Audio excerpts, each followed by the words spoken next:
I didn't see a countdown. All right, guys, take your seats. I think we are on live now.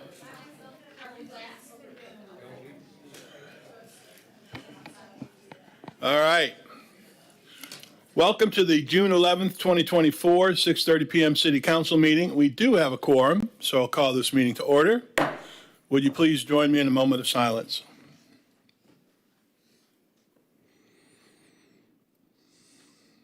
And the pledge to the flag.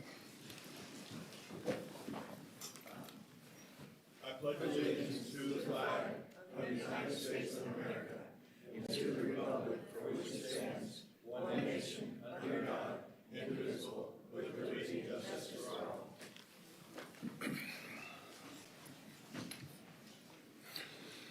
City Clerk, would you please read the rules to speak? Yes, sir. Individuals wishing to speak on agenda items must complete a sign-up card prior to the item being introduced. Those wishing to speak on quasi-judicial public hearings must complete a sign-up card and sign the oath. Sign-up and oath cards are available on the table. Next, individuals wishing to speak on non-agenda items may do so under petitions and requests from the public present. This opportunity is offered twice in the meeting, and individuals may speak at either the first or second petitions, but not both. No sign-up card is required. Next, citizens shall not comment on any issue more than once during the meeting. All comments except petitions and requests must address the pending issue, and citizens will be given 3 minutes to speak on agenda items. And next, citizens wishing to speak on the consent agenda must submit a sign-up card identifying the items of interest. Each speaker shall be limited to 3 minutes to speak on the entire consent agenda. And finally, all sign-up cards and exhibits being submitted to City Council shall be placed in the box on the table. Thank you very much. Council, I need a motion to accept the minutes or approve the minutes from May 28th, 5:30 p.m., 2024. So moved. Second. I have a motion and a second. All those in favor say yes. Yes. Opposed? Minutes are accepted. City Manager. Good evening, Mayor, Vice Mayor, and City Council. We have an administrative adjustment that we'd like to make to the agenda. At the applicant's request, we'd like to table items 9E and 9F. 9E is CPA 2-2024, and 9F is SSA 3-2022. And the request would be to move these two agenda items to the 23rd of July, 24 at your 6:30 meeting. Member Nelson. So moved. Second. I have, and that's so moved for 9E. We have to do them one at a time. You can do them Do them together. both at the same time? Okay, that's for 9E and 9F. I have a motion and a second. All those in favor say yes. Yes. Opposed? They are moved. Thank you, and tabled. You are on petitions and requests. Petitions or requests from the public, please. We never got there that quick before. We really haven't.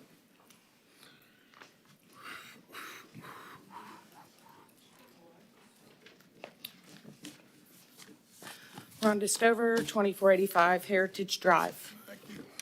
Going to remind you that this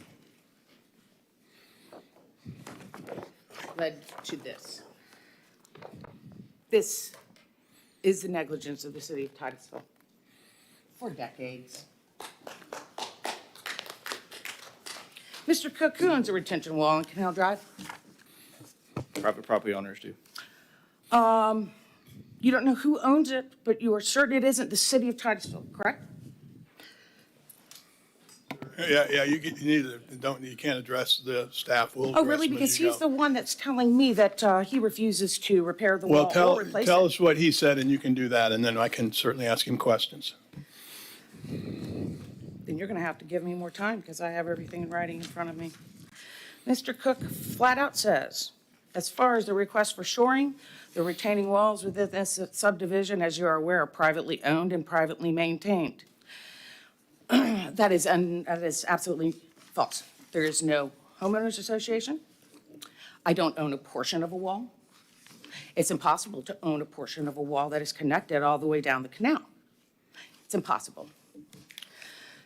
Mr. Cook is certain that it isn't the city of Titusville that owned it. However, he was also certain that the city of Titusville did not hold jurisdiction over the canal, and he was wrong. And I proved he was wrong. I'm getting tired of this tap dance game. If we need a permit to repair the wall, then we don't own it. This also proves that you have full jurisdiction over the canal and the wall. I don't need a permit to repair fencing on my property. If I own the wall, then I shouldn't need a permit to repair it. I'm sure you realize the damage to the wall is 150% the fault of the city of Titusville due to willful and culpable negligence. We can play who owns the wall semantics all you like, but the fact is the city of Titusville is liable for the damage either way. Please stop tap dancing around facts. The game you are playing is a pathetic, predictable politician song and dance, and it does not work. Stop insulting our intelligence. The definition of mayor: an official elected or appointed to act as chief executive or nominal head of a city, town, or borough. Sources: Merriam-Webster. Mayor Diesel, as the head of this municipality, will you commit on record tonight to stop this madness and order the wall be replaced and stop the egregious damage to our properties permanently? You are the mayor. You have full authority over all of these departments. Or you tell these disabled veterans behind me and other taxpaying residents that building boardwalks for rich condo owners is more important. Speaking of which, exactly how much did we citizens pay for that boardwalk? And who do I see for a refund? But let's extend to another minute and go. Go ahead. We didn't authorize this boardwalk, which means you acted on your authority to build it, yet you refused to act on the culpable negligence by the city of Titusville on Heritage Drive Canal. The optics of this are horrible for you, Mayor Diesel, the council, and the tables to my right of unelected bureaucrats who clearly are the ones making all the decisions. Exactly how many times do we have to repair our properties only to have it destroyed again by your willful negligence? We are unable to do anything because you people refuse to do your jobs. And all we can do is watch our properties be further destroyed because you people want to play dirty politician games with our properties, our lives, and our well-being. Are we angry? You bet we're damn mad. And at some point, I personally have to wonder, how many eyes do you want on this city of Titusville? Because I assure you, there are many watching. Fix the wall, fix the canal. End this. Thank you. Kevin, you want to give me a summary on that, where you've been with this, and we'll go from there? Sure. We have a plan for making improvements to the canal to make it maintainable for the city on the north and south side, which is, Well, he's talking now. Thank which you. are to install riprap protections for the outfall pipe and the areas that will scour, adding riprap to prohibit growth on the north side so we don't have to cut it again, adding riprap to the south side to prevent erosion on our maintainable side. This is a floodplain, so adding fill to a floodplain means that we do need to go through permitting, so that does take time. We are working on that now. We expect to have that done in the next couple of weeks, and we'll be moving forward with the first phase to get the area around the pipe shored up with riprap, and then we'll work into other phases as a contractor can be brought on board. So, And you guys are communicating. I've seen some of that. You refuse to Yes. address the wall. All right. The wall, and from what I've understood from your email, is that, and city manager, or city attorney, you can certainly pipe in here. What is the wall situation? We don't own the wall, or how's that work? Mayor, I can tell you there's been a claim, as far as I understand, a claim filed with Risk Management who is investigating that. So legal conclusions as to the wall and ownership of the wall is not for council to address. Of course, in the reference to the mayor, we have a council, city manager form of government. City manager runs the city, you set the policy. We have a risk management department who handles claims, and they are investigating those claims. And we also have insurance and defense counsel. So all those legal issues are being analyzed through the risk management office. Well, and I appreciate that, and obviously I know that as a city manager, council, government, I'm limited. I can help make policy. I don't deal with the daily activities. I don't do that. I can't do that. I get in trouble for doing that. So that being said, I want to clear that up. I can't tell Kevin or anybody, other employee, what to do or how to do it. So that being said, so you said there's some litigation? No, it's just my understanding that a claim has been filed, so therefore it's being handled by our risk management office, and they're looking into those issues, as well as legal and all the factual issues to address that claim. So that's not something that would be addressed in a council meeting. That's something that would be handled by your risk management department. Okay, and obviously we are normally instructed not to speak on such things, but I would simply say that it would be nice to have a decision from somebody, including possible legal aspects of who does what and how that works. I'll leave that alone because I can't do that. All right, next up.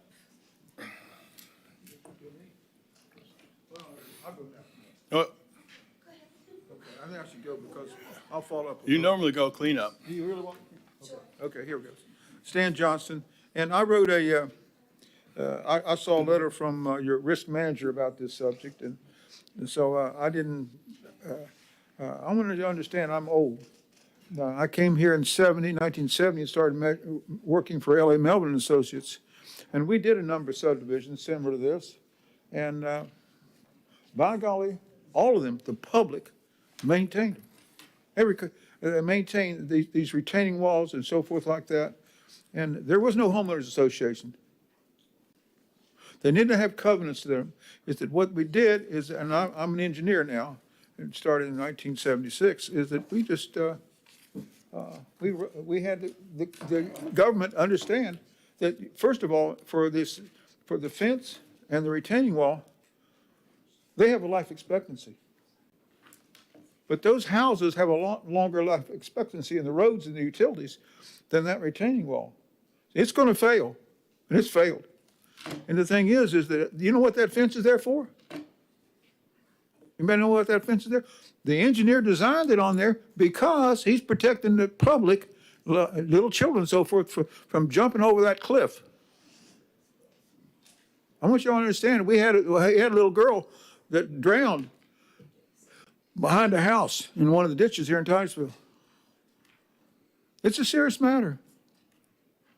Death is a serious thing. Yeah. So the thing is that you guys, and I wrote here, and I asked Ron to go ahead and send it not to Mr. Cook, but to send it to your city manager and your attorney and risk manager, not Mr. Cook. Because these other guys should take on the liability here. Understand is that this is my license, health, safety, and welfare. This is going to get you eventually. When you continue to ignore these health, safety, and welfare issues that are announced to you by those who are required, jurisdiction, professional engineers. So I'm telling you what Mr. Cook, he's much younger than I am, much younger. And the thing is, this has been going on for a long time. In fact, retention ponds. When I was doing retention ponds back in the 70s, they were not taken care of by homeowner association. They were taken care of by the public. I did a number of subdivisions. I've probably done over 15 subdivisions in the city of Titusville. So I don't think Mr. Cook has done one. I think you should listen to me. You haven't been. So I believe you're at danger of liability, and I suggested what you do is within 10 days, if it's not, if this given to Mr. I can give 30 seconds. Keep going, you're almost done. 30 seconds, okay. No.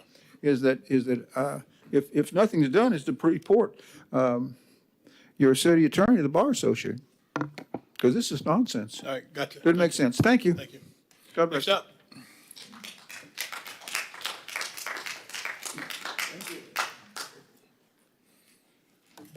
Good evening. I'm Vicki Conklin, 2920 Royal Oak Drive. My first request is from some of the other citizens out here. If y'all could turn the microphones up, it's really hard to hear anything We'll that you're talk saying. louder. I think this every meeting. I don't Stop know. the clock for a second so what I we can can explain do. this.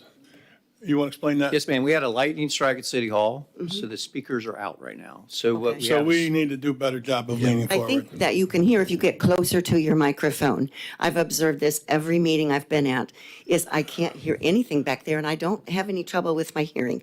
People aren't getting close enough to their microphone. normally too close, That but would be anyway. my request. I think we need Right. longer arms or Go ahead, yeah. something.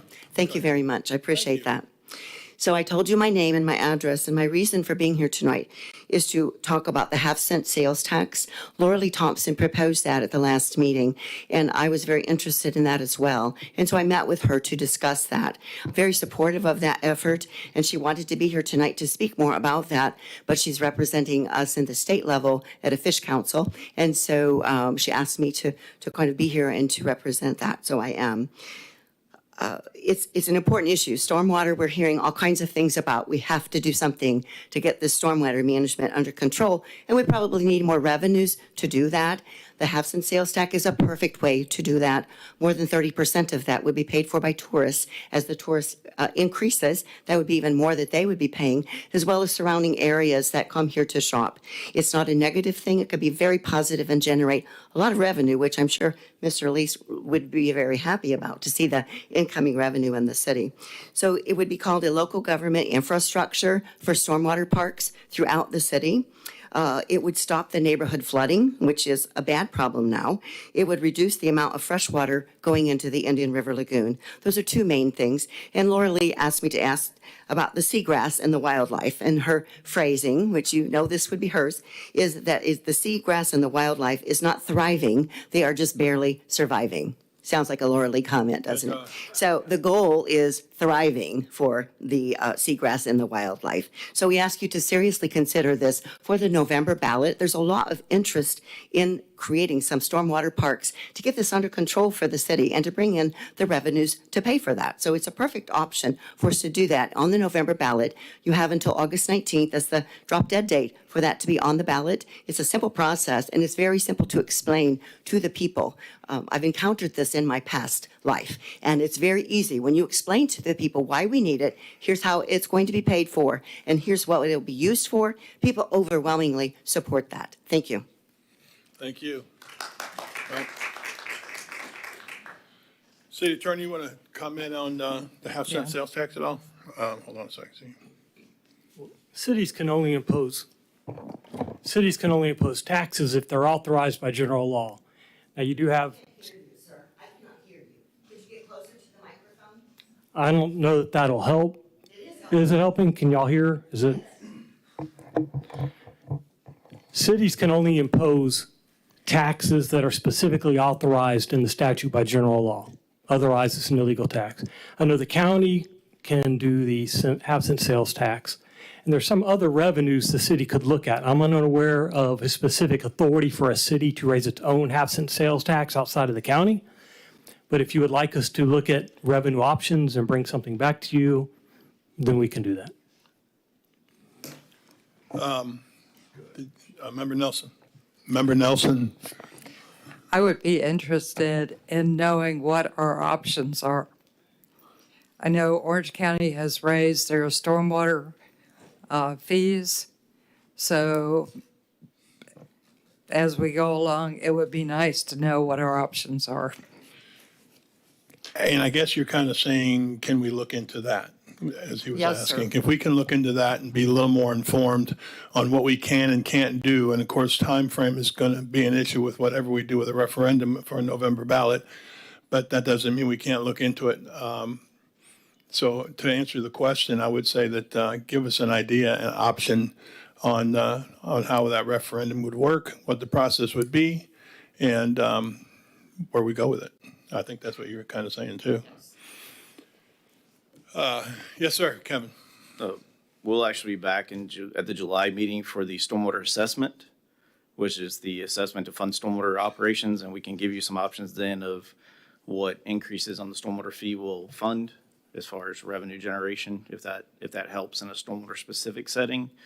We already have that planned because since that is an assessment, we have some deadlines in August, so we need action taken on our stormwater fees in July. So we'll be back at the first meeting in July we can give you some options on the stormwater side. That would be very helpful as well in that same realm. Do you have a button or no? I hit the button. I did. Go ahead. I confess. That would be great. And it would be great to also know what other options we have out there. Okay. Next up. I remember you. How are you? I'm good, thank you very much. Kathleen O'Rourke, and Palmer Drive. And just on a personal note, I just want you to know that I was born in the year of the rabbit. So people born in that year have a hard time with slow processes, so forgive me. But I did want to just emphasize again, when I did the survey here in Titusville, the citizens, and this was not just Royal Oak, this was all of Titusville, were extremely concerned about the water supply and stormwater management. And so I would feel in many ways, and by the way, I attended that community development meeting that we had the opportunity to come in and look at these issues. It was a fantastic meeting, and I wanted to thank you all for having that set up. But what I want to say is, try to move as quickly as we can on these, because I really feel like Titusville is in a crisis right now, and we don't have the luxury of time, and we really need to try to come up with solutions. And if we can get something done now, it's really going to matter, because we are in a crisis in terms of stormwater, as you know, and the lagoon. These are really serious things. So thank you very much. And Thank you for always how you present yourself. Thank you. Next up, I know this one. Hi, everybody. My name is Katie Delaney, and I'm a candidate for County Commission District 1. My main reason for coming tonight is because I'm not sure if you all know this, but the county just opted to opt out of the exemption for SB 102 projects.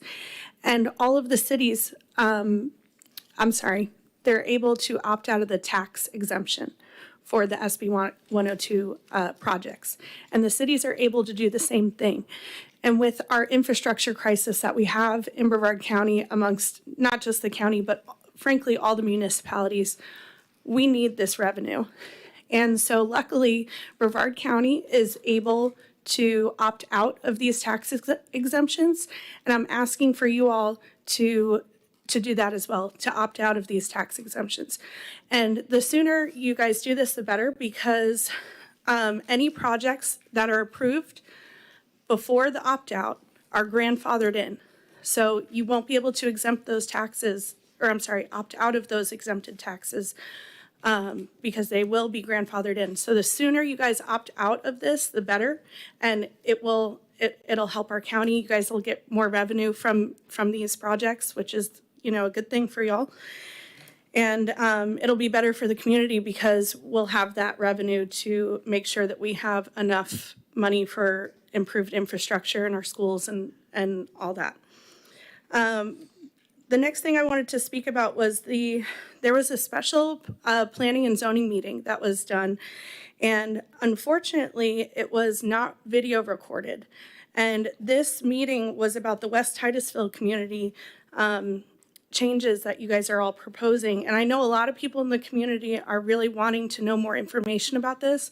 So I wish that meeting was video recorded, because most people won't go look for an audio recording. And the man was here anyway, so it's just one other button that he has to press. So, and he was here to, the scheduled planning and zoning meeting was right after, and that one was video recorded.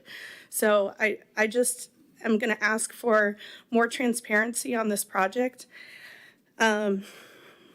Also, tomorrow is the TEC meeting for Titusville, the Environmental Commission. And that meeting, unfortunately, will not be recorded.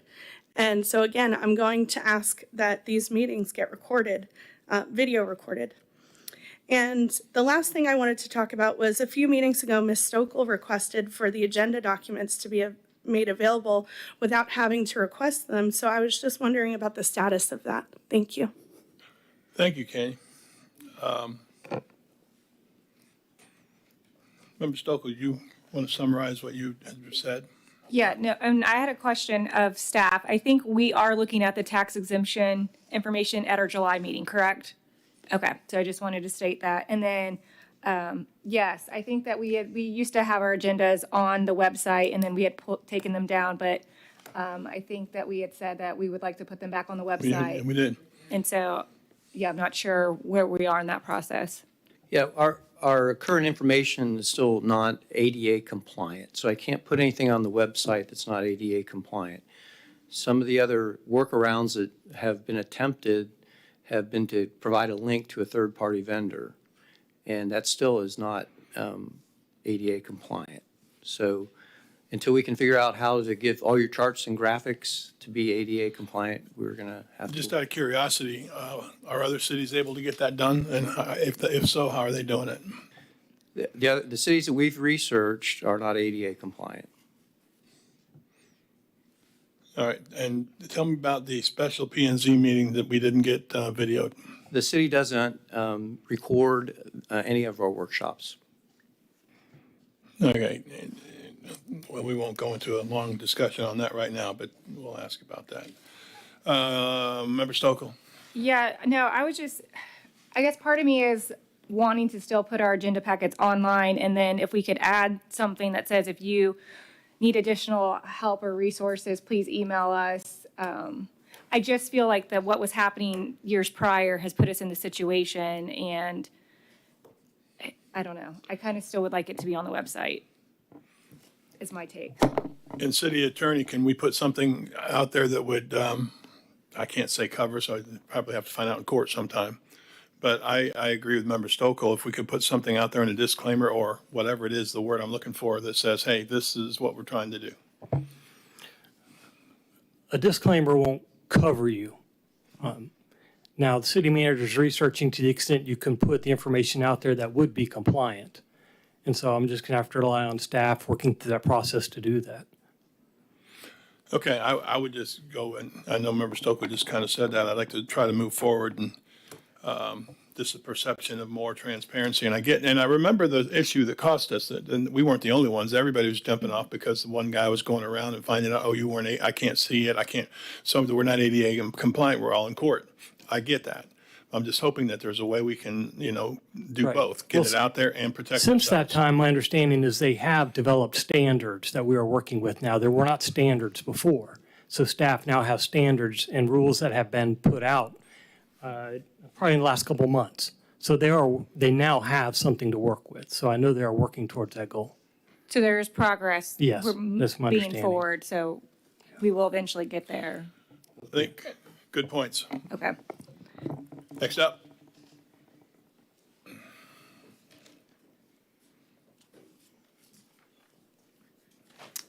Liz Parker, 3446 Trevino Circle. I've got a number of points I'm going to try to get through quickly. I just wanted to second Vicky with regard to the stormwater for the Indian River Lagoon and preserving our green spaces as a whole. I think it's really important that the city take that seriously and make the effort to take the next steps. So I'm glad you're researching it, and I hope that you continue to come up with solutions there.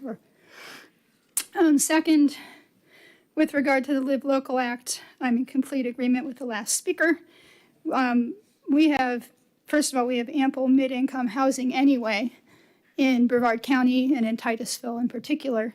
So we really don't need their projects, but if they are going to build them, we certainly do need their taxes.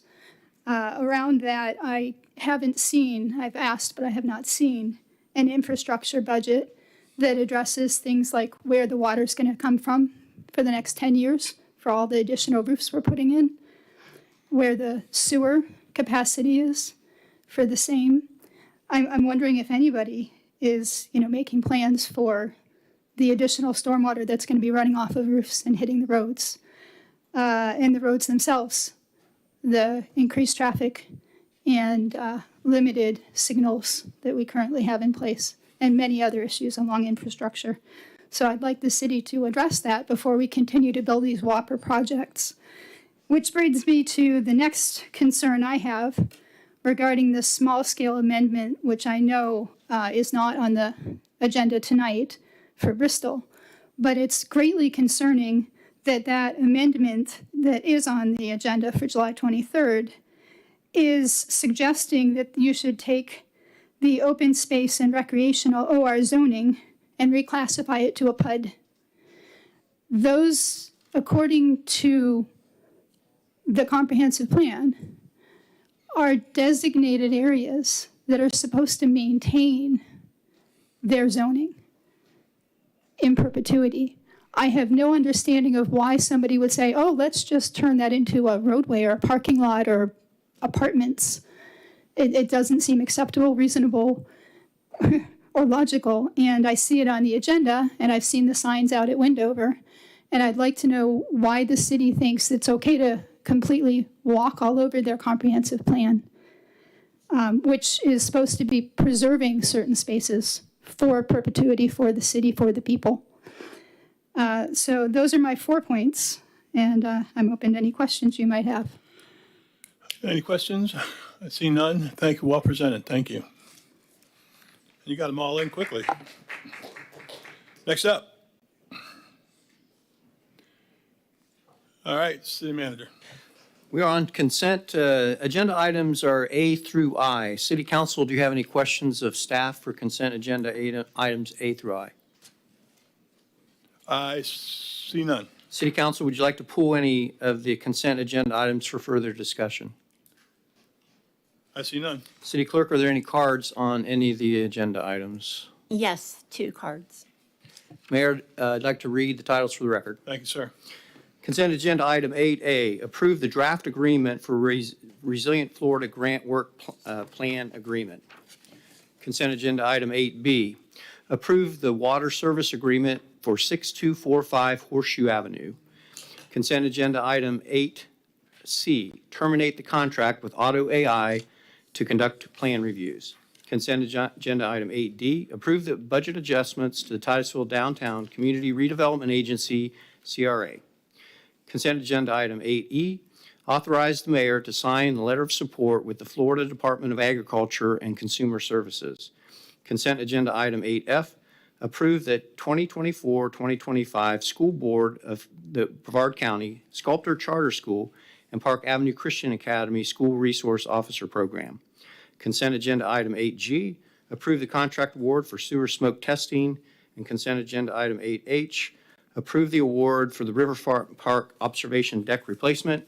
Consent agenda item 8I, approve Amendment 3 to the SRF loan agreement for the Morning Dove Water Treatment Plant.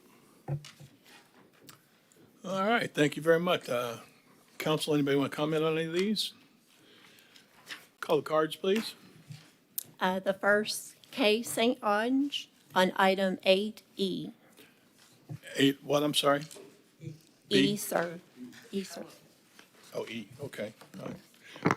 8E, this is authorize the mayor to sign a letter in support of the urban forestry plan. Yes, my name is Kay St. Ange, Maryland Avenue. The urban forestry grant overview in your packet describes an urban forest management plan as a guide for managing tree resources with an objective of reducing tree canopy losses and strategically planning initiatives to plant trees to equitably distribute tree canopy throughout the community.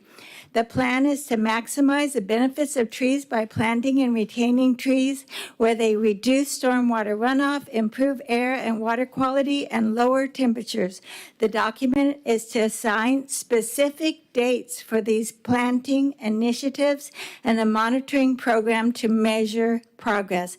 Council, I urge you to authorize the mayor to sign this letter in support of this urban forestry grant to develop an urban forestry management plan. I am eager for the city to strategically plant native trees to provide the benefits of trees to residents, wildlife, and the lagoon.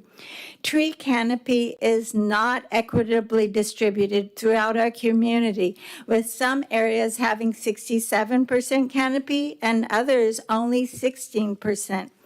All residents deserve the benefits of living among trees, reduced temperatures, reduced flooding, increased property values, and more.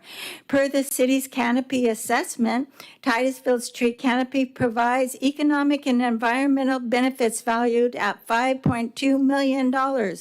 But tree canopy is rapidly being lost due to development. That's why we need more than an urban forestry management plan. Unless this grant provides funds to purchase and plant trees, we will need a line item budget request for funds for the city to implement the plan by planting trees. As well, the city will need to determine who will make the day-to-day decisions to implement the plan and perform the necessary tree work. A plan has no value unless it has the funds to be implemented and somebody implements the plan. Tree City USA requires $2 per capita for the planting, care, and removal of city trees. Public Works uses the $2 per capita, but not for planting trees. While the tree team has planted 165 trees in city parks at no expense to the city or the county, Public Works reported to Tree City that it planted 0 trees last year. The city might hire an urban forester or designate one of its arborists. Can I have another minute? 1 minute, please. Okay. The city might hire an urban forester or designate one of its arborists to implement the urban forestry plan, working along TEC, directing the necessary tree work. Grant TEC the ability to fulfill their role as tree board to administer a plan for the care and planting of trees in public areas as required by Tree City USA. So to summarize, authorize the mayor to sign the letter. Provide a line item budget request for the trees. Determine who at the city will make decisions and who will perform the necessary tree work. Include TEC as the tree board in the process, and let's get started planting trees. Plant Thank trees. you. Thank you. Well done. Again, thank you, Kay. Next up. Next card, Tony Schifolo Oh, I'm sorry.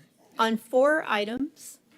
A, E, like eagle, G, go, H, and horse. If Tony can hang on for 2 Tony, seconds. hold on. Go ahead. Sit. Come on. Get up there. No, Tony. So the only thing I was going to say is I agree with Kay that it would be good to maybe have a line item for some tree planting. The tree group has been planting trees, but I know the sable palms have to be planted by a contractor. We looked at actually Riverfront Park because it would hold that soil there. So I would like us to maybe consider that at budget time. Thank you. Yes, ma'am. You're up.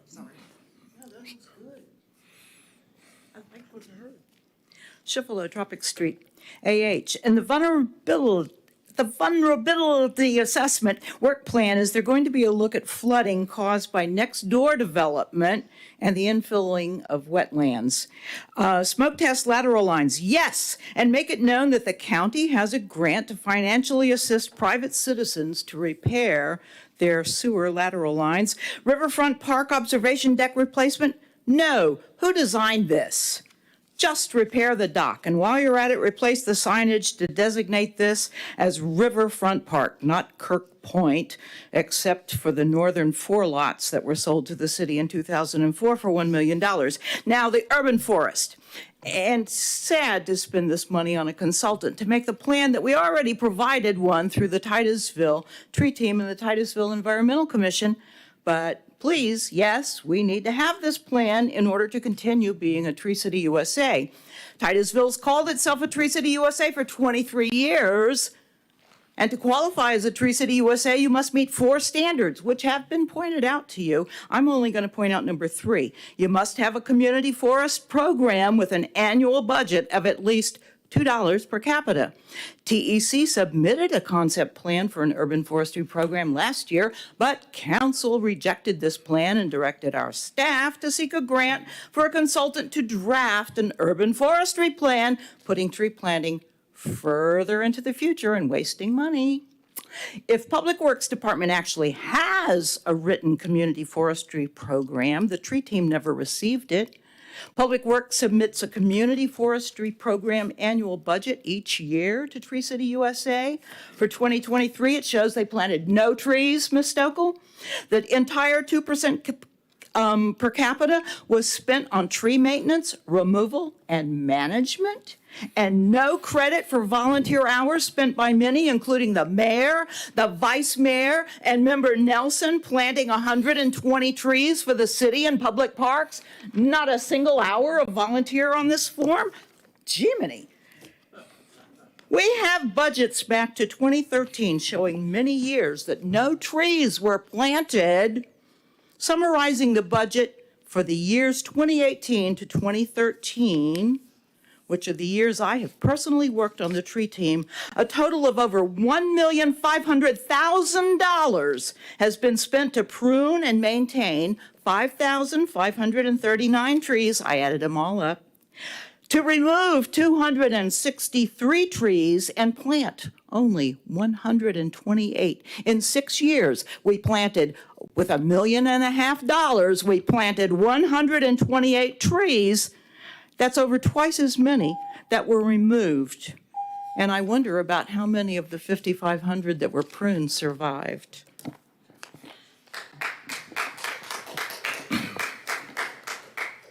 Go ahead. Can I say this?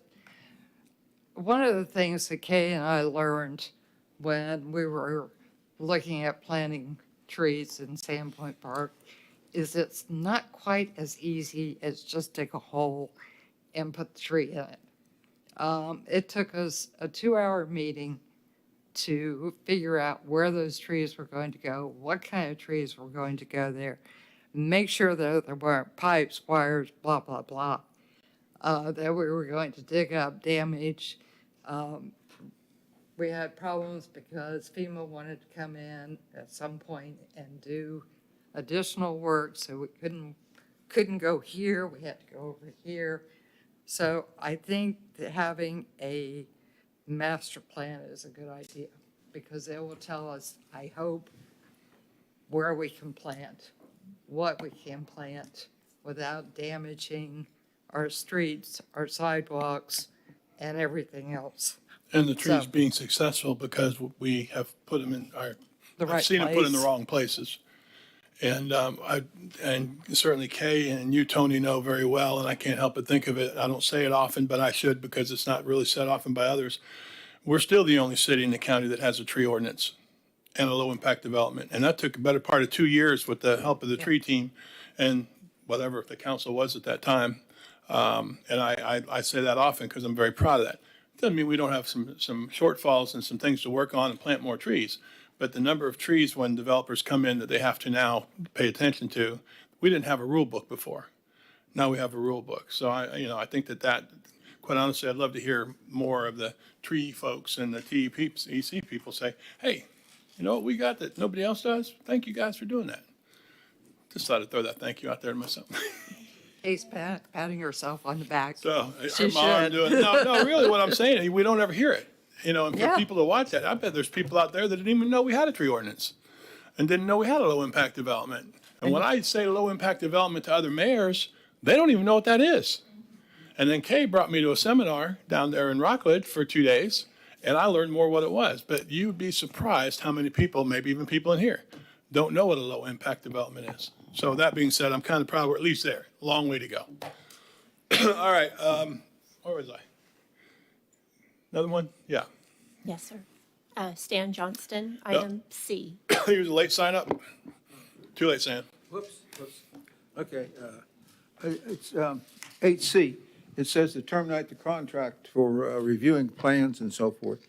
Now, that's nice for the people who got it terminated because there's a number of engineering issues that are not being reviewed on site plans and subdivisions. It's a big deal.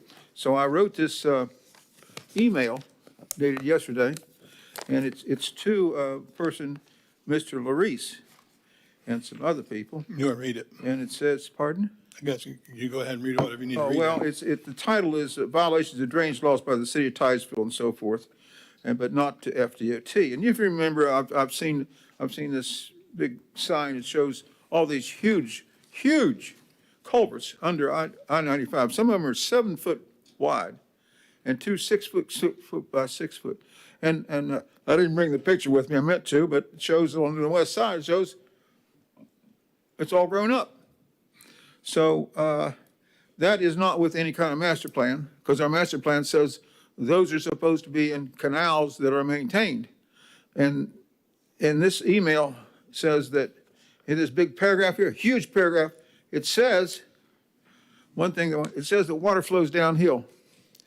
And the first sentence says, please be advised, this is something important, everybody listen to this. Please be advised that your negligence and indifference in this matter, and that's talking about stormwater, master plan and so forth, will eventually lead to catastrophic damages, injury, and likely loss of life. I'll read this again. Will eventually lead to catastrophic damages, injury, and likely loss of life. And I'm signing this. I can seal it too. Will eventually lead to catastrophic damages, injury, and likely loss of life.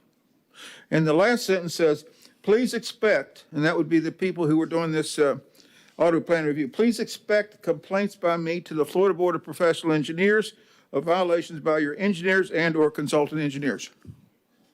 It's going to happen. It's going to happen. So, and actually, I've already had some engineers lose their license because of my complaints. So it can happen again. So please be advised, this will eventually, it's going to happen. It's going to happen. We're going to have some big storms and we're going to have continued clogging of these canals. So what's going to happen? It will be catastrophic here. It will. It's going to happen. That's the way. It's statistically proven. What you guys are playing is called Russian roulette. And the public is the one who's going to suffer because you're violating laws. Any questions? Okay, I'll sit down and I might leave this building right now, which I know you'll be happy if I do that. And I'll leave this with Mr. Reese. Thank you. Dan, it's always good to see you. Okay, God bless you, buddy. It is. Okay. All right, next up, or we're good, that's it? All right, Member Nelson. Move to approve consent agenda items A through I. Second. I have a motion by Member Nelson, a second by Member Cole. Roll call vote.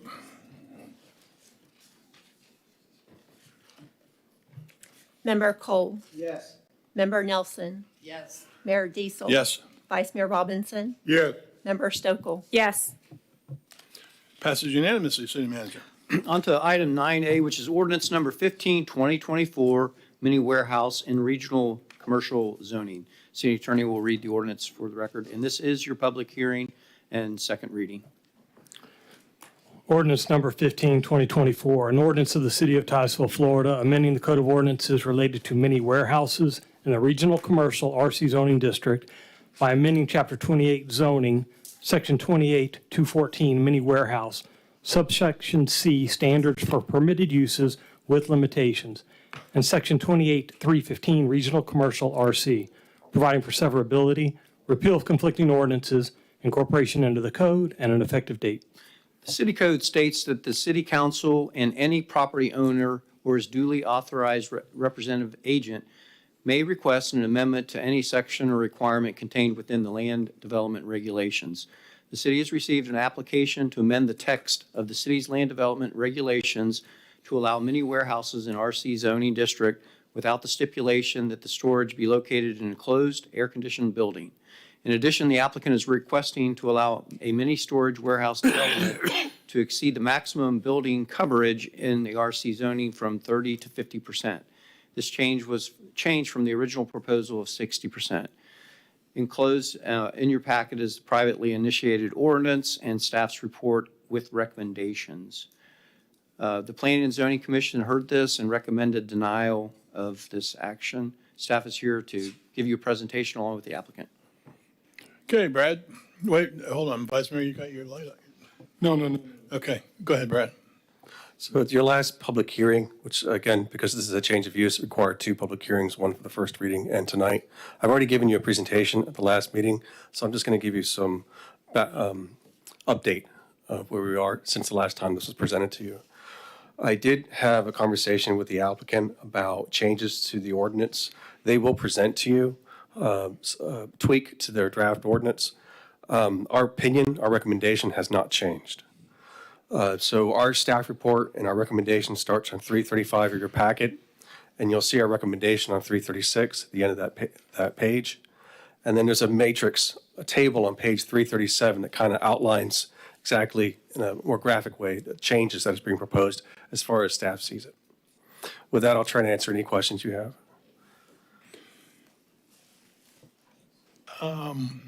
Anybody have any questions? So Brad, in a nutshell, we can look at, all the graphics and this and that, but the city is opposed to our staff is opposed to this project. We see it as allowing an industrial use in a commercial area. If you recall from the last presentation, I told you that back in 2015, prior to 2015, all mini warehouse uses were only relegated to industrially zoned properties. Then there was an attempt in 2015 to allow it or to request the city council at that time to amend the code to allow mini warehouse on a community commercial zoning. Staff objected to that. Then the applicant decided to petition for a change of the code to allow it in the current zoning district that's being requested right now, the regional commercial zoning district. If you recall, there are several zoning districts. Each of them are more intense than others. Regional commercial is the most intense, allows big box type retail uses like Lowe's, Walmart, things of that nature. So there aren't a whole lot of properties in the city that have this zoning district.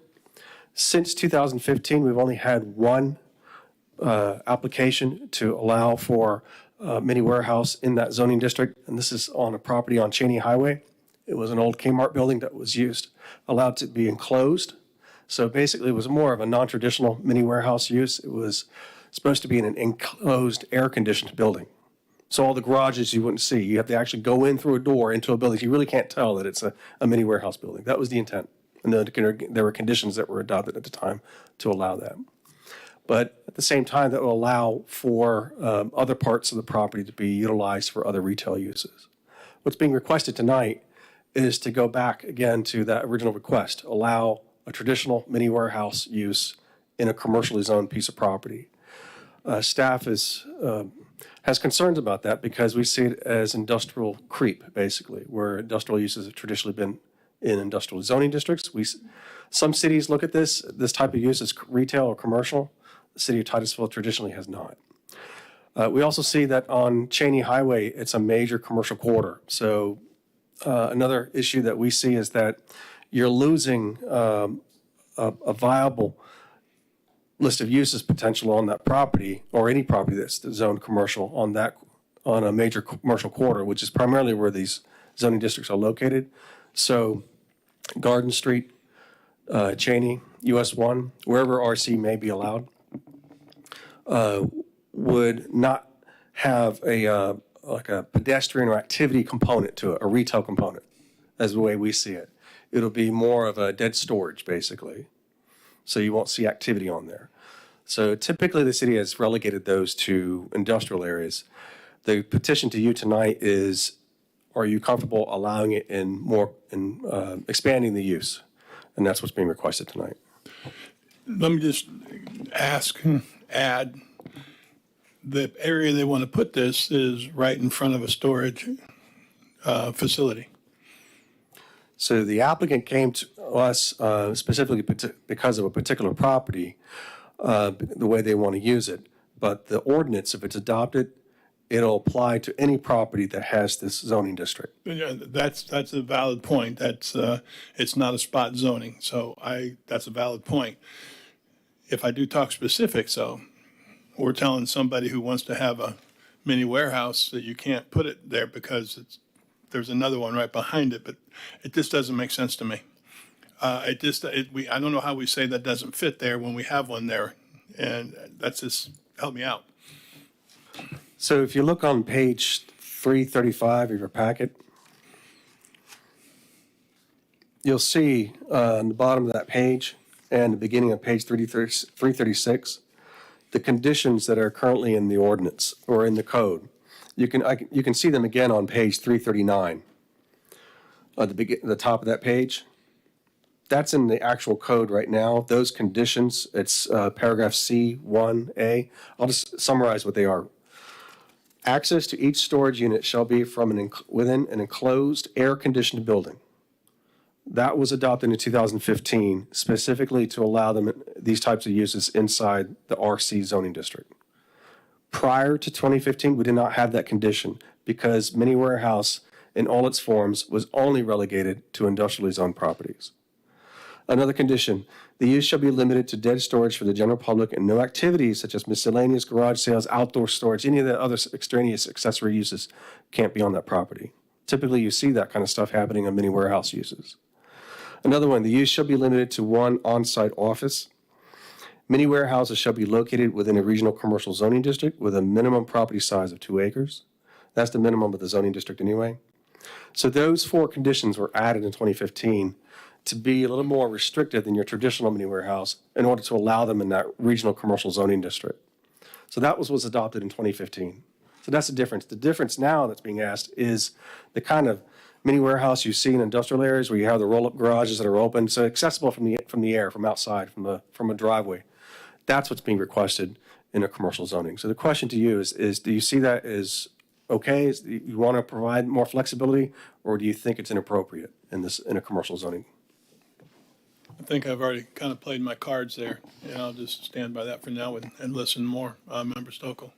Yeah, along those same lines, Brad, do you happen to have the history of what was done when the current storage facility that's there now, how that came about when it was originally a blighted building of the old Kmart, and then how were they able to put that storage in that use already? Did they have to go through any changes? What was that conversation? So before 2015, the subject property that's been brought up, that started the conversation on, which is located on Cheney Highway, I believe was an old Kmart. That was before I came to the city. Kmart. Been empty for a long time. My favorite store. That was Cook's. That's true.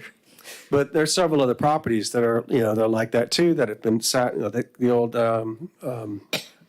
the church over on the northeast corner of, Harrison? Harrison. Gooding's property was empty for a couple of decades, from what I understand. And that was the first request we received. And we thought that a mini warehouse was inappropriate there, so they decided to look for a more intense zoning district at the time, 2015. And that's why we had these conditions in the RC zoning district. So the history of the subject property is it was sat vacant for a long time. So at the time, 2015, the thought was, well, maybe we can allow some flexibility in the code to allow that building to be reused.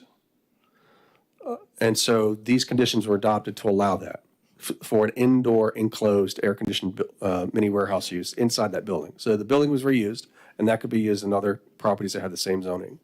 And then the parking lot wouldn't be necessary to serve that indoor mini warehouse. So that could probably be developed in some other way with the other permitted uses in that same zoning district. So was that a CUP, or was there any land use or zoning change or anything? It was permitted. Okay. The ordinance was adopted to allow that use to be permitted with limitations without having to go through a public hearing. As long as it met the limitations or the conditions, Okay. it could just be permitted. Okay, and I think that's kind of what I was looking at when to me, I think our decision will lie on understanding the history, I think, of what was happening during that time. I think that was before all of us were on council, and understanding the blighted buildings that we had. I think that we were allowing flexibility, and I think we're faced with that same decision now is, do we want to allow flexibility or potentially changing our code? My issue, I'll tell you right now, is I say it all the time, I'm very nervous about losing commercial space. So that's kind of, yes, I will just say that's my hesitation, I think, with this. But I want to hear more, but that's kind of where I'm at right now. Thank you. Vice Mayor. Yes, most people know my thoughts on it. I was there. Kmart was one of my favorite stores. I love the blue light cell. And I think that what they did with, what the owner did with the old Kmart really added to it. It's still, the facade really fits in and so forth. And I think that that's a plus. But if you start putting all kind of little sheds out in the front of it, that is going to, even though you can use decorative designs and so forth, but you're going up the canopy that's up there. We're trying to get 50 and Titusville to look a certain way. We don't want to ride down the street and then you look like you're in an industrial area. And I thought that it was going to be some fast food stores and the bowling alley is sitting there, and they have dressed up the facade of all of that area, and now you're going to put something, you want to put something very,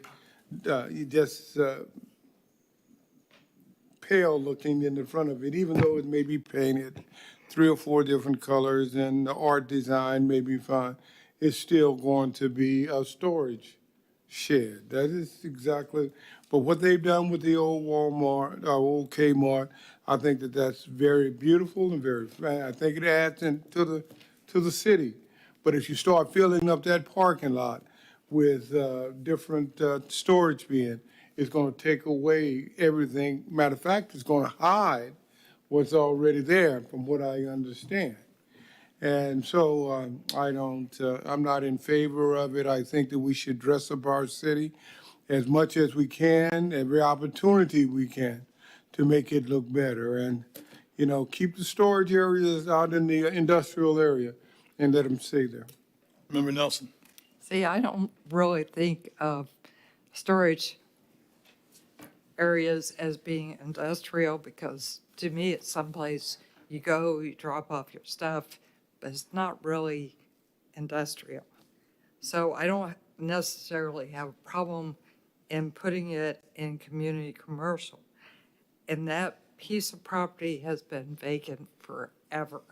Sort of like the Grove, where it's just sat there forever. And we've tried too. Yeah. And I understand what Sarah's saying about we don't want to lose commercial, but how many people are actually going in stores? We have that old shopping center across the street that's basically vacant.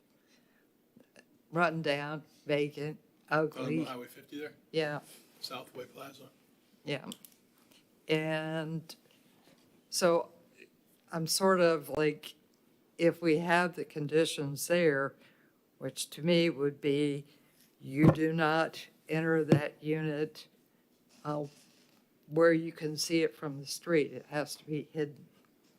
And it's a building where you can go into the interior and put your stuff in storage and leave.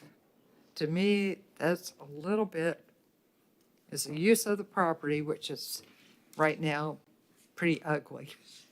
Well, it's a parking lot. I mean, It's a big parking lot. parking lot. And I would say, correct me if I'm wrong, or you will later, but I believe all the doors are facing in.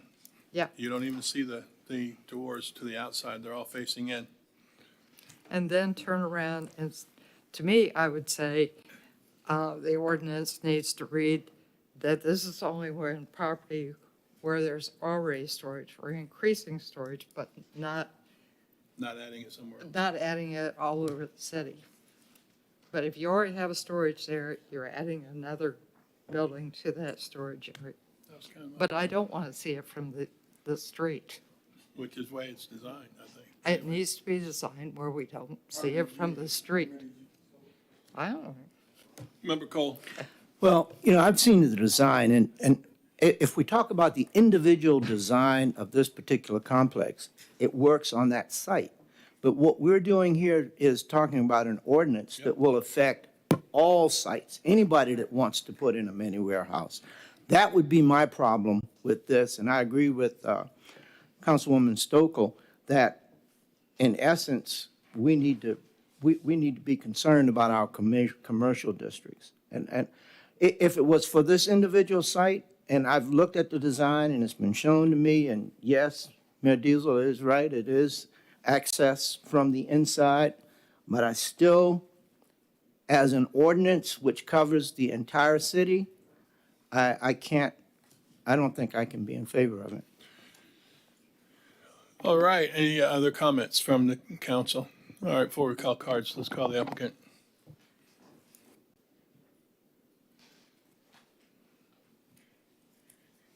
I put in a card this time. Yeah, but you're here, you're good. I think we've seen you a time or two. Thank you for being here, Mr. Zinkel. Thank you. I just need a minute to get organized. That's all right. There's a lot of information here. It's not 4 in the morning, we're okay. 4:30. Yeah. I walked in, it was 5:30. We should all go to Waffle House.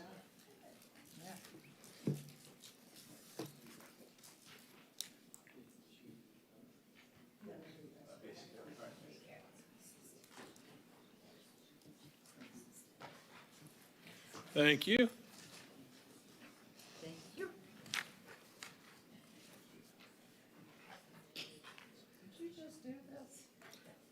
Yes, well. Okay. I blind copied each of you when I sent it to Mr. Parrish.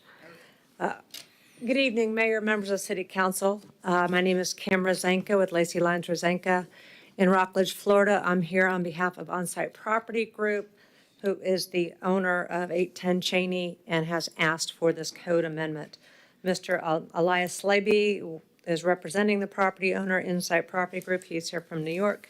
And Ronnie Honeycutt, the engineer of records, here as well.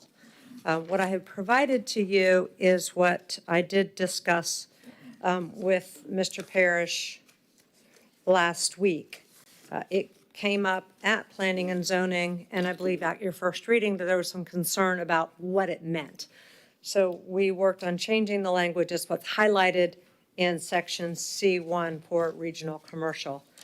And again, these are not sheds. These are to be buildings that are facing interior, and the reason for that is the demand from the people who use these storage facilities. They want to be able to drive in and drop off their stuff and leave, and it's all secure. People can't sleep there. People can't do businesses there. This is not your grandfather's storage facility. This is new and improved, and I will show you there's not a lot of new and improved storage facilities, and if they are, they're in the outskirts of town, the edges of town, except for this facility. So again, so we have made these changes because Mr. Parrish and I discussed, he understood what we meant, but the next person may not. So to my understanding, he thought this language was better and that anyone could understand what it meant. Drive-up door internal to the site that is not visible from the property boundaries. And we are fine with accepting more conditions if necessary, such as what Ms. Nelson said. That's exactly what Palm Shores did. Town of Palm Shores says, we're not going to allow any more. It was outdoor storage unless you already have an outdoor storage facility. So that would be great as well. There is a list in your packet. There's 73 regional commercial properties. Only 38 of them are of sufficient size, so you must have a lot of non-conforming lots if you have to have 2 acres. And of those, only 8 could even probably potentially be used because of size and vacancy. So it does impact all 73 properties, but truly only 8 plus this one, 9 would be impacted. And if you do put a condition that only those that have storage could do it, I mean, I don't know what that would look like because I haven't evaluated that. As you know, staff has recommended denial of this request. The request is 2 parts. One is to allow these interior doors, roll-up doors, not the whole facility. It's only 1 story, Mr. Robinson, in front of the 2-story building, so you'll still see behind it. We have done a storage front. That might be another condition you consider, that if it is in regional commercial and it does have external doors, it must have a facade that looks like an office or a retail shop. And that's what we've provided, which you'll see in the PowerPoint coming up. The second part of this request is the lot coverage. There is a lot coverage requirement of 30%, but if you, and your other commercials have similar lot coverage, but those lot coverages are old. And in fact, when this issue came up as to why is this lot coverage, and no one seemed to know, there was speculation by Planning and Zoning Board members. Mr. Parrish didn't really have an answer. He says that's just the way they are. But we do believe, some of it was for parking. Mini warehouse doesn't need parking. Some of it's for retention. Currently, this site has no retention. This will actually improve the site by putting retention and having stormwater, and actually increase the open space and greenery if we're able to expand this project. So that's the 2. Also, when you're looking at your code, codes change. You all changed your urban village not too long ago to facilitate Searstown, to allow it to have an assisted living facility. And in fact, in 2017 and 2018, you added a whole bunch of mixed use to your code, a whole bunch of mixed use provisions. Urban Village was added in 2018. That allows commercial, and it has a 75% lot coverage. Your regional mixed use allows commercial, and it has a 40% lot coverage to low lot coverage, depending upon which regional mixed use. I don't know them, 100 to 500, I don't know what they mean. But I looked at the code. Your downtown mixed use, also created in 2018, allows businesses and allows 95% lot coverage. And your urban mixed use in 2017 allows commercial and has no lot coverage. So this 30% lot coverage is truly arbitrary. So we have two parts. Lot coverage is very important to allow this to expand, because right now we're at 42% lot coverage, 42.1% lot coverage with the building that's there. Regional commercial only allows 30, which means only 8% of this lot can be developed. And 8% is only a 16,000 square foot building. And Mr. Slyby can tell you, they went to Chick-fil-A, they went to Popeyes. There is not enough drive-by traffic on Cheney Highway to warrant a national chain like that at this location. They did try. Holly Carver had this on the market for years and could not get any interest for a 16,000 square foot building on Cheney Highway in front of this facility. So that's why they've come to you. This isn't using commercial, this is expanding a commercial use, and this is a commercial use. This is not an industrial use. It's not your grandfather's storage, as I started with earlier.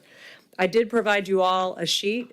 What is storage and what is storage commercial or industrial? Industrial is usually manufacturing, production, distribution, storage of goods. Think factories, plants, and warehouses. This is for retail users. They pay sales tax. They pay property tax as a commercial.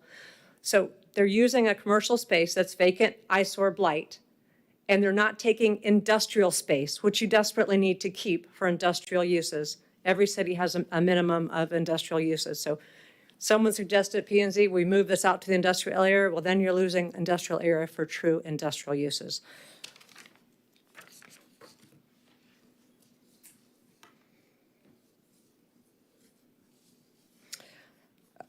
There's also a comment that this is going to change the character of regional commercial, but that's not going to happen. This land is not going to change. It's already storage, as the mayor suggested. If you look at the staff report, it talks about this being an industrial type use.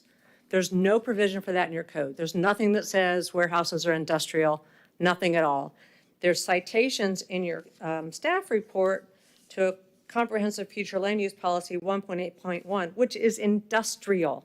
This is a regional land use. It's a regional commercial land use. And so the appropriate provisions of your comp plan are starting in objective 1.9, going to objective 1.96 that talks about requirements for commercial land uses should have buffer setbacks to minimize nuisance effects of commercial land uses.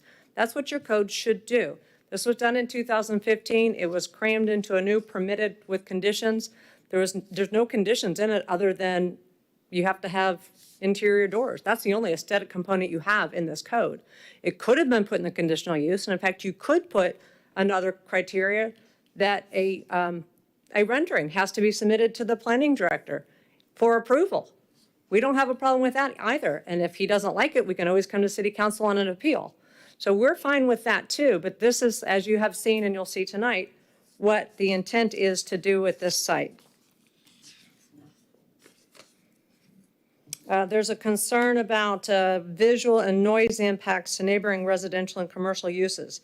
This facility's been there since 2020 and there have been no complaints. There will be no complaints. It is a well-managed facility, as I'll discuss in a little bit with you. And they police their own site. It is a high-end site. It is not something in the industrial. It has all the bells and whistles, and it charges higher rents than those out in the industrial area. So those that want industrial will go there.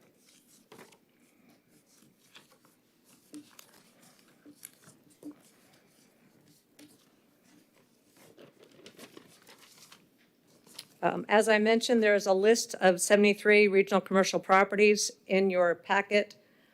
There's one at the end, at the very bottom, that is a 14-acre vacant, but it's just a mistake on your chart there.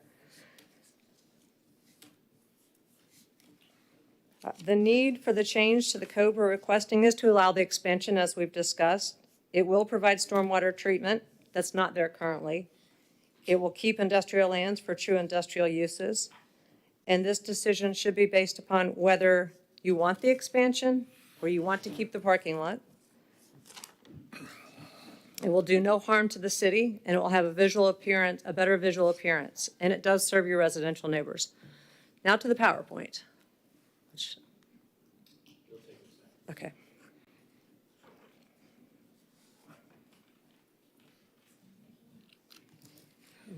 Again, this is on 810 Cheney. That's the existing site. It's 2 stories. It's the redeveloped site from 2020. The company that is redeveloping this is Coast to Coast. This is their business. This is what they do. Elias Slaby, I always say his name improperly, Slaby on the left, he is here to discuss a little bit about the company and their high product. This is the site conditions before redevelopment. It has the vacant parking lot, it has lack of stormwater, it has 8% green space. This is after redevelopment. And as you're all familiar with it, I know you drive by it frequently.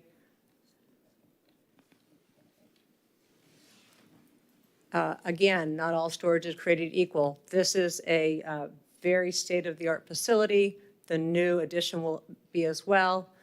It will have, and these are examples of the other ones they have done, but it will have keypad entry for each individual. That's what the interior unit's like. It has surveillance. This is the highest rated local facility in town, received full occupancy very quickly. It's an underutilized site. Apparently the police were using it today. Market demand, they're full. They are having people request more units. They're having request drive-up units. Again, they are a Class A product, and they're turning away 40 customers a month. This is the proposed design, which you've discussed. It does have an office facade. It does have more green space. It does have pavers. It's a nice-looking site. It's 25-foot setback from the road, and it does have the trees in the front. This is the proposed site plan. The 5 buildings on the right side, that's to the south, that's what's being proposed. These have all the statistics I was referring to previously. It is the 4 buildings surrounding the main building in the middle for the addition. Those are the ones that will have the drive-up doors interior to the site. It will be gated, so people can only come in and out if they have a passcode. It will have hours of operation. People are not allowed to park there. They'll just drive their car up, load it up.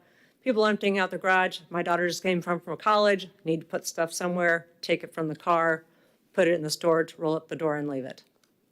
Those are the 4 buildings that will come to the interior. And the reason they're asking for this is the demand. People want this. The interior building will be just 1 story. It will look and act like the building in the back. It will be air conditioned.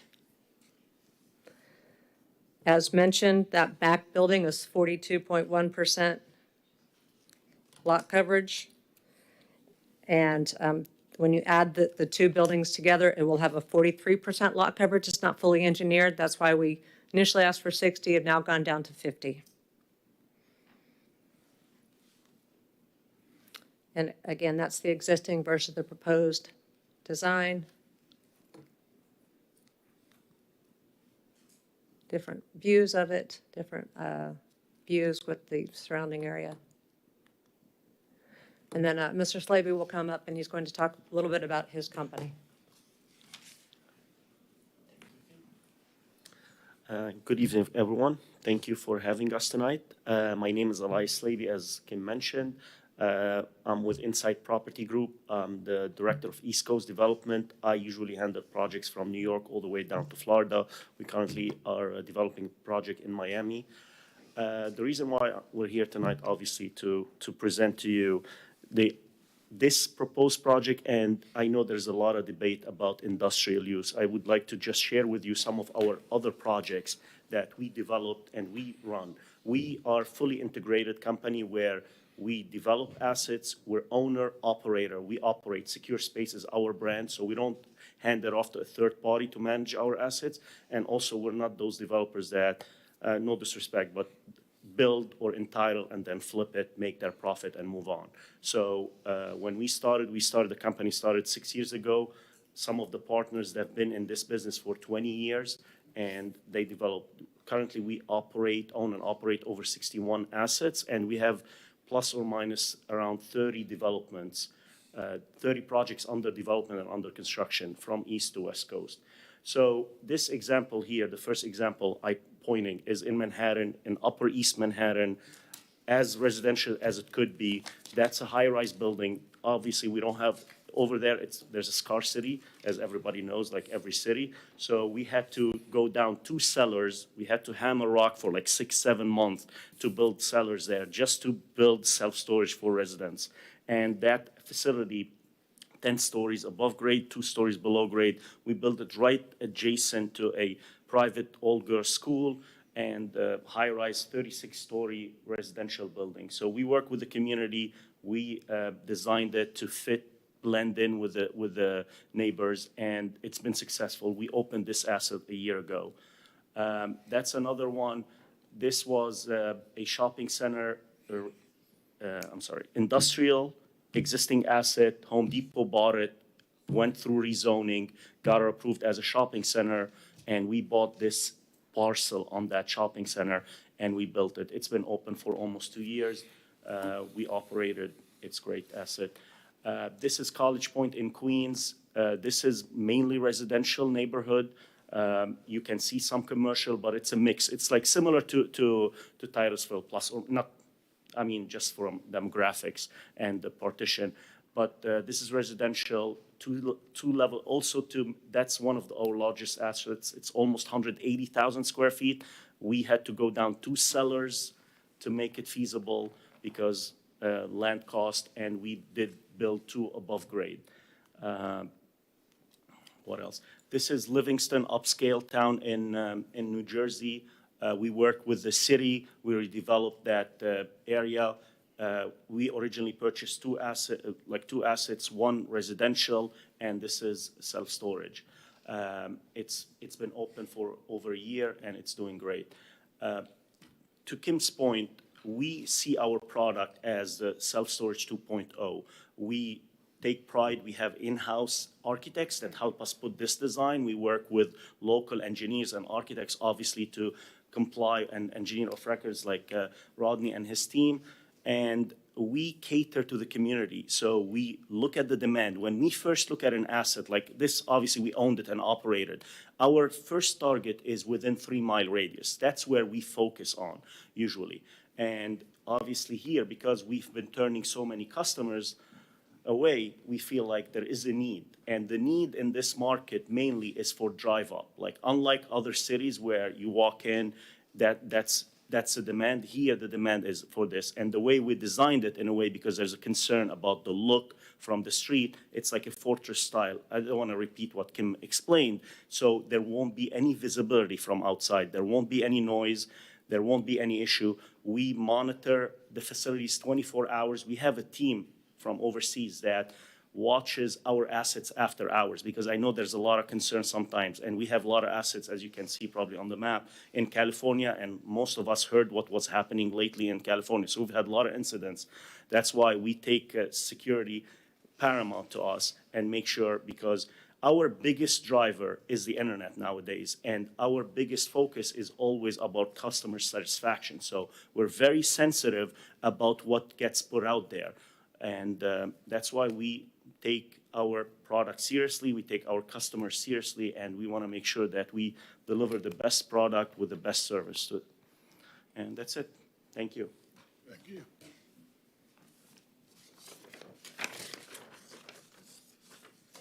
Okay.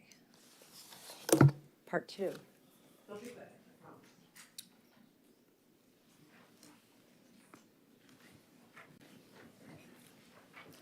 Thank you.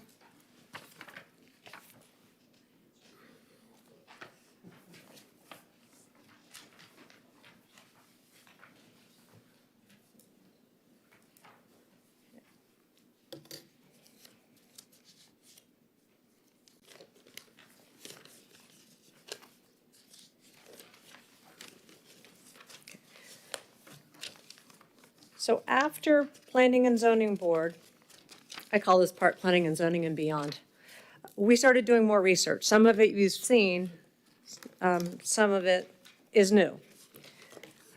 We were told we should look at other land, that it impacts all RC zoning. One of the important things was, I said, why don't you do a PUD?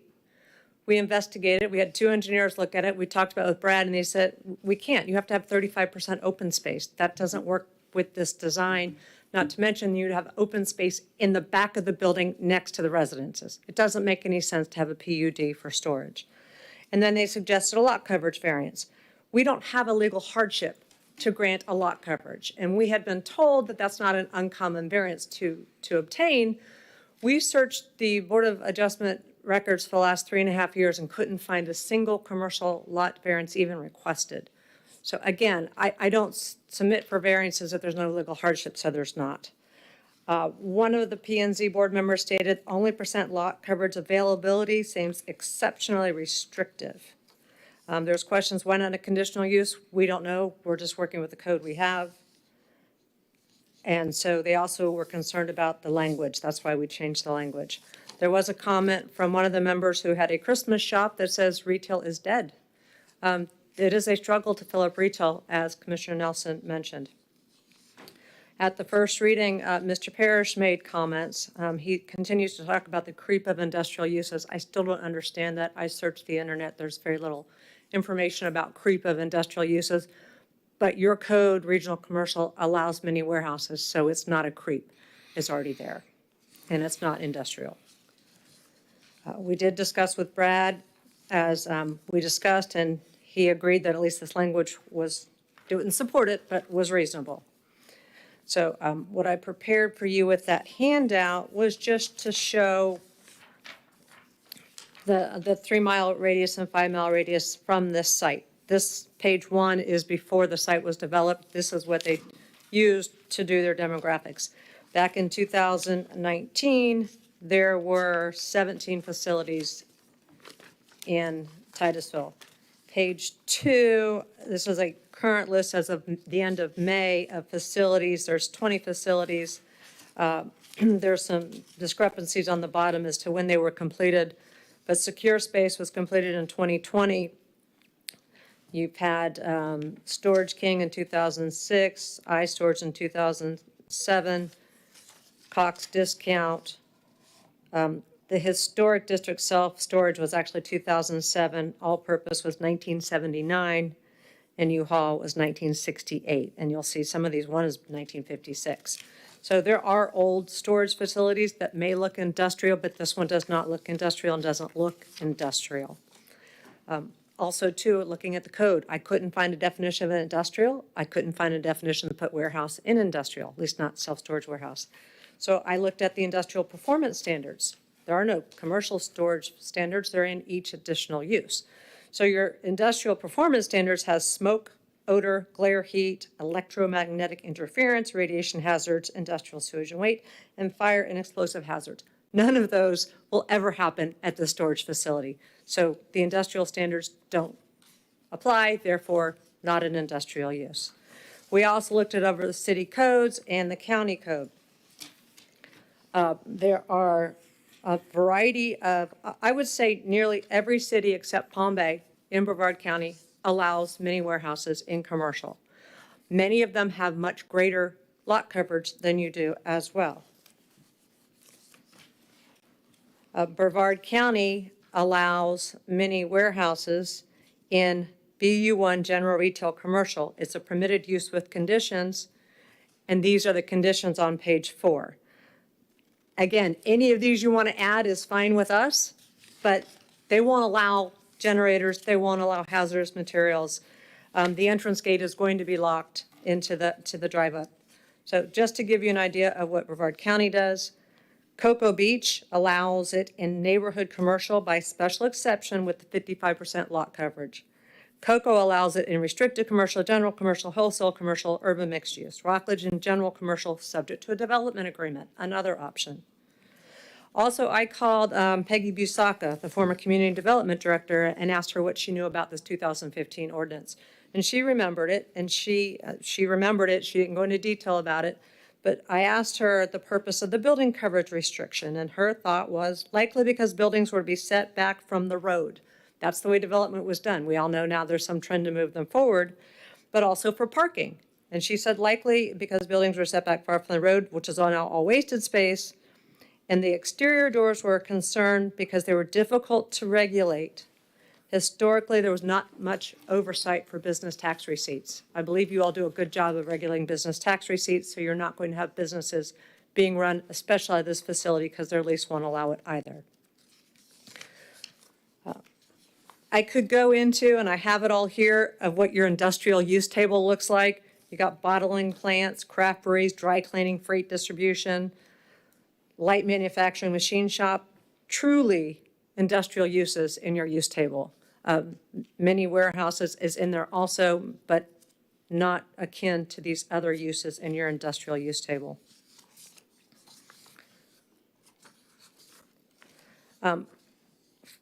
Finally, I looked to this facility, secure space as it is now, and to show the expansion will not cause the issue to the city or to neighbors. On page 5 and 6 is taken from their website, and it shows that they have a manager on site every day except Sunday. They have hours of 6 a.m. to 8 p.m.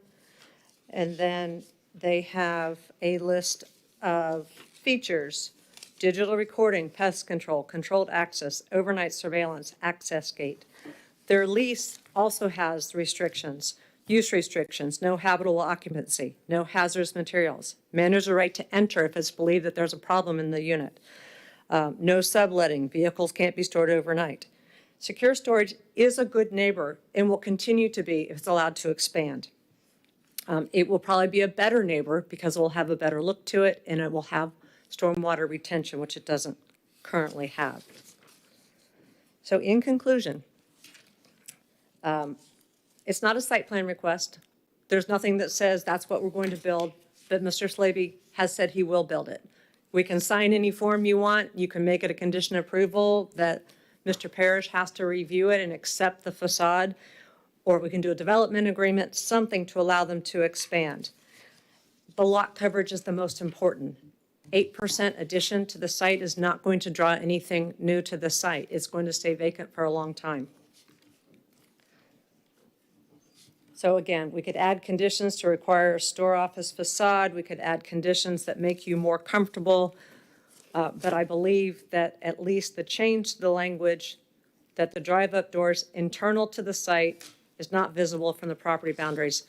The original draft, I thought it was one of those you would know it when you see it, but apparently that was a little bit confusing to everyone, and I know Ms. Stokel asked at the first reading, what does that mean? So hopefully that clarifies what we mean. I believe the picture you've seen shows what we meant to mean. And with that, we would ask for your approval of this ordinance change. There are two components. If you like one but not the other, we're happy to take what you will offer, and we're happy to have additional conditions. But at least now you see the purpose and the reason why we've come before you, because there is no other way to do it. You good? I'm good.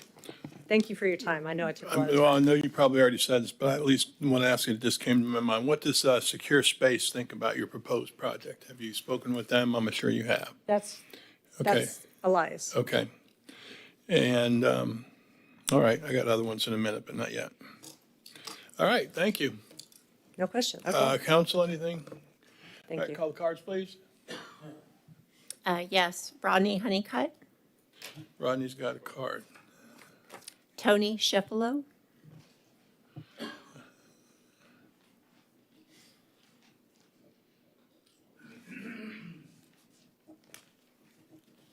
Schiffelotropic Street. A mini warehouse of the wrong kind. I want to point out that the Planning and Zoning Commission recommended denial, even though it says here that they approved we it. got that right, yeah. We got that right. What are you saying, sir? I said, we got that right. I saw that too. I said, that's not right. That's not right. I was at that meeting. 6-1, they denied it. Right. They recommended denial of this application to amend the text of the city's land development regulations Even staff has concerns. How often does that happen? If I were making the rules and changing the look of the city, I would be careful in approving the requests that will allow any change to the intent of the land development regulations until a full examination of the current environmental conditions, sustainability we're looking at, and desires of the current citizens are explored in the context of the entire city. You guys have got to look at everything all together. Careful reading of the 73 listed regional commercial zone properties, so thoughtfully enclosed by Ms. Rosinka, show a majority of these to be clustered around the two I-95 exits at Garden and Highway 50. And then there are a few that are scattered at the east end of Highway 50, probably approved there by short-sighted staff and councils past, not you guys. The regional commercial district is intended to provide for intensive, highly automotive-oriented uses. So these are mostly where they should be located at I-95. And they're mostly shopping centers. If you look at the list, did you analyze it? But they're mostly shopping centers, parking lots, convenience stores, several banks and credit unions, restaurants and entertainment venues, and some vacant properties with the dream of future such venues in the now designated Gateway. Don't forget our gateways along Highway 50. We're looking into the future of our town with the Titusville Tomorrow project. And one outstanding comment from citizens heard at several of the meetings: we don't need more storage units or Dollar Generals. The client knows the code for this property. If they insist on open access units, then they should build in an area where code allows that. Change your location, not our zoning that's put in place to protect our neighborhoods. They're asking for a passive use, and I agree with you, sir, storage there, while the regional commercial zone is for businesses that are active, like restaurants and entertainment venues. We should save our property along Highway 50 for what it's intended for, especially with the new Gateway project coming. Don't approve this. Next up. Vicki Conklin.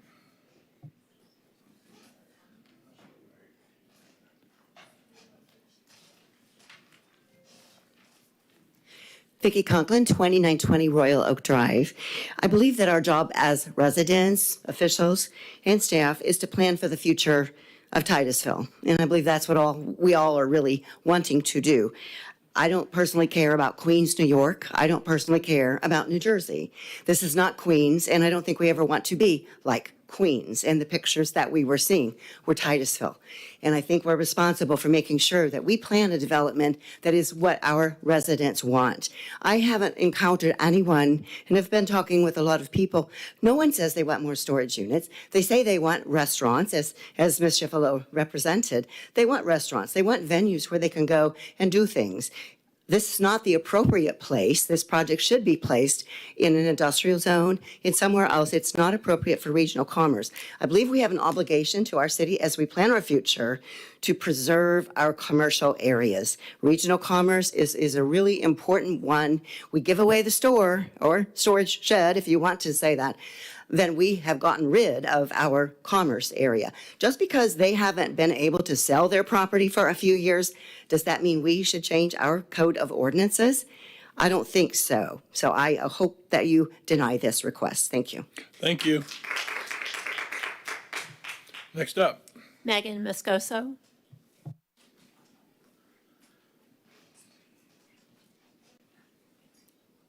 Hi, good evening. Megan Moscoso, Demerit Drive. I would agree with Member Cole. This isn't just affecting this property. This affects at least 7 other properties, some also represented by the applicant. And I would agree with the prior speaker and Member Stokel. We need to preserve our commercial space. The applicant spoke about demand. I've knocked on over 1,500 doors, and not one person has asked for more storage units. People want places, like the speaker before mentioned, to eat and places to take their families. Titusville is growing. We are almost at 50,000 people, and it's very nearsighted. It's a very nearsighted view to say that there isn't enough traffic on Cheney Highway. We are building houses like there are. Yeah. Look at Culver's. It's an out parcel, and it has been a huge success. Please listen to staff who recommended denial. Please listen to the P&Z who recommended denial, and ask yourself, when was the last time someone asked you for more storage units? I believe someone is going to win and someone is going to lose. If you approve this, I think the citizens of Titusville will lose, and the out-of-town developer will win. Thank you. Next up. Elizabeth Parker.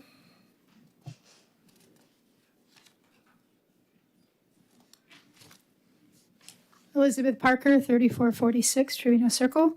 I obviously am in agreement with the previous speakers, and I thought it was fascinating that she closed out with, "There is no other way to do this." I'm sorry, there are plenty of other ways to do storage in Titusville. We have 20 other storage facilities at this moment. This is not a necessity. This is a desire. I don't think one person's desire should override the city's plan. State Road 50 is a high traffic area and getting higher every day. We are building more and more roofs in this city. We have higher and higher incomes coming from the Space Center. Those higher income people drive the desire of Chick-fil-A, though I would not prefer a Chick-fil-A, to come to our community. It's not based on traffic or whether they could sell the parcel previously. It's based on what is the city now and what is the city becoming. I think it's very important that they can be a good neighbor wherever they build in the city, and it doesn't have to be on State Road 50 in our commercial zone, where many of the new residents, the young residents, the up-and-coming couples would probably love to have opportunities to recreate. Thank you. Thank you. Well said. Next up. All right. Applicant.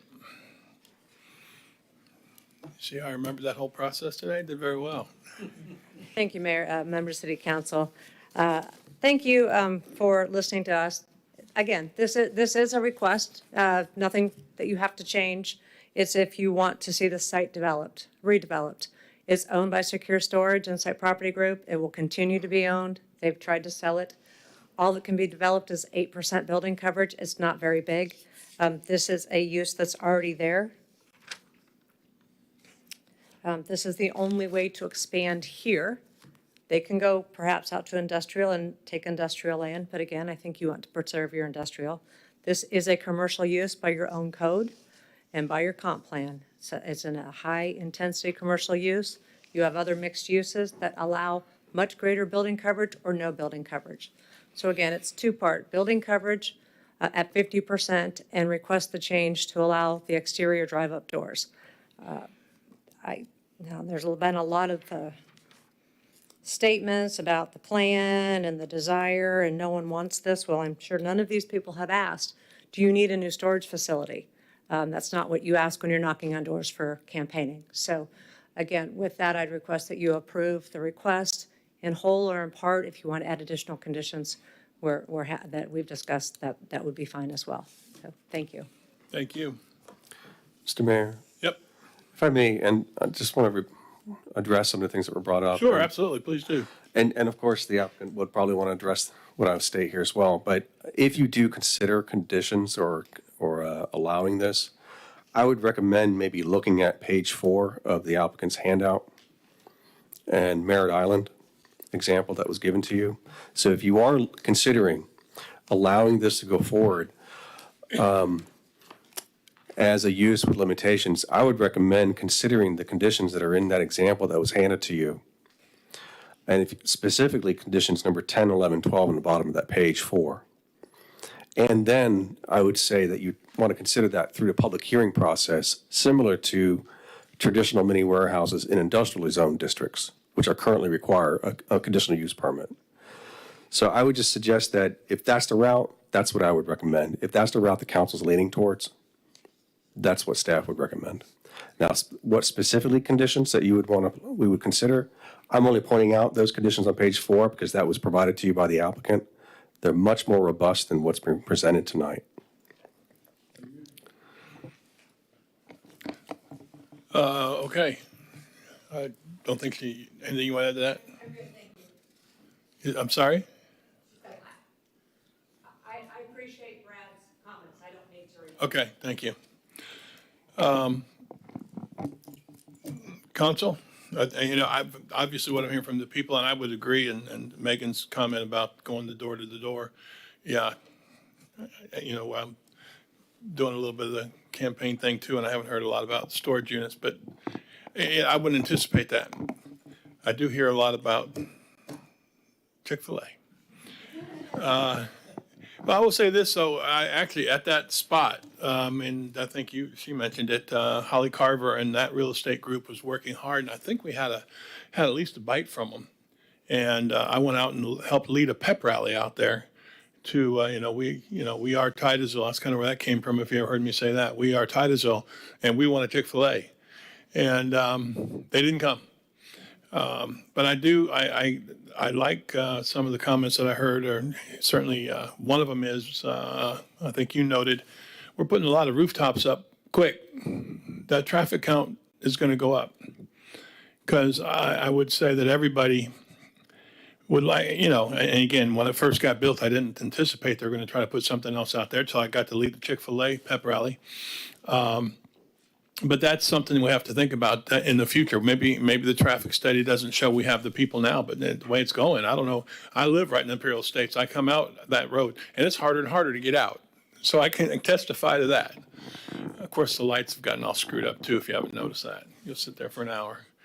But anyway, and that's not a City of Titusville issue, by the way. Let me hear from council a little bit. I think that there were some really good comments here and good presentation, and this is how it's supposed to go. So, Member Nelson, you want to say something? You look like you're ready. I was going to let somebody else go first. I agree with Megan in that we are growing. And so really the question is, do we allow that parcel to be used as warehouse? Or do we want to save that because we're growing? We could allow a mini warehouse with loads and loads of conditions. But I think the bottom line is, do we want to change it? Or do we want to leave it for future development? And I also agree with Mr. Child's statement about retail's down. I mean, when I'm even shopping online, that's bad. I never thought I'd do that. But I find myself doing it more and more and more. And less in the brick and mortar. Right. So, and I'm not saying So- what that says. The other question is, how much do we need? And I'm not sure what the answer is. And as I started, I don't really think it's a question of, does it fit there, because there's a storage unit storage facility, and there's a storage facility there. So it's not like, it doesn't fit there. However, do we want to have that regret that we put that there and then the traffic studies come up and now we have people interested? Because I know that there's been a lot of, Holly Carver in particular, that group has been recruiting people to try to get them, and we've had a few bites, and people have been interested, kind of like they did over there at Merritt Square. You put out a little restaurant out there in the parking area and landscape it up. So, Member Stokel. Yep. Normally I have my map with me. I don't have it with me right now, but you guys, okay, good. I knew Member Nelson would have it, but I don't need to show it. Just as you look again at the different spaces on here, and my thing I feel like I always try to stress is thinking long-term. And you guys all know how many residential units we've been approving and are going up. It's consistent. And so my biggest thing is, as those go up and we have more residents here, is I want my vision is to preserve that commercial space. So whether it might not be a Christmas shop that can make it, but maybe it could be a restaurant or some type of entertainment, something that our families can go and visit, our residents can go and visit. And so to me, thinking long term, I feel like, yes, we could approve it now and it would be nice and, oh, we have something there now. But thinking long term of what do we want Titusville to look like, 20 years from now, I would just like to preserve that more of the commercial retail space where, again, I think there's mixed opinions on whether it's commercial or industrial, but to me, I want something with some foot traffic and people visiting and walking, similar to the bowling alley. If you go visit there's people outside sometimes. It just doesn't seem compatible to me. I would say when we ran, was it 16? I was hearing over and over again, oh no, not another car wash. Oh no, and not another auto parts store on Highway 50. Oh my goodness. And I must admit, I wouldn't be surprised, and that's certainly an issue when you just make a decision like this, that it's not going to get to be, and we saw the numbers of warehouse or storage areas, storage facilities. It would be, oh no, another storage facility. So, I can see that aspect. I do, and I started off by saying, and make it clear, it's hard for me to say it doesn't zone well when in fact there's already a storage area there. That I get. But is that what's, the people are saying or hearing the best I can hear it, and again, oh great, another storage area. So, Vice Mayor. Well, yes, I love Titusville. I truly do. And I think Titusville is a wonderful, wonderful little city, and I also believe that if you need a whole lot of storage, you probably have too much stuff. Absolutely.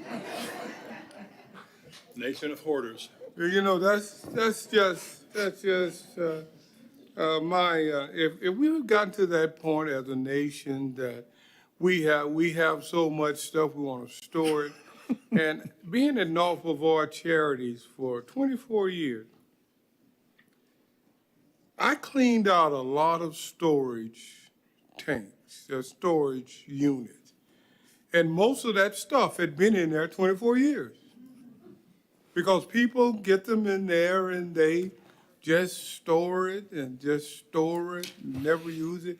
Kind of like me with a pair of pants that I wore 20 years ago. You can't fit in them.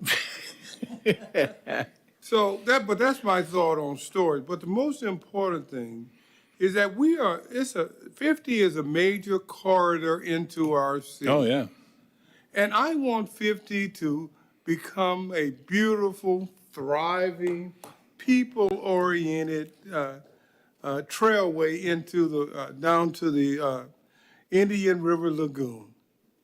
And a storage place in that particular position, in that area, I personally feel has no place to be there. And that's my thoughts. And if you want me to make a motion, I shall. Well, we got a couple of people to talk first. And again, you guys all know about this, I'm sure. One of my former favorite shows. You got a lot of storage areas when they got a show called Storage Wars. And yeah, see, y'all like that show. You haven't been watching it, but yeah. I think it's in reruns now. But anyway, Herman. I just want to halfway repeat something I said earlier. We keep talking about this specific site. While the design is commendable, while I understand there is a storage facility there, my problem is we're giving blanket approval, changing our ordinances so anybody can put these storage areas anyplace. I can't handle that. Well, that's we're not real talking problem. site specific here. It's and not a that's spot what zone. we've been focusing in on the whole time. So, I see no other lights. So if Member Nelson or Vice Mayor want to make that motion. I'll let the lawyer do it. We normally let the lawyer do it. I'll let the lawyer do it. Okay, you're a lawyer. I'm the lawyer. You're the lawyer. My friend on top of that. Sorry, Kim. Could I have you put the microphone on? You just turned it off. Oh, sorry. Sorry, Kim. Move to deny ordinance number 15, 2024, mini warehouse and regional commercial zone. Second. I have a motion and a second. Roll call vote. Member Nelson? Yes. Mayor Diesel? Yes. Vice Mayor Robinson? Yes. Stokel? Yes. Member Cole? Yes.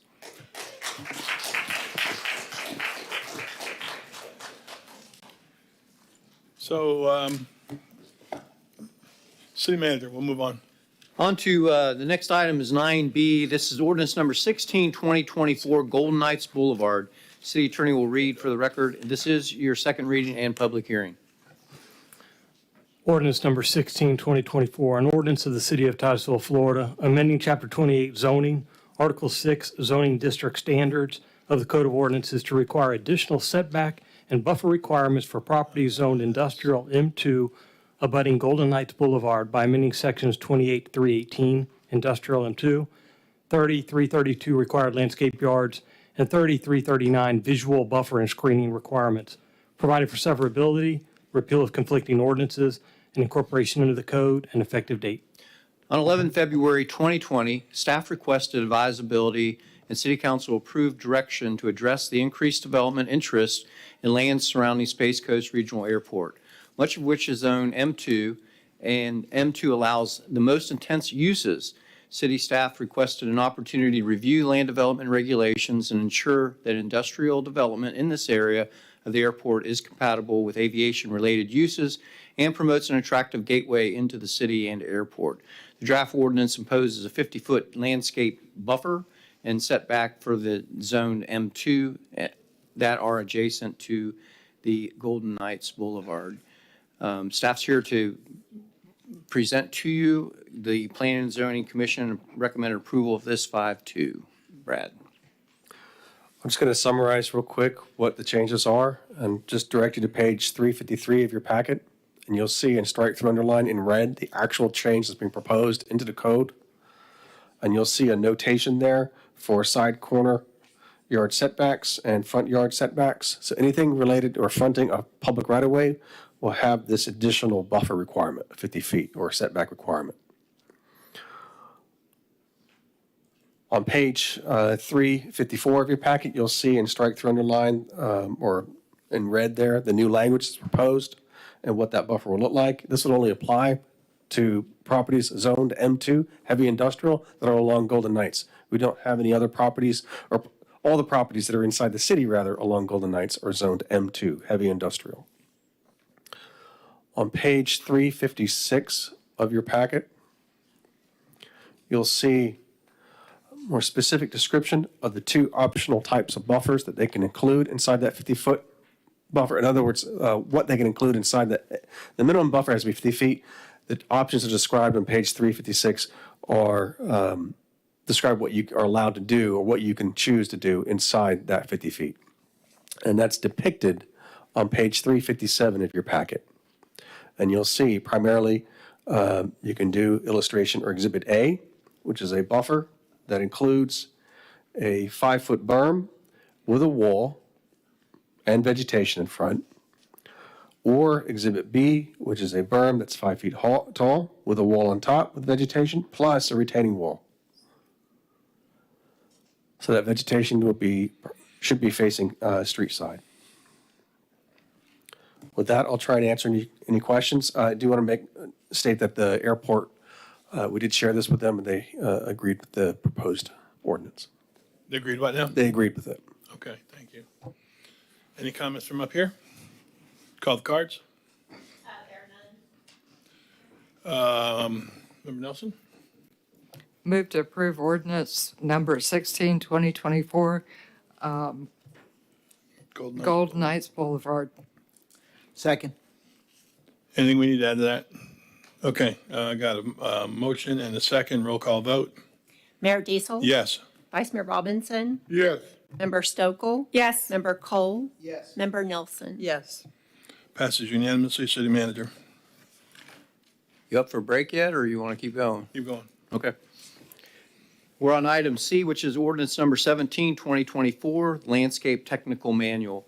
At the August 10th, 2022 regular Titusville Environmental Commission meeting, The commission recommended the city council to replace the current tree list with the city's technical manual with native keystone species to grow in Brevard County list provided by University of Florida Extension Service.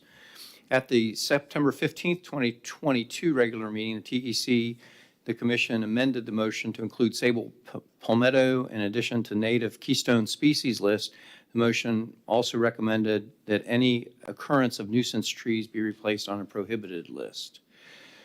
At the 10 January 2024 meeting, the Titusville Commission reviewed the list and recommended the landscape technical manual ordinance list be made up of Florida natives and Florida-friendly species along in zones 10A and 9B only. In addition, the commission recommended adding a grouping that identifies the species that feed wildlife and supports native caterpillars, butterflies, bees, birds, etc. At the Planning and Zoning Commission regular meeting, they approved without the Shumard oak and European fan palm and agreed with staff's recommendation 7-0. Brad's here to update you on anything associated with this after the city attorney reads the ordinance.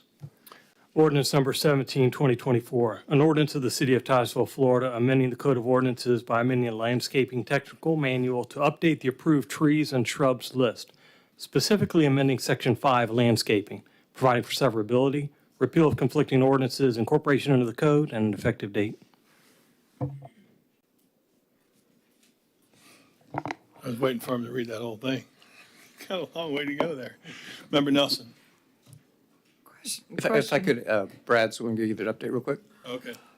Just so you, at the last meeting, the first reading, there was some Vice Chair of the TEC, Michael Majek, presented to you some issues that he discovered in the ordinance, identified 14 species that were missing. We looked back at these.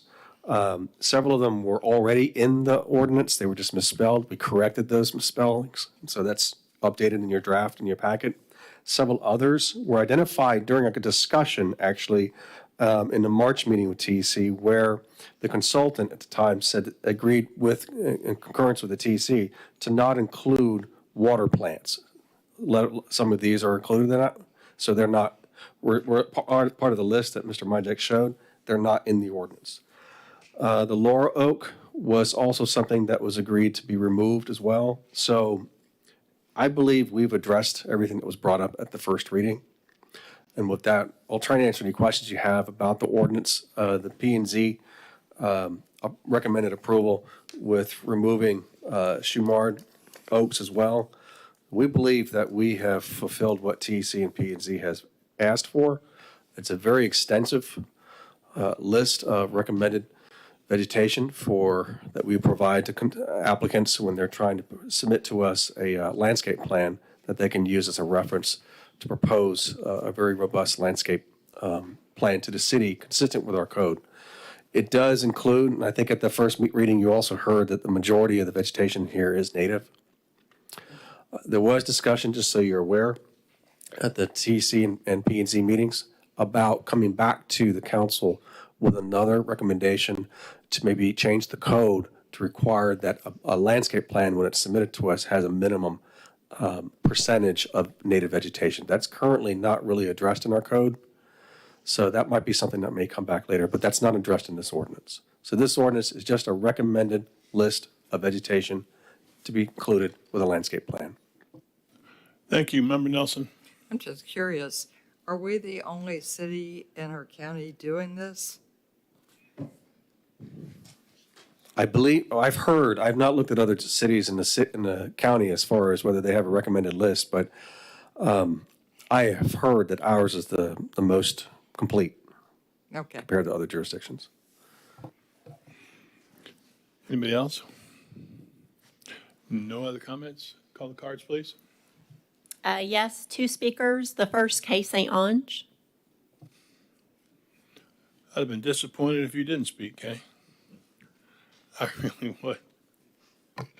It's my pleasure. Kay St. Ange, Maryland Avenue. I have provided you comments on this amended list of recommended plans for landscapers at your first reading, so I won't speak long. The current list in the tech manual only contains 33% native plants, while this amended list contains 73% Brevard native or regional native, a significant improvement. As the consultant indicated, the European fan palm is susceptible to lethal bronzing disease. P&Z has recommended its removal from the list, as well as the Chamard oak, which is not suitable for our planting zone.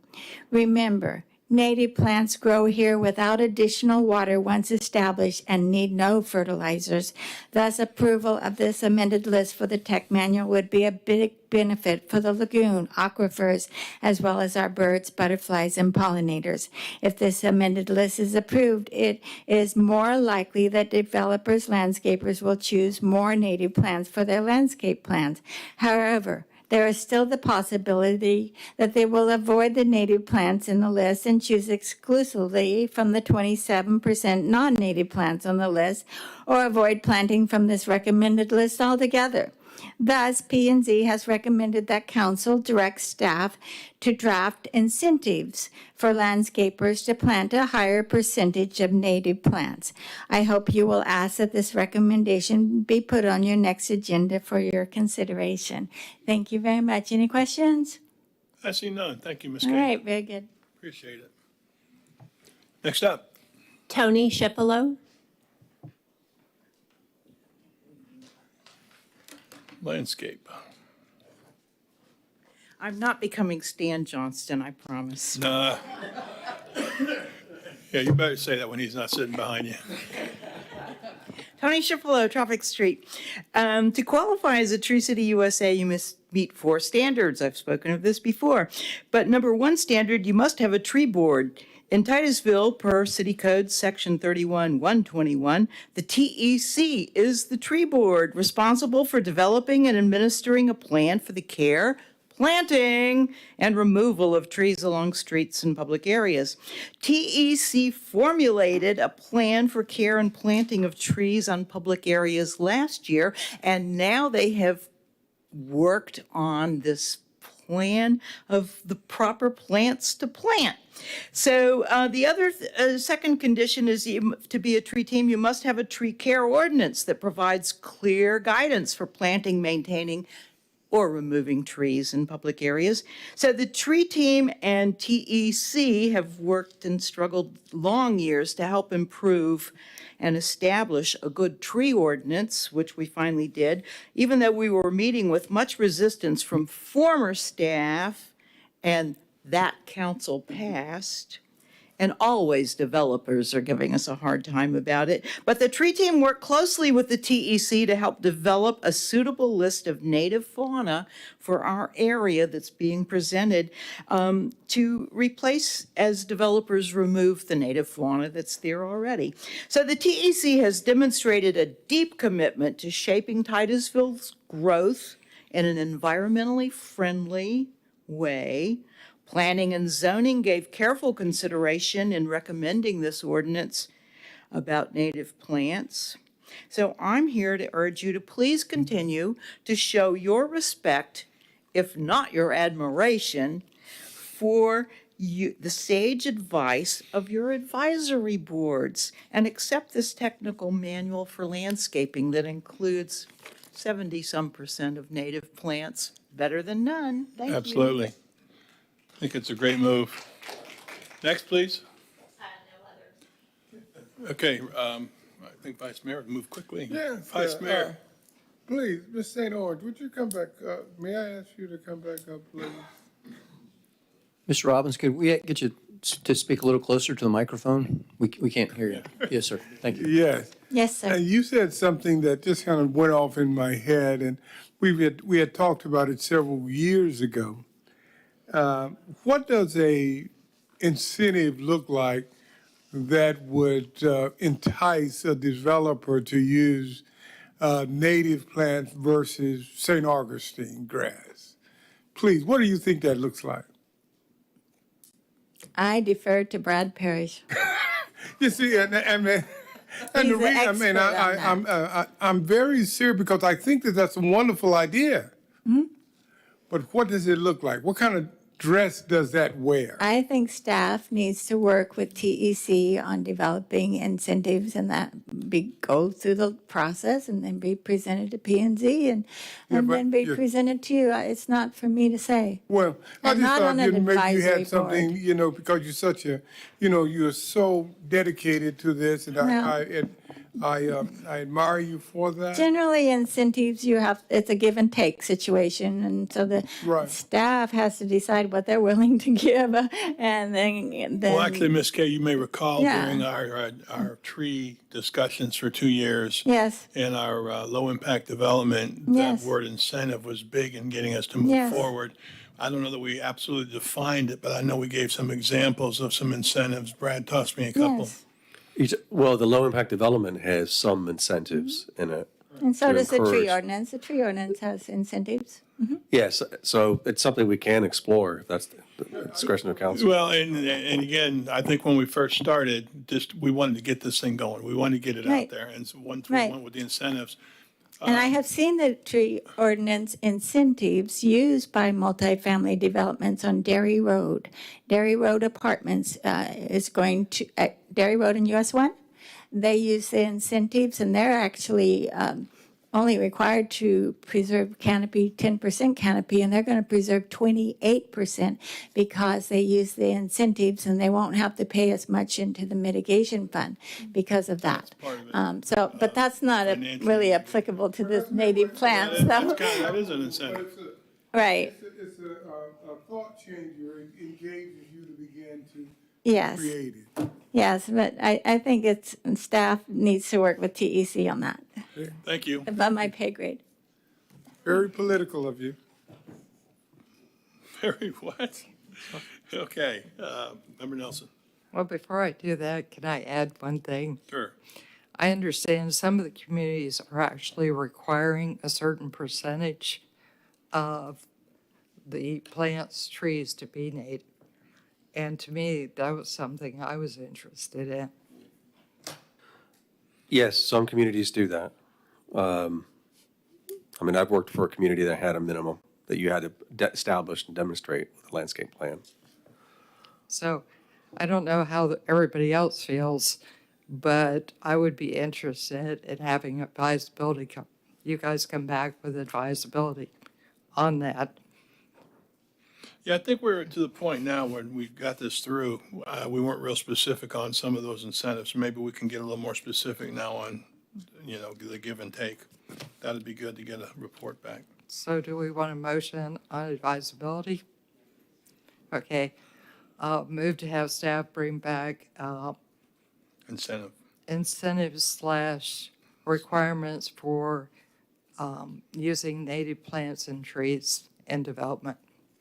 Second. Got a motion. If I could, for clarity, would you like the current incentives that we already have listed?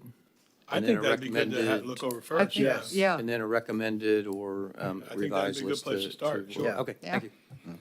Okay, I got a motion and a second on the incentive investigation. All those in favor say yes? Yes. Opposed? We've done it. We moved it forward. Okay. So, now, Member Nelson. So move to approve ordinance number 17, 2024, landscape technical manual. Second. I have a motion and a second. Roll call vote. Yes, may I clarify if that is as written or proposed in the agenda packet? I know. Approved with, as written or with P&Z's recommendations? P&Z's recommendations being the exclusion of those two items. Specifically, they said recommended approval with the Shumard oak and European fan palm with staff's corrections.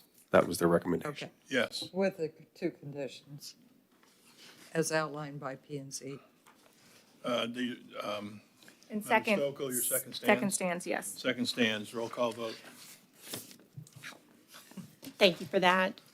Vice Mayor Robinson? Yes.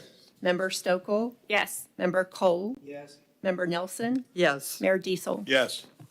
Passes unanimously. I really think that that's a good step in the right direction. I've liked watching this go along the whole way. I like the collaboration we had from everybody involved. And Brad, thank you as well. City Manager. On to item 9D. This is going to require 2 votes. This is ordinance number 18-2024, the Florida Live Local Act ordinance, as well as resolution number 9-2024. City Attorney will read the ordinance for the record. Ordinance number 18, 2024, an ordinance of the City of Titusville, Florida, amending the standards and procedures for development of affordable housing projects in commercial, industrial, and mixed-use districts, and implementing amendments to Section 166.041517 Florida statutes, the Live Local Act, by amending and clarifying Chapter 29, Special Districts and Overlays, Article 8, Special Land Use Standards, Division 4, Affordable Housing, Sections 29-144, Purpose, 29-145 definitions, 29-146 development standards, and 29-147 expedited review process, providing for severability, repeal of conflicting ordinances, effective date, sunset provisions, and incorporation into the code. This is the second reading and the public hearing of this ordinance. The Planning and Zoning Commission recommended approval 5-1 with 1 member not present to vote. On May 16, 2024, the governor signed into law Senate Bill number 328, amending and clarifying the Live Local Act. The law amends the Florida statutes by clarifying the application of the 2023 law, amending the ability to restrict floor area ratios of certain developments, amending the calculation of density, floor area ratio, and the height for certain developments, authorizing height restrictions in certain circumstances, prohibiting administrative approvals within the specified proximity to military installations, requiring the maintenance of policies of the city's website, requiring consideration of reduced parking requirements under certain circumstances, and the reduction or elimination of parking requirements for certain mixed-use developments, amending the allowances for certain bonuses and for density and height and floor area ratio in certain circumstances, and addressing the treatment of specified developments as conforming or non-conforming uses under certain circumstances. Brad's going to update you in addition to what the state legislation provided, as well as the local adjustments to our current ordinance. I'm just going to point you to page 413 of your packet. This is really the meat of the ordinance and changes. I'll just summarize what is being changed in our ordinance consistent with state law and additional changes that we are proposing as well. So section 29-146, and then all the subsequent paragraphs, A, B, and C. Some of those you'll see as changing with strike-through underline language that we're proposing to be consistent with state law. A major change here as far as our internal processing is that if you recall, there were some monitoring agreements that we developed. We've revised those. So there is a commitment letter or commitment statement from the applicant that has to be submitted with a request for a Live Local project. And then that we can review it under the auspices of the law and the ordinance if we have that, but it's not something that's going to be recorded on the property. It's once the site plan, which has to be approved administratively, is consistent with our code and with the law, then there is an agreement that they have to complete. And then eventually there is going to be an easement document that will be included that will run with the property, binding the property owners to say that the site plan as approved will govern that property. And if you recall, this is going to be really important because of the mixed use component requirement that the city uniquely has to abide by.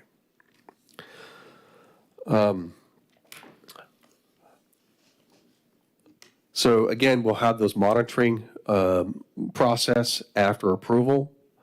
Another section I just want to point to you is paragraph F, which is on page 414 of your packet.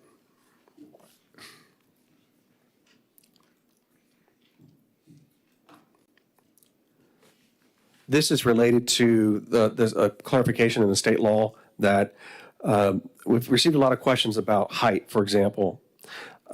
Just because a building that is nearby, well, let me back up. The law says that we must allow someone to be able to utilize the height that is allowed within a mile of the subject property. So within a mile, if we have somewhere in our code on a piece of property and that zoning allows a height that's higher than what they are allowed to have, they can utilize that height and 150% of that.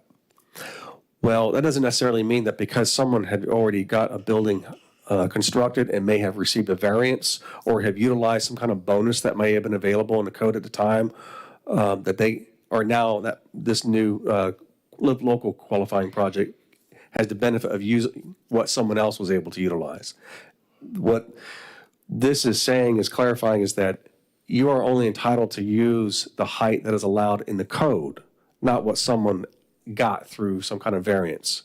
So I've received questions like, for example, there's a building that's 150 feet nearby. Even though the zoning on the property limits it to 100 feet, they probably received a variance or probably was grandfathered and rezoned. Just because that building is 150 feet doesn't mean that the Live Local qualifying project can utilize that. They have to abide by what the zoning currently allows. I hope that's understood. Okay. On page 415 of your packet, you'll see paragraph I. This is related to the mixed-use development, making sure that the development shall be processed for approval as one unified development inclusive of both residential and non-residential uses as depicted on the site plan. And must include the requisite percentage of residential units that qualify as affordable housing. If you recall, in the original ordinance, it talks about ratios and there are limitations they have to abide by. So the floor area ratio of a development, what that means is if you have 4 or 5 stories of several buildings, the square feet of not just the footprint of the building, the square feet of all those floors is your floor area ratio. And the mixed use component must make up 20% of that minimum. On page 416 of your packet, if you recall, the law says that we must allow a Live Local qualifying project to, that the local municipality must allow them to go through a process to reduce their parking if they're within a certain radius of a transit. That's been clarified in the law. You'll see on paragraphs K on page 416 of your packet and I, or K and L, excuse me. Some revised language related to that. Instead of 1/2 mile, now it's a 1/4 mile radius. And it actually, there's some more criteria as to what we should consider.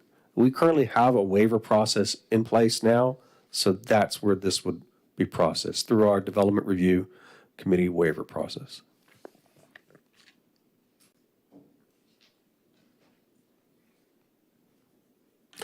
The last thing I want to bring up is on page 417 of your packet.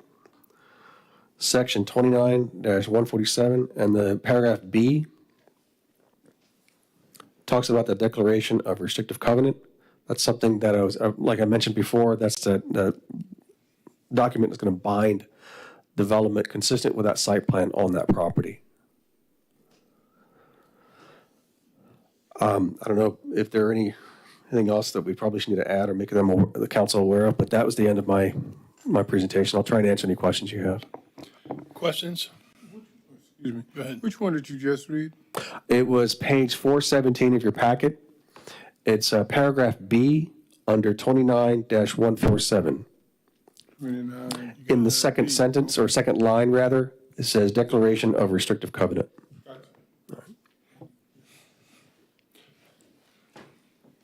All right. One other thing, I'm sorry. Then there's a resolution on page 419. And I just want to point out a couple things that are changing in there. References to these monitoring agreements have changed, and the fee has changed a little bit. You'll see on page 420 of your packet, at the bottom, it's section 2, fees.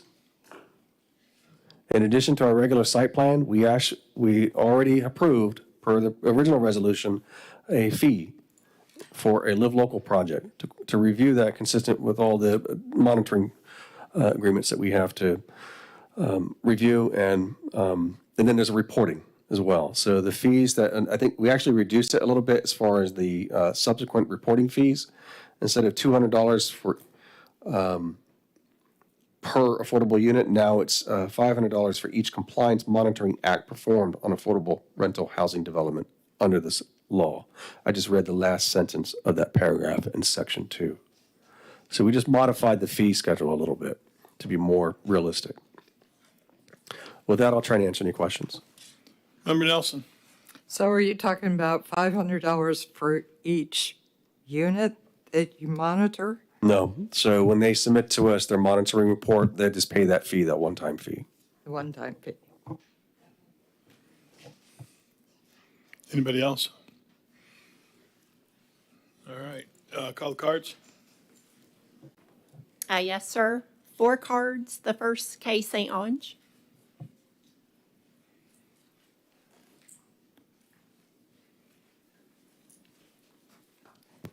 Okay, St. Ange, Maryland Avenue, immediately adjacent to a future Live Local Act development. The developer has expressed his intent to build Live Local immediately adjacent to me on 30 acres. 30 acres times 40 units equals 1,200 units. Bye-bye bald eagles that have an active nest immediately adjacent to that 30 acres. This is a state law, and so, of course, it must be adhered to. If there is a possibility of Titusville opting out of the tax exemption for developers seeking to build under the Live Local Act, please consider this seriously. Once developers start building these huge, high-density apartment complexes under the Live Local Act, we will need more city planners. We will need more Public Works Department employees. In fact, we will need all kinds of new city employees, and we will need wider roads. We will need the tax funds that could possibly come from these exemptions. So I do hope you'll take that seriously. With more dense apartment complexes, we will need more commercial properties, Sarah. We will need more commercial properties for grocery stores.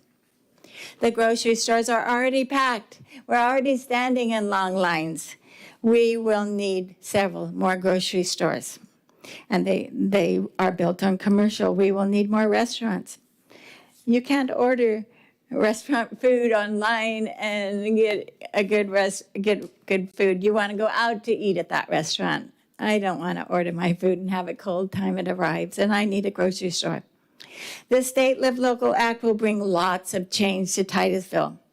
With large wooded acreages being developed, we can expect higher temperatures to prevail. More polluted stormwater runoff will flow into the lagoon with more algae blooms and fish kills. What will that do to our tourism? Don't expect the manatees to be able to survive. Live local. Moving forward, keep in mind all the consequences of the Live Local Act when you're deciding all about these various issues that come before you. Live local will prevail. We must take action now. Thank you. Thank you, Kay. Next up. Kathleen O'Rourke.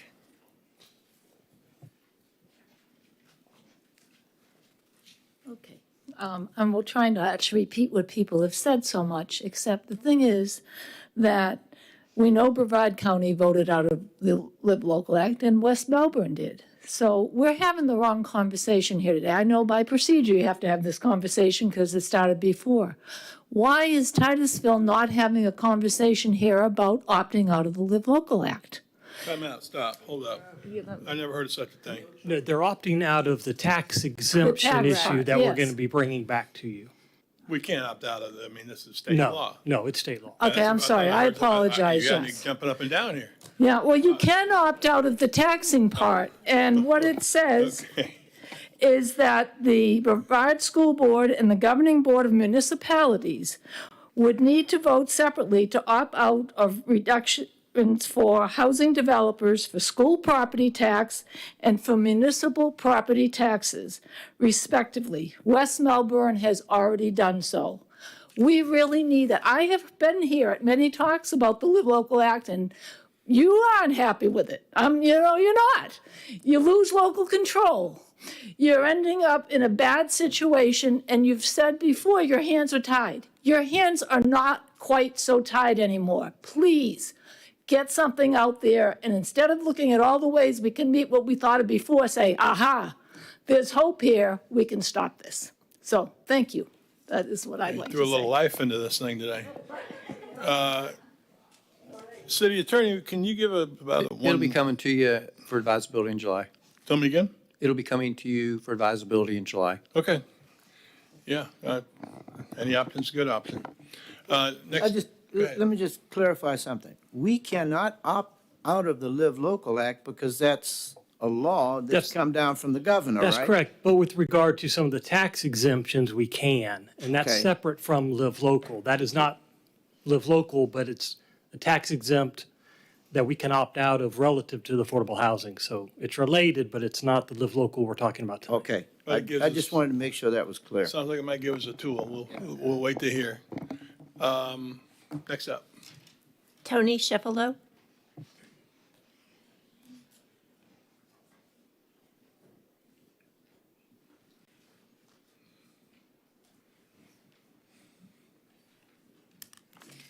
Schifelo, Tropic Street. I've spent a lot of time on this legislation, as has our staff, and as of my last meeting with Brad, we're confused and conflicted on a lot of the same issues raised by the state.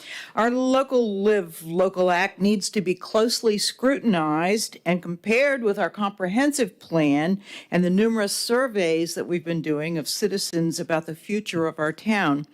Our ordinance needs to be refined and reinforced in areas that give our current residents the most protection, while the state law tries to give every advantage to the developer who claims an intent of affordable housing.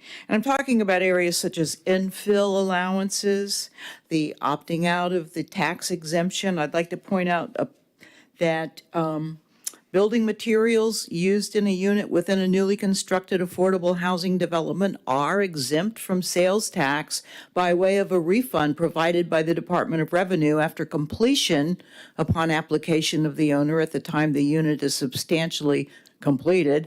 Building materials means tangible personal property that becomes part of a newly constructed unit in an affordable housing development, including appliances. So the developer will get plenty of tax breaks there. We don't have to give them a tax exemption on the affordable housing units.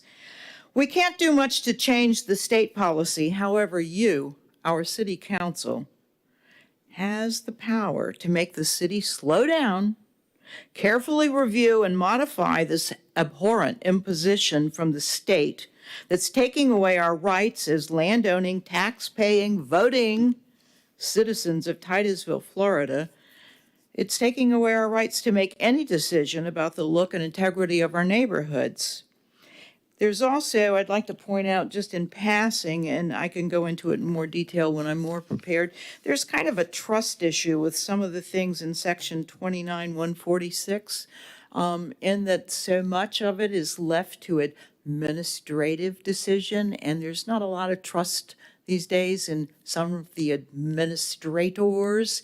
So I'm thinking that we ought to look especially at modifying that, which I understand other municipalities have been able to insert some kind of control so that people have some way of looking at it. I'm not sure about the mechanisms. That's why I say I'd be glad to talk with you more specifically when I've had more time to research. This agenda was so packed with so many things that And you have been informed on that. You really have. There's been times I've talked to you. The Live Local, we need to really be careful as we go. I mean, I know we got to take so much that the state has given us, but there are things we can do. Well, there are things you can do. I'm well, sorry. we'll work I'm on putting that. me up there too. Yeah, thank you, Tony. Next up. Katie Delaney.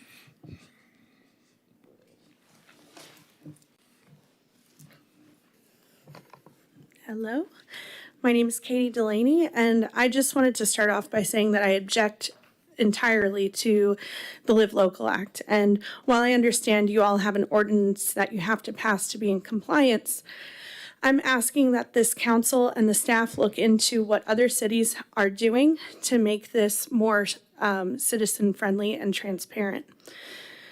There was some great discussion at the planning and zoning meeting, and I hope you all go back and watch that. Rather than focusing on what can't be done, let's see what we can do to make this gross government overreach more transparent.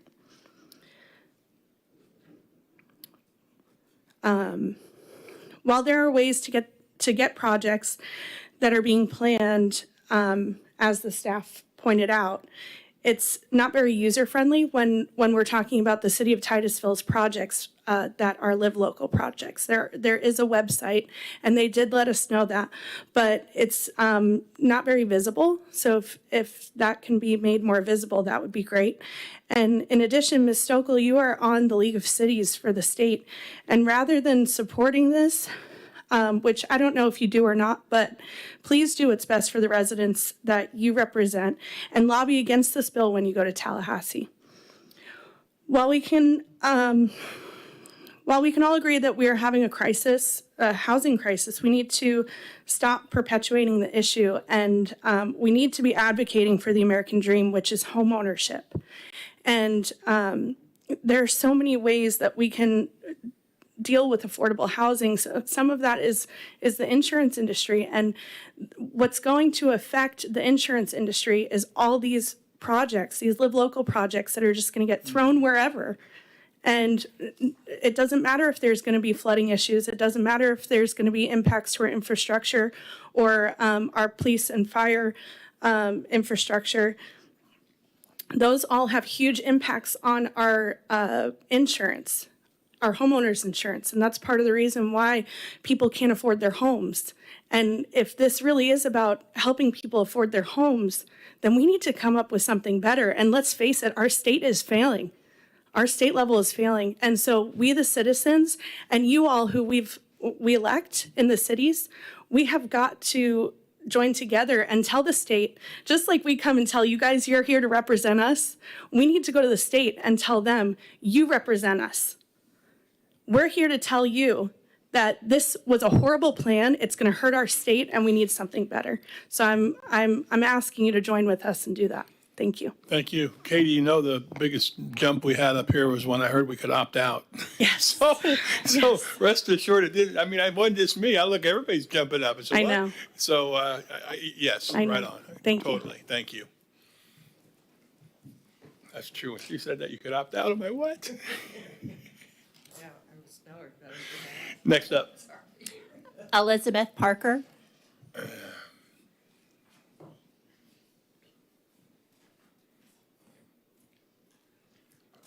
Elizabeth Parker, Trevino Circle. I agree. I'd love for us to be able to opt out, but since we can't, the things that we can do are things that we're starting to do already, which is looking at the law itself and seeing where we can help ourselves. And one of the things I heard tonight that I'm not quite sure I heard correctly is that we're on board with reducing the parking, but we don't have a transit hub. Titusville has not got a transit hub where we can transport people. So I think that's an area where Titusville needs to take a second look, because we need to demand the parking for these buildings. I know we, a long time ago, gave up parking along the riverfront for some of the high rises we built there. And I don't think that's something we should be giving away now or in the future, particularly to these developments.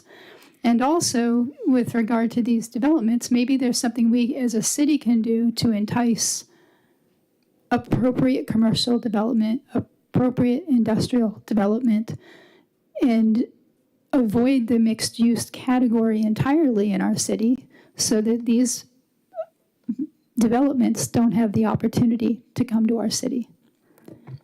Thank you. A lot of good ideas. A lot of good stuff out there tonight. Next up. Okay. Staff, anything else on that? No, sir. Thank you. Member Stokel. Yep. Brad, can you touch on the parking reduction that was just mentioned?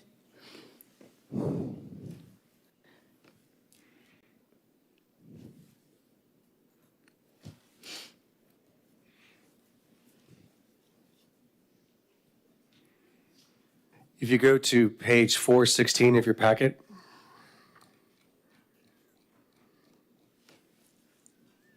so the law says that we must consider reduced parking requirements for development if the development is located within a half mile. Now, that's been changed to a quarter mile of a transit stop and is accessible from the development via continuous ADA compliant pedestrian. That's something we added. Transit stop is defined as a. Can you hear him? Okay, is it? Oh, hub, okay, go ahead. I thought you couldn't hear him. Go ahead. Yeah, I'm looking at, so paragraph L. The city must reduce parking requirements by at least 20% of a development authorized under this division if the development is located within 1/2 mile of a major transportation hub that is accessible from the proposed development by safe, pedestrian-friendly means such as a sidewalks, crosswalks, elevated pedestrian, or bike paths, or other multimodal design features. So these are from the statute. Okay, and that's what I was afraid of, honestly. The way they'll work, though, is through our current process, our administrative process, and through our administrative waiver process, too. Okay. Yeah, so I've been very vocal about how much I do not like Live Local, and it is something that the Florida League of Cities has lobbied against ever since it was brought to the table. I would also venture to say even some of these adjustments that were made this time, while it wasn't as much as I would have liked, it was a small win in that direction. I think we're going to have to wait potentially one more legislative cycle to get something changed just because of the process in Tallahassee and how it works, unfortunately.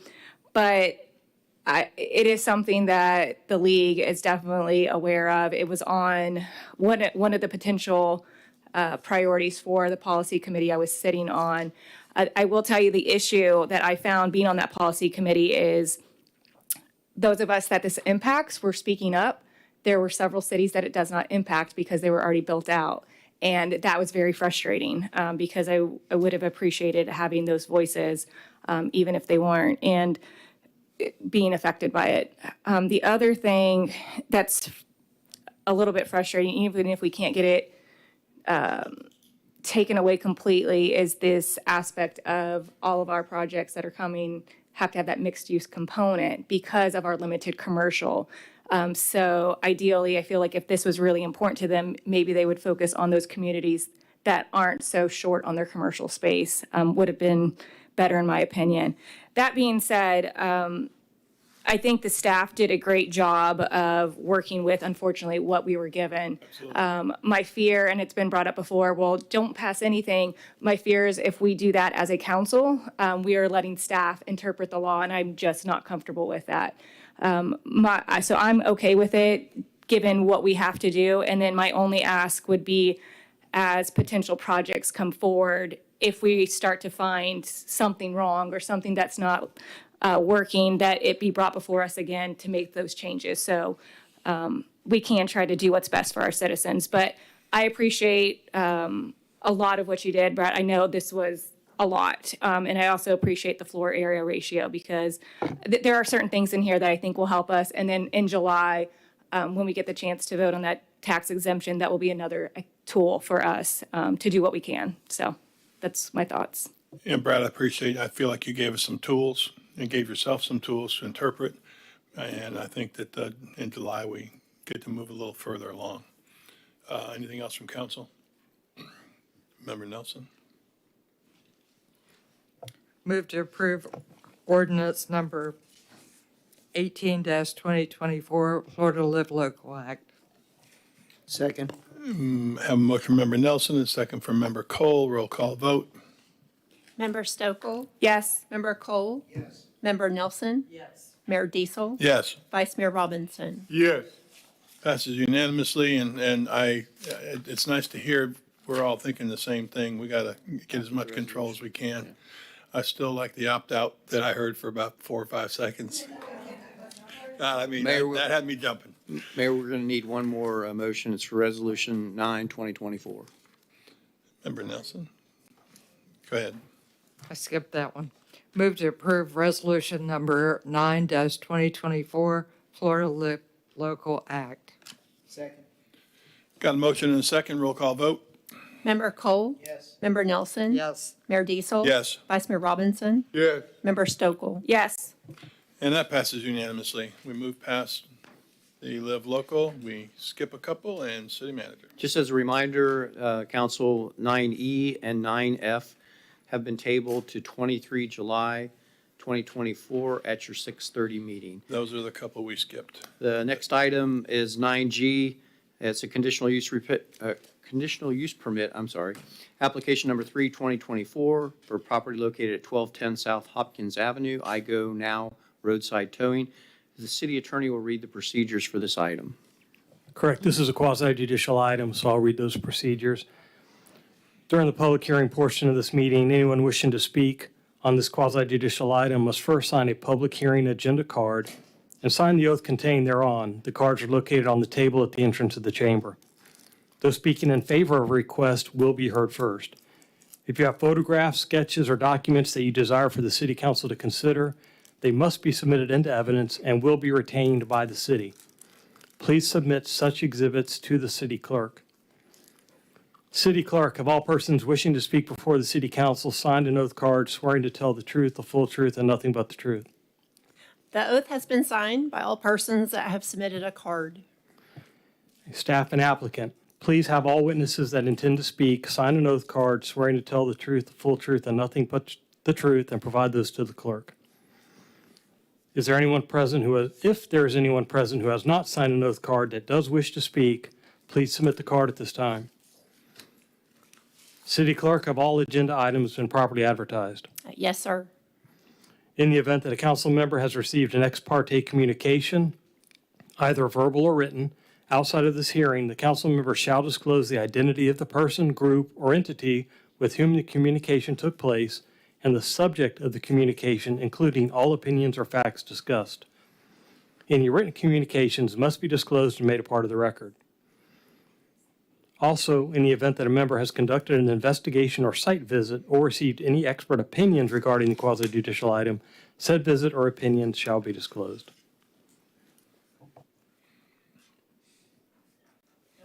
No. We'll wait, we'll get that from member Nay. Nelson. Not at all. Sir, I think you have a council member that's not present. That's so what I we'll said, need we'll have to get get some her when she feedback gets from her. back. We have to hold on this now? It'd be appropriate for her to hear all the evidence. So we could take a break if you'd like. Yeah.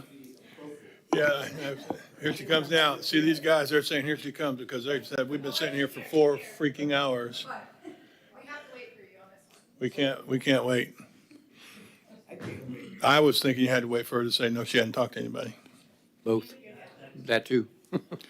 Yes, sir. Have you talked to anybody or anything about this project, quasi-judicial? No.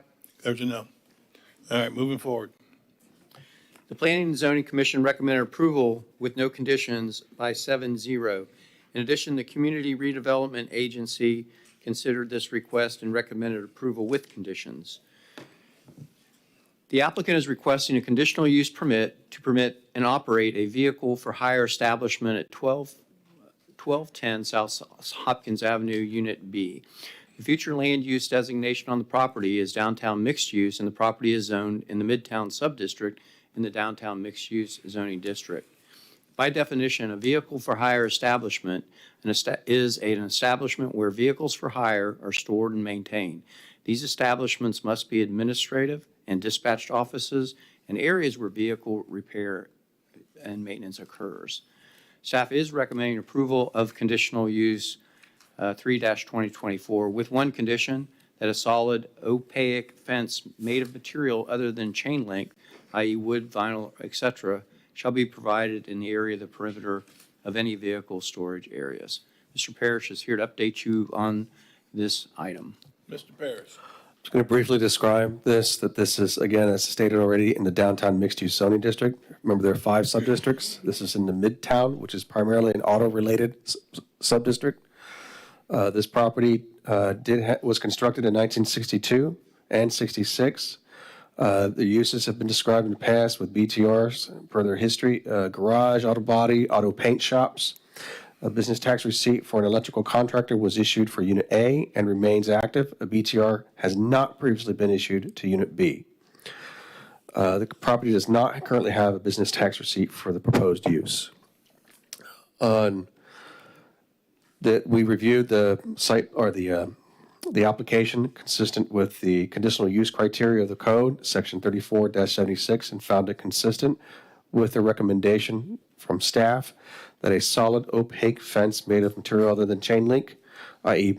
wood, vinyl, etc., shall be provided around the perimeter of any vehicle storage areas. We do not, all we have right now is a concept plan on page 784 of your packet that we believe identifies where this parking vehicle storage area is going to be, primarily to the behind these buildings.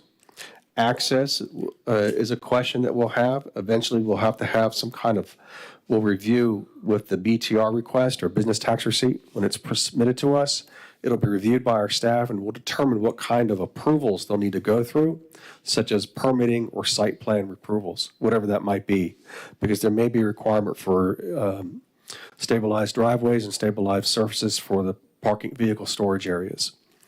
We suggested the opaque fencing only because vehicle storage areas of this nature we believe should be screened in some way. This was brought before the Planning and Zoning Commission. They recommended no conditions, approval without conditions. The CRA recommended approval with chain link fence with covering material around the vehicle storage area. With that, I'll try and answer any questions you have. Any questions? I see none. Call the applicant.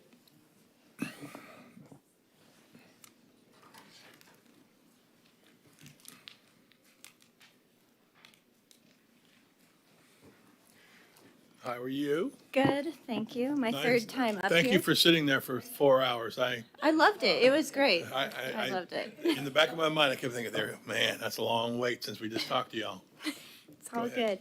My name is Rose Smith. I'm the owner of I Go Now Roadside Towing and Recovery, and I reside at 2515 White Oak Lane in Titusville.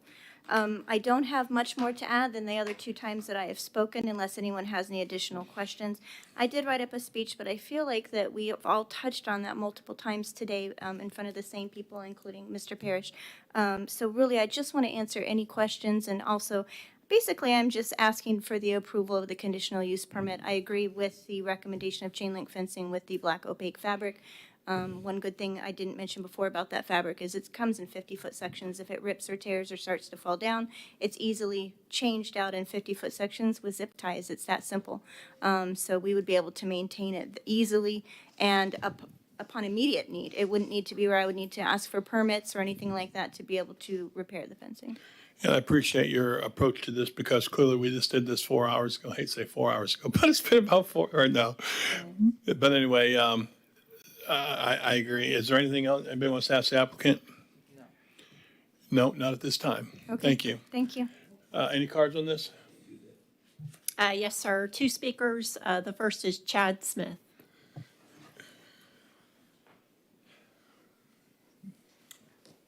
Chad Smith, 2515 White Oak. Hello again. Hey there. How you doing? I have to start with a question. What's a human life worth to you guys? A lot. That's A an lot, easy right? answer. Okay. As I told you before, since 1995, I've been in the towing and recovery industry. I grew up in the tow business with my father many times. Many times. And one of the reasons, again, we picked this location is because of its central location to everything. Where I'm going with this and why I ask you this question is because sometimes, even though fire and EMS does a great job, there's a lot of people that would attest to you to tell you that despite all their efforts in a major accident, the jaws of life don't work, the saws don't work, a lot of stuff doesn't work when you're trying to rescue or extricate somebody out of a vehicle. And sometimes it's the tow trucks that pull people out of, that have to pull a car off to people to get them out. I personally have done it several times. So I say this as I speak to you, when I ask you what a human life is worth. The faster we can get there, the faster EMS can get there, the faster any medical can get there, the better. Fire departments are stationed centrally located inside of a city. They're not going to put them on the outside of town when they have to run all the way across town to save somebody's life. whether it be a slip and fall, a heart attack, or anything like that. I'm asking that you guys, I lost my train of thought there. I'm asking that you guys give us, or let us have our permit for the sake of how we can help the community. I'm working with the Titusville Fire Department right now. We're trying to set up localized training so that we work together with each other. The reason for this is because of my staff and fire, including myself, obviously. But we all work together and we train together. When an incident happens that requires extrication, when their equipment doesn't work, we already know what we're doing when we get there. If you're pre-prepared for a situation, the only way to combat it is to be pre-prepared.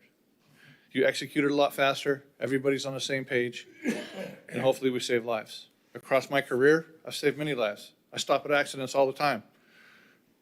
EMS can't get there for 30 minutes sometimes because traffic's backed up. On 528, 95, it gets really bad out there. Sometimes we have to be the first responders. I carry trauma kits in my truck because if something happens and we can save a life, I'm not leaving somebody on the side of the road to die. I'm going to stop and help them. That's what I teach my guys. That's how I preach to my guys. You need to be aware of what's going on. They're not required to stop and save someone's life. By all means, if that's not what they're into, hey, you will see things you cannot unsee. They don't want to do it, it's fine. But for me, for most of my staff that I know of, if somebody's in need, they'll help them. Thank you, Chad. No worries, man. Appreciate y'all. Next up. Is it Cam Simpson?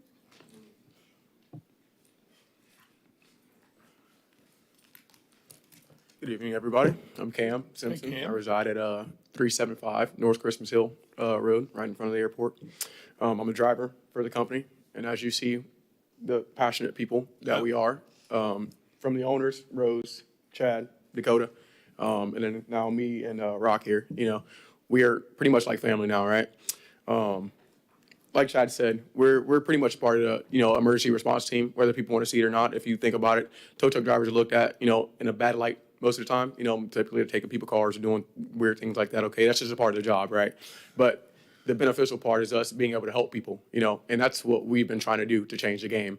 It's shine a new light onto it, as far as being at the, trying to get the permit for where we're at now. Again, it's a great location, to where we can get to 407 if we need to. We can get to Garden Street. You guys mentioned earlier about major accidents happening right there on Garden Street in US 1. Our shop is not far from there. So if there's ever a need, we can get there, even up northwards of Mims if we have to. It's there, But yeah, we're very passionate about what we do. We try to treat everybody with kindness. We don't play the a lot of the games that the tow truck companies play. I personally was a police explorer for some years, thanks to Officer Lehman here. So I've seen that side of it to where it's been some battles on wrecks and just weird things going on. We don't want it to be that way, That's why they're wanting us on police rotation, I know the sheriff personally. He wants us personally on rotation because he understands what our company brings. You can go look at our Google reviews also. That will tell you a lot about each and every one of us individually. But as a whole, we are trying to bring our community together. And as you guys even said earlier about more traffic coming in, which brings more opportunity for things to happen sometimes, whether it's a simple lockout or whether it's a jump start, because at these times people are freaking out, right? Well, we get there and we're like, okay, listen, this is what we're going to do. We're going to get it done. And we get it done by any means, And like Chad said, he doesn't require us to stop on accidents or anything. But we do. I am one of those people who do. I personally was coming back from Miami one day, and a car was on the side of the road, and I thought it was on fire because it's smoking everywhere, right?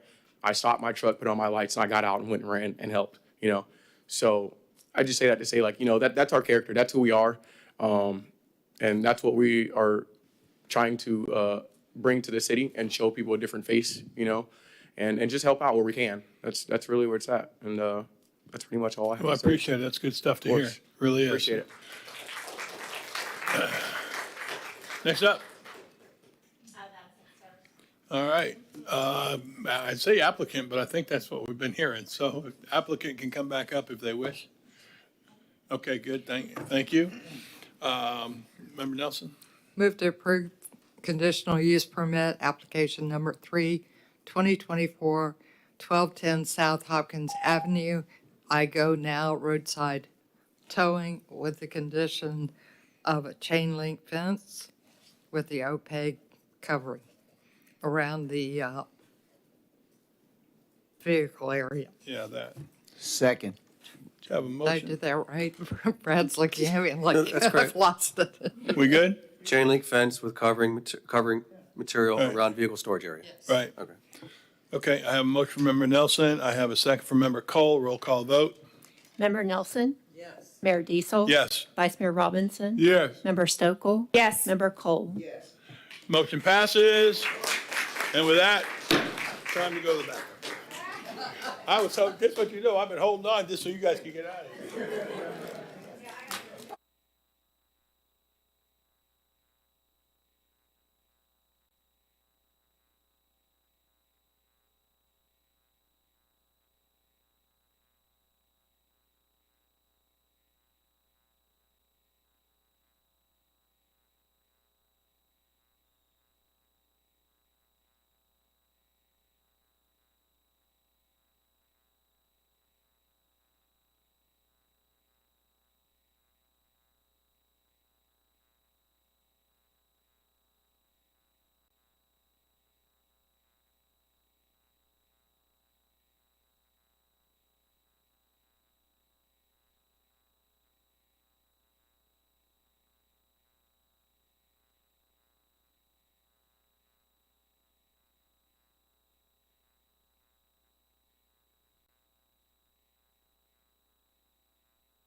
All right, guys, thank you for your patience, and appreciate all you guys have been a part of tonight.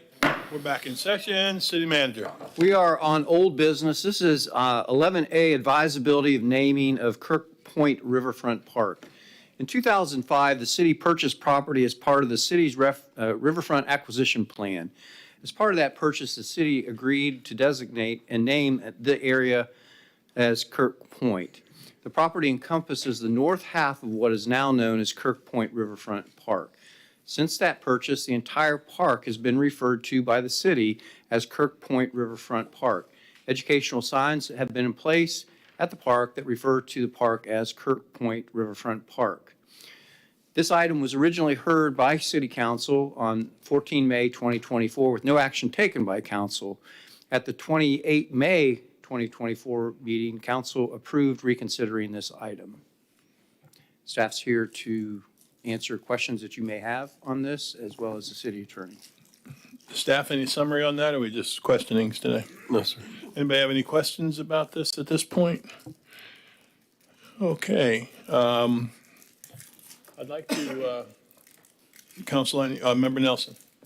I sort of had an idea, which is always, That's concerning. that's always sort of scary. It's always scary. All right.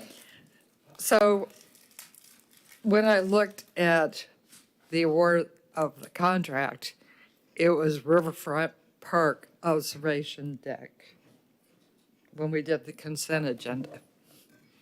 So my thought is, one, that area that Mr. Kirk deeded to the city should remain as Kirk Point at Riverview Park, Riverfront Park, and the other part be named Riverfront Park. But I think it would be nice to put some kind of sign, not necessarily a huge sign, but a smaller sign. Well, Okay, I mean, I can't see the sign now. okay, something that the mayor and I can see. Yes. Yes, yes, because our vision isn't great. But sort of, yeah, detailing how we got there. Yeah. And I think that would be nice. And I think that the citizens who worked hard to make this happen should get some credit for it. And people maybe put it by the pier, where people, when they're going to the pier, see it and can read it and appreciate that the city's citizens came together and did this. So that's my thought. And I think you're kind of leaning that way a little bit, but I had heard something, I won't take full credit for it, but I liked it. You have the Kirk Point Park, I guess that, and then the other part could be called Citizens Park because the citizens had so much to do with that at that time. That wasn't I'm not original with that. I heard somebody else say that and I liked it. But anyway. I liked it. And just I a heard thought. Referendum Park, but right now it's known as Riverfront And I Park. don't mind that either. I just And thought the I'd throw that other one signage is out. already there. That's what people are calling it, so. Yeah, that's let's true. just- That's true. I just like when somebody said Citizens Park, I thought, wow, that's pretty cool. Yeah. But that's fine. Member Stokel, hold on, we're getting to you. But gotta do council Yep, first. I had similar ideas with you, and I did talk to a few people. Especially considering the fact that I don't think any of us were on council when this all happened, where this occurred, and so I wanted to get a little bit more history on it.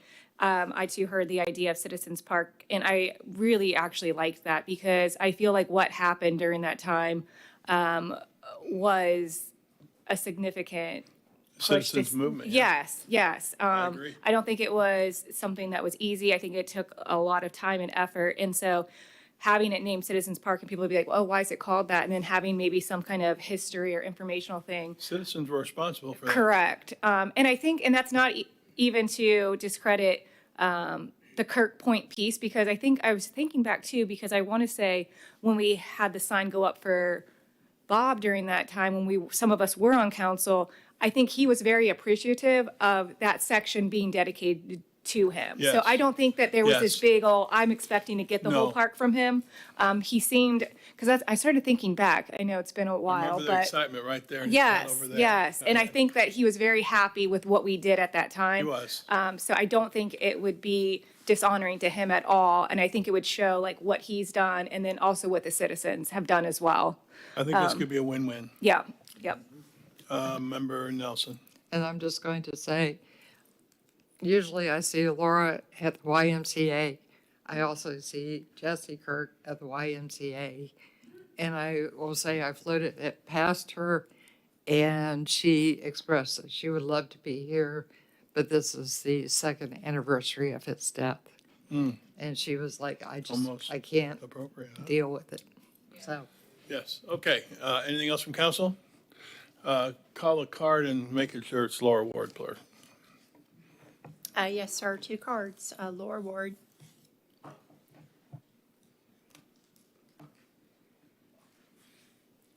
Did any of you, oops. Laura Ward, River Edge Drive. Did any of you remember to bring your packets with the maps? Oh, yay, good. Brought my homework? Anybody need one? Nobody needs one? Look at us. Oh. Oh, Joe, okay. I remember. I know my thoughts. Thank you. I'm so glad I brought my. Just give me 1 second to give. It's the first time I ever remember saying anything.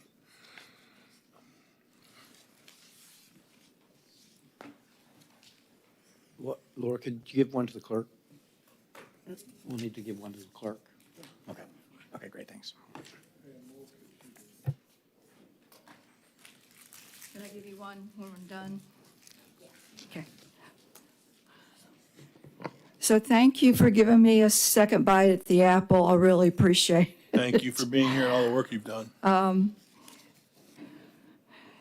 You know about the referendum now. It was in 2004, and it was an historic event for the city because it was, to my knowledge, and I've researched it, the first successful citizen-initiated referendum, citizen-led referendum. And as some of you remember, the council would not put it on the ballot for us. We had to go out to the public. Once it got on the ballot, it was widely accepted. People voted for it. Things that were going on in the city 20 years ago were completely different than how the city is now. And residents felt a real need and necessity to make sure that they could keep views of the river as they drove through the city so that the city stayed connected with the river. And to have development on every piece of riverfront in the town was, we just felt like it couldn't be that way. So the referendum passed, and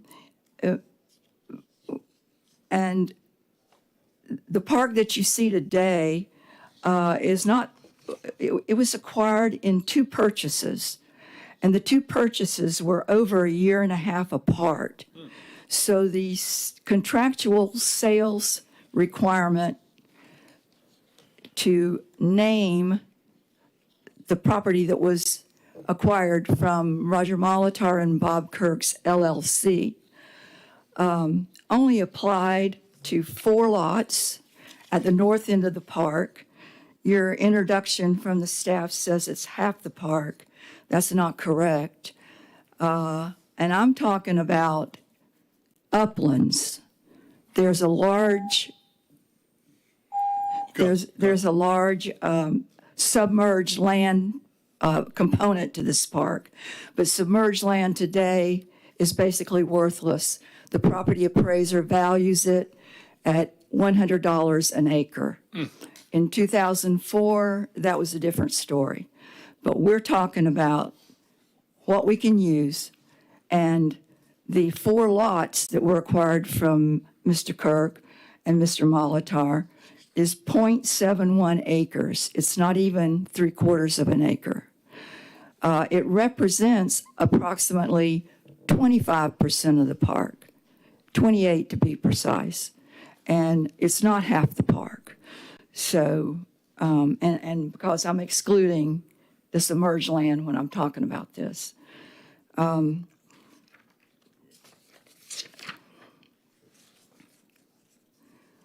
we know what the purchase prices were.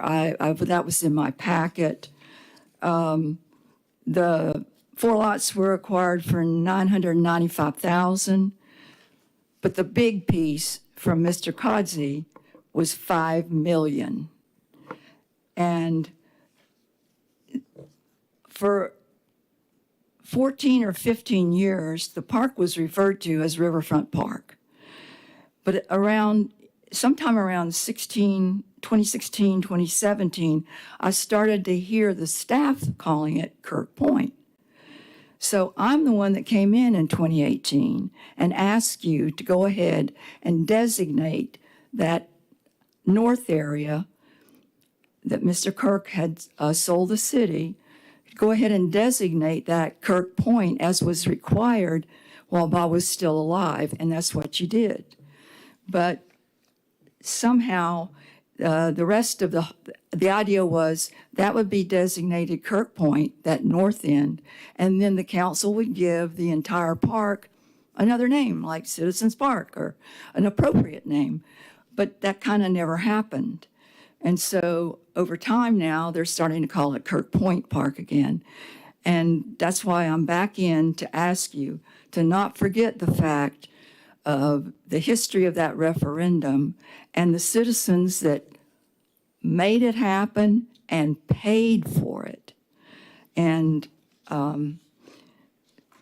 my solution was to, go ahead and with a small sign, maybe the one that's out there now.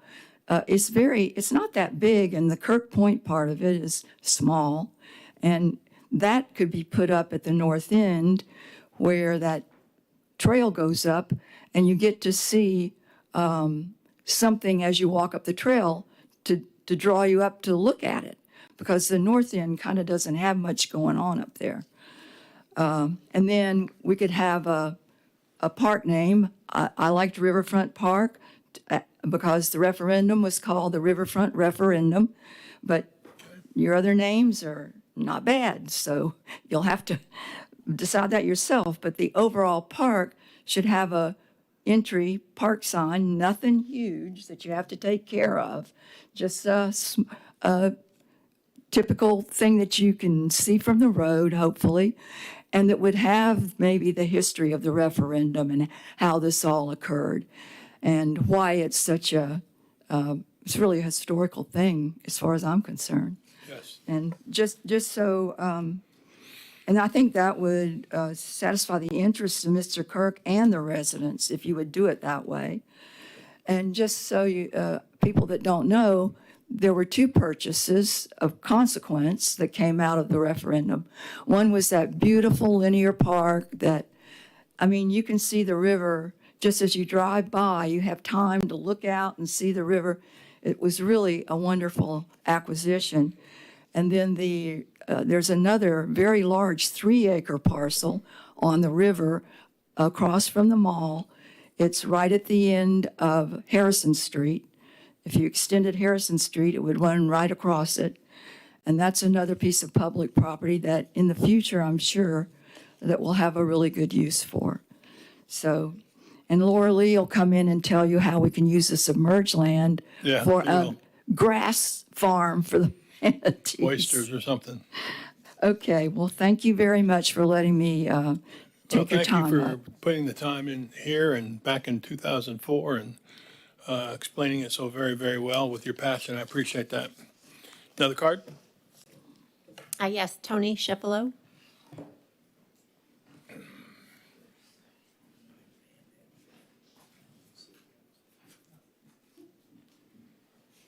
Tony Schifolo, the historic Norwood House. As a person who's interested in the history of Titusville, There's history here. I certainly have studied this issue and the history of the board referendum created 20 years ago.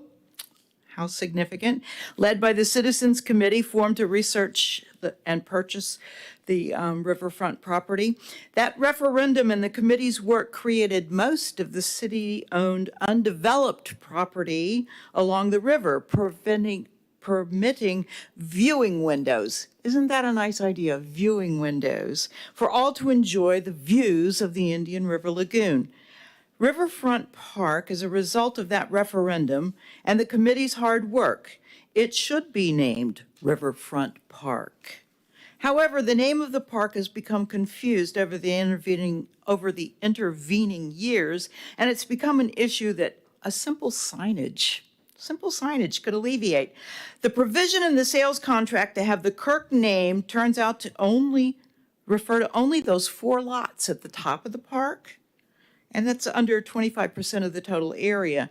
So contract item number 5 says, provision for the city to agree to designate and name this area as Kirk Point as part of the overall acquisition, of public property in this viewing window. So he didn't expect the whole place to be named after him, as we just heard from Ms. Ward. Mr. Kirk, who sold the land, required only that small portion carry his name. And a simple plaque near the picnic tables up there, I think, would cover that situation. And so I urge you to honor the correct people with this whole park's name, Riverfront Park. Actually, I think it should be named Riverfront Referendum Park, but that's kind of long.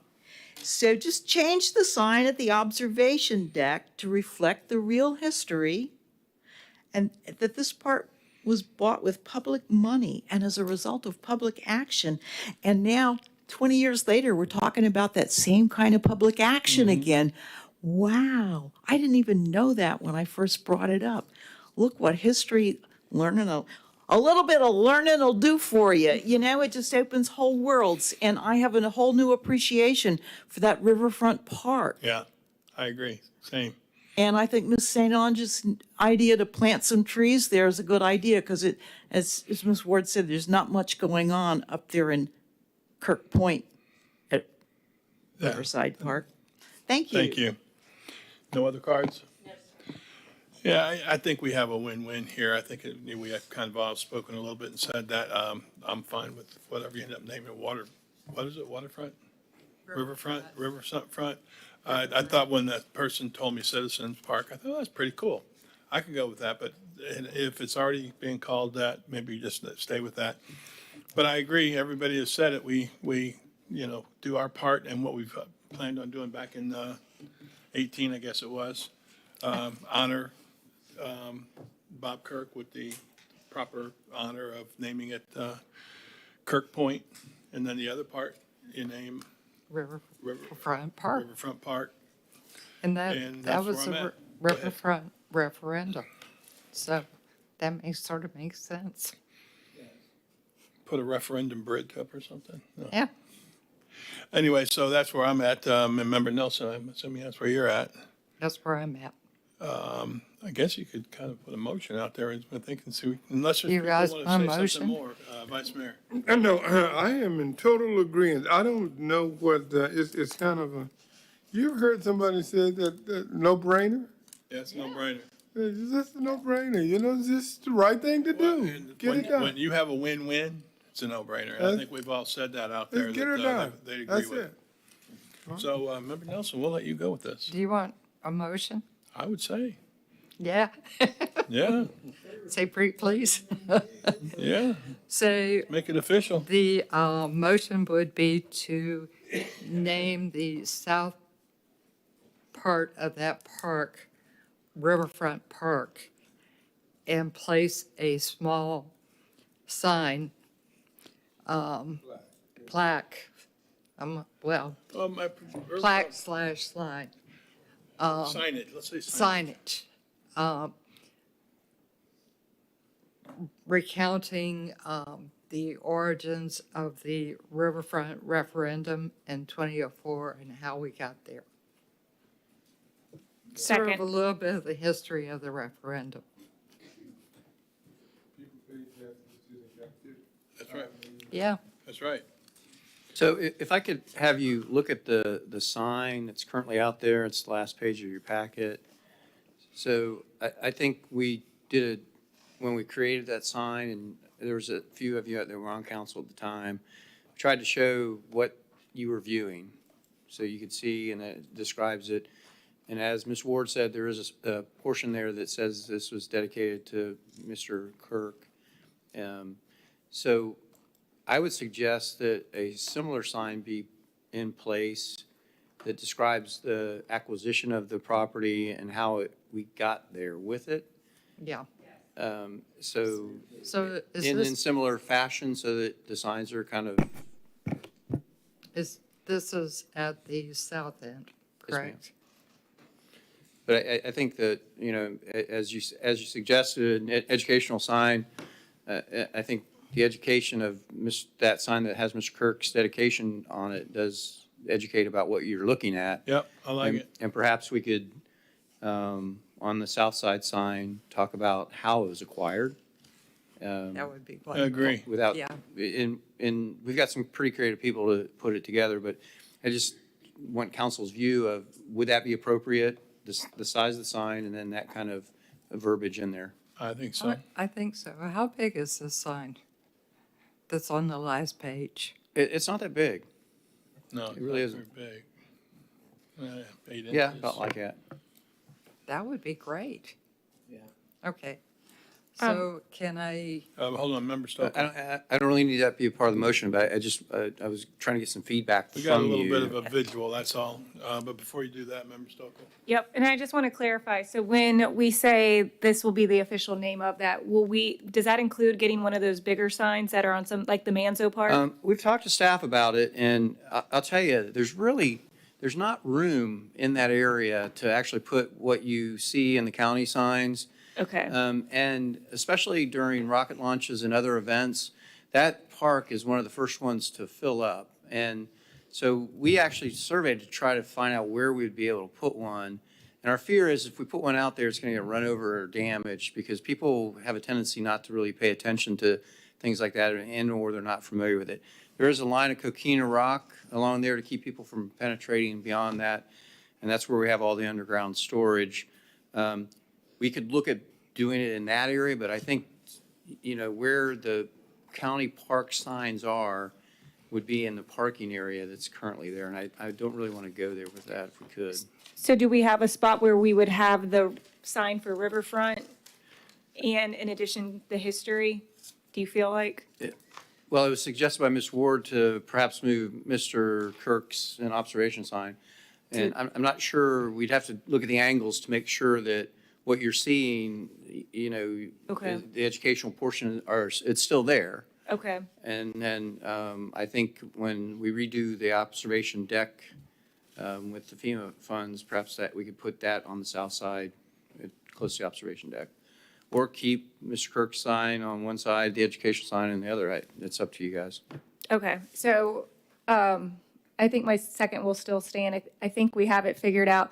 And then I would say potentially, and I don't think, probably none of us will be on council when this happens, but maybe the other piece of land over on Harrison, that stretch could be Citizens Park potentially with a sign. Yeah, Right. yeah, So, I mean, we could maybe have that in the minutes for history down the road potentially. Yeah, in that particular property, you're right. There's plenty of room there. Right. Yeah. And there was actually a design plan to try to make it an observation educational park a few years after the referendum was done.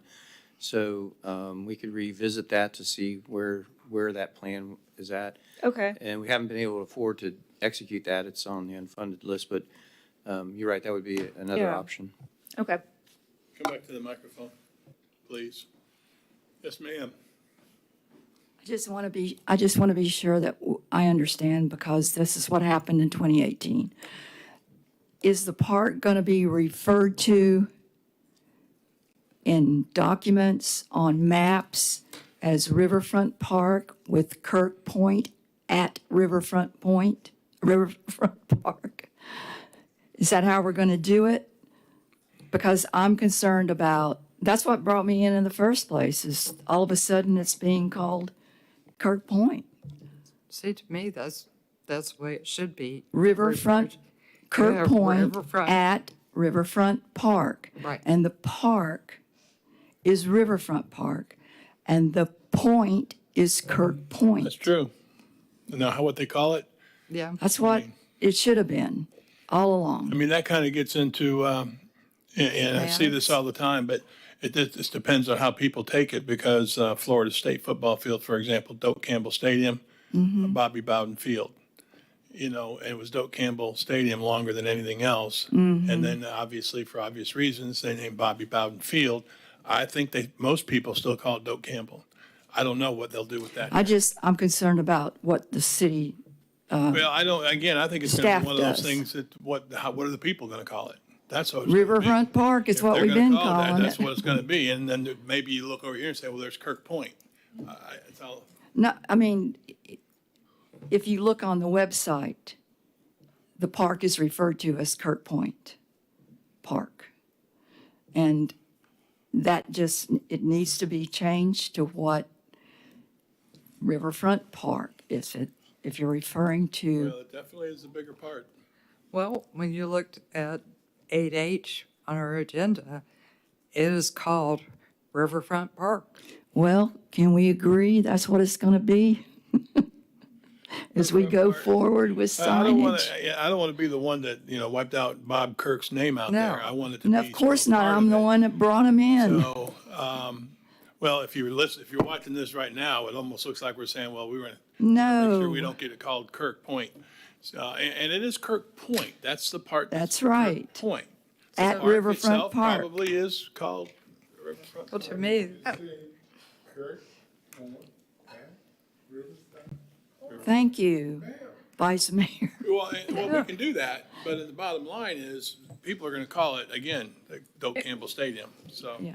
I All think- right, I sorry. made my point. Thank you very much. Yeah, just to clarify, I think what she's getting at is like, I just looked it up on the map app and it's under Kirk Point Park. And so anything that we can do as a city to rename it so that's updated, we would like to do. And then that piece would be Kirk Point at Right. Riverfront Park. Yeah, that part And we would can't be control what both. the nicknames are, and what Slash. people call it, but we can do what we can on our Yes, end. thank you. That's Yes. exactly what I'm getting at. Yeah. I don't think I realized that's where you were going. Yeah, we Yeah. can put Oh, that I like don't- that. Didn't make it clear, I'm sorry. No, Didn't my want to, bad. listen, you know, I was concerned that Mr. Kirk was getting on, and I knew that clause was in there, so I thought back in 2018 that we should go ahead and, you know, get him his plaque and everything.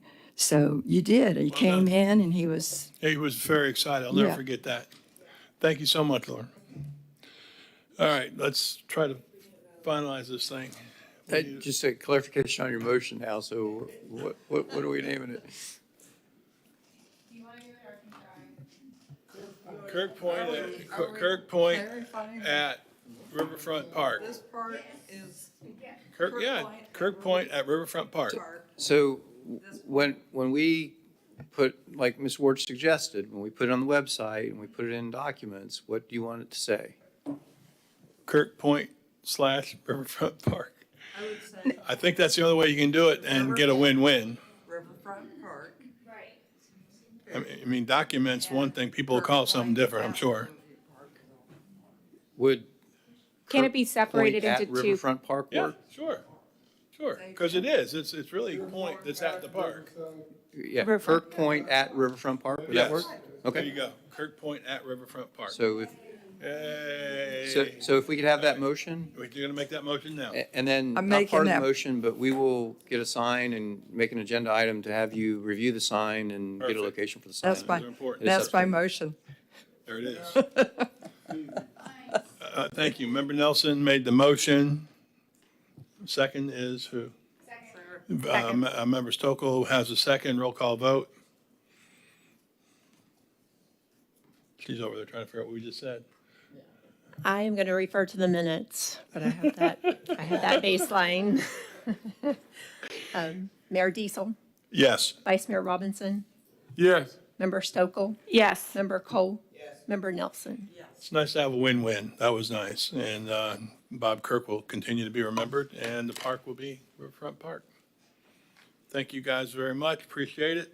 We move on to the next one. On to 11B, which is a discussion on bond referendum process. At the City Council meeting on 28 May 2024, City Council requested a memorandum providing information on the process, timeline, and actions that would be associated with the issuance of a general obligation bond through the bond referendum process associated with the purchase of riverfront property and improvements to these properties. That memo is attached from Rhonda Bonds Collins from Bryant Miller Olive Law Firm, describing the general bond referendum process for your consideration. So staff's recommending you review and discuss the process for issuance of a general obligation bond associated with the purchase of described within the memorandum. Richard's here to answer any questions that you may have. Council, any questions? Member Cole. Yeah, my question is, the last time we did this back in, the city did it back in 2003, 2004, wasn't there a committee assigned to do it? And then they had to present to city council? I mean. Yes, that's correct. I guess I'm looking for the process to see if it's possible to do it by November, if we decided to do it. Right, this was meant mainly to familiarize council with the process. This memo was, in the time we had, this is a brief memo to explain the process for general obligation bonds through a referendum process, to put it on the ballot. And some of the takeaways here that are real important is you can only do bonding for a public purpose.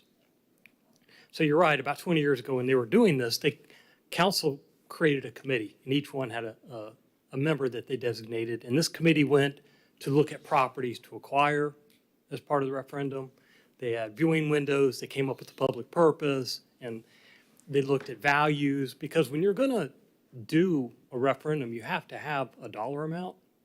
You have to have the specified public purpose for the use of those funds. You have to create the millage, when you're gonna pay it back. And some of those themes you'll see are in here. That usually, according to bond counsel, is a 6-8 month, maybe a year process to really nail down the project that you want to fund, a property you want to purchase and why, what you're going to do with that property, the amount of bonds that you'll need to issue to achieve that purpose. So that's a long-term project to get you to that point. In order to do any kind of bond referendum on this ballot, you would have to have it in a resolution approved by your first meeting in August. So you really have 2 to 3 meetings between now and then. In my mind, and you'll see here in bond counsel's mind, that's really not practical.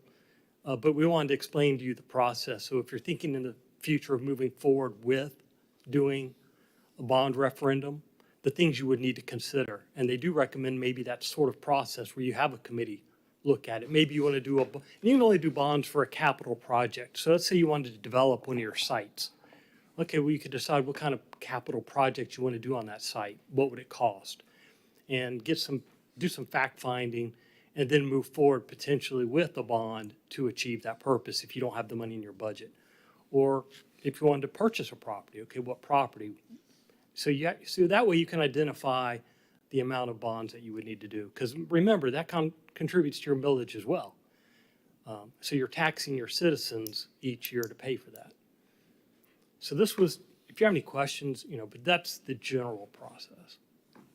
So the process tonight was mostly just to inform us of Council just asked, if you could give us an idea at the last meeting, my understanding, council said, hey, if your bond counsel could give us an idea of what the bond referendum process is like. So I did contact her, and we got a brief memo explaining that to you. And I wanted to present that so I could answer any questions you may have about the process. All right, but with this, there's no motion or anything like that? No, it was just for information. Okay. It was. Everybody good? Member Stokel.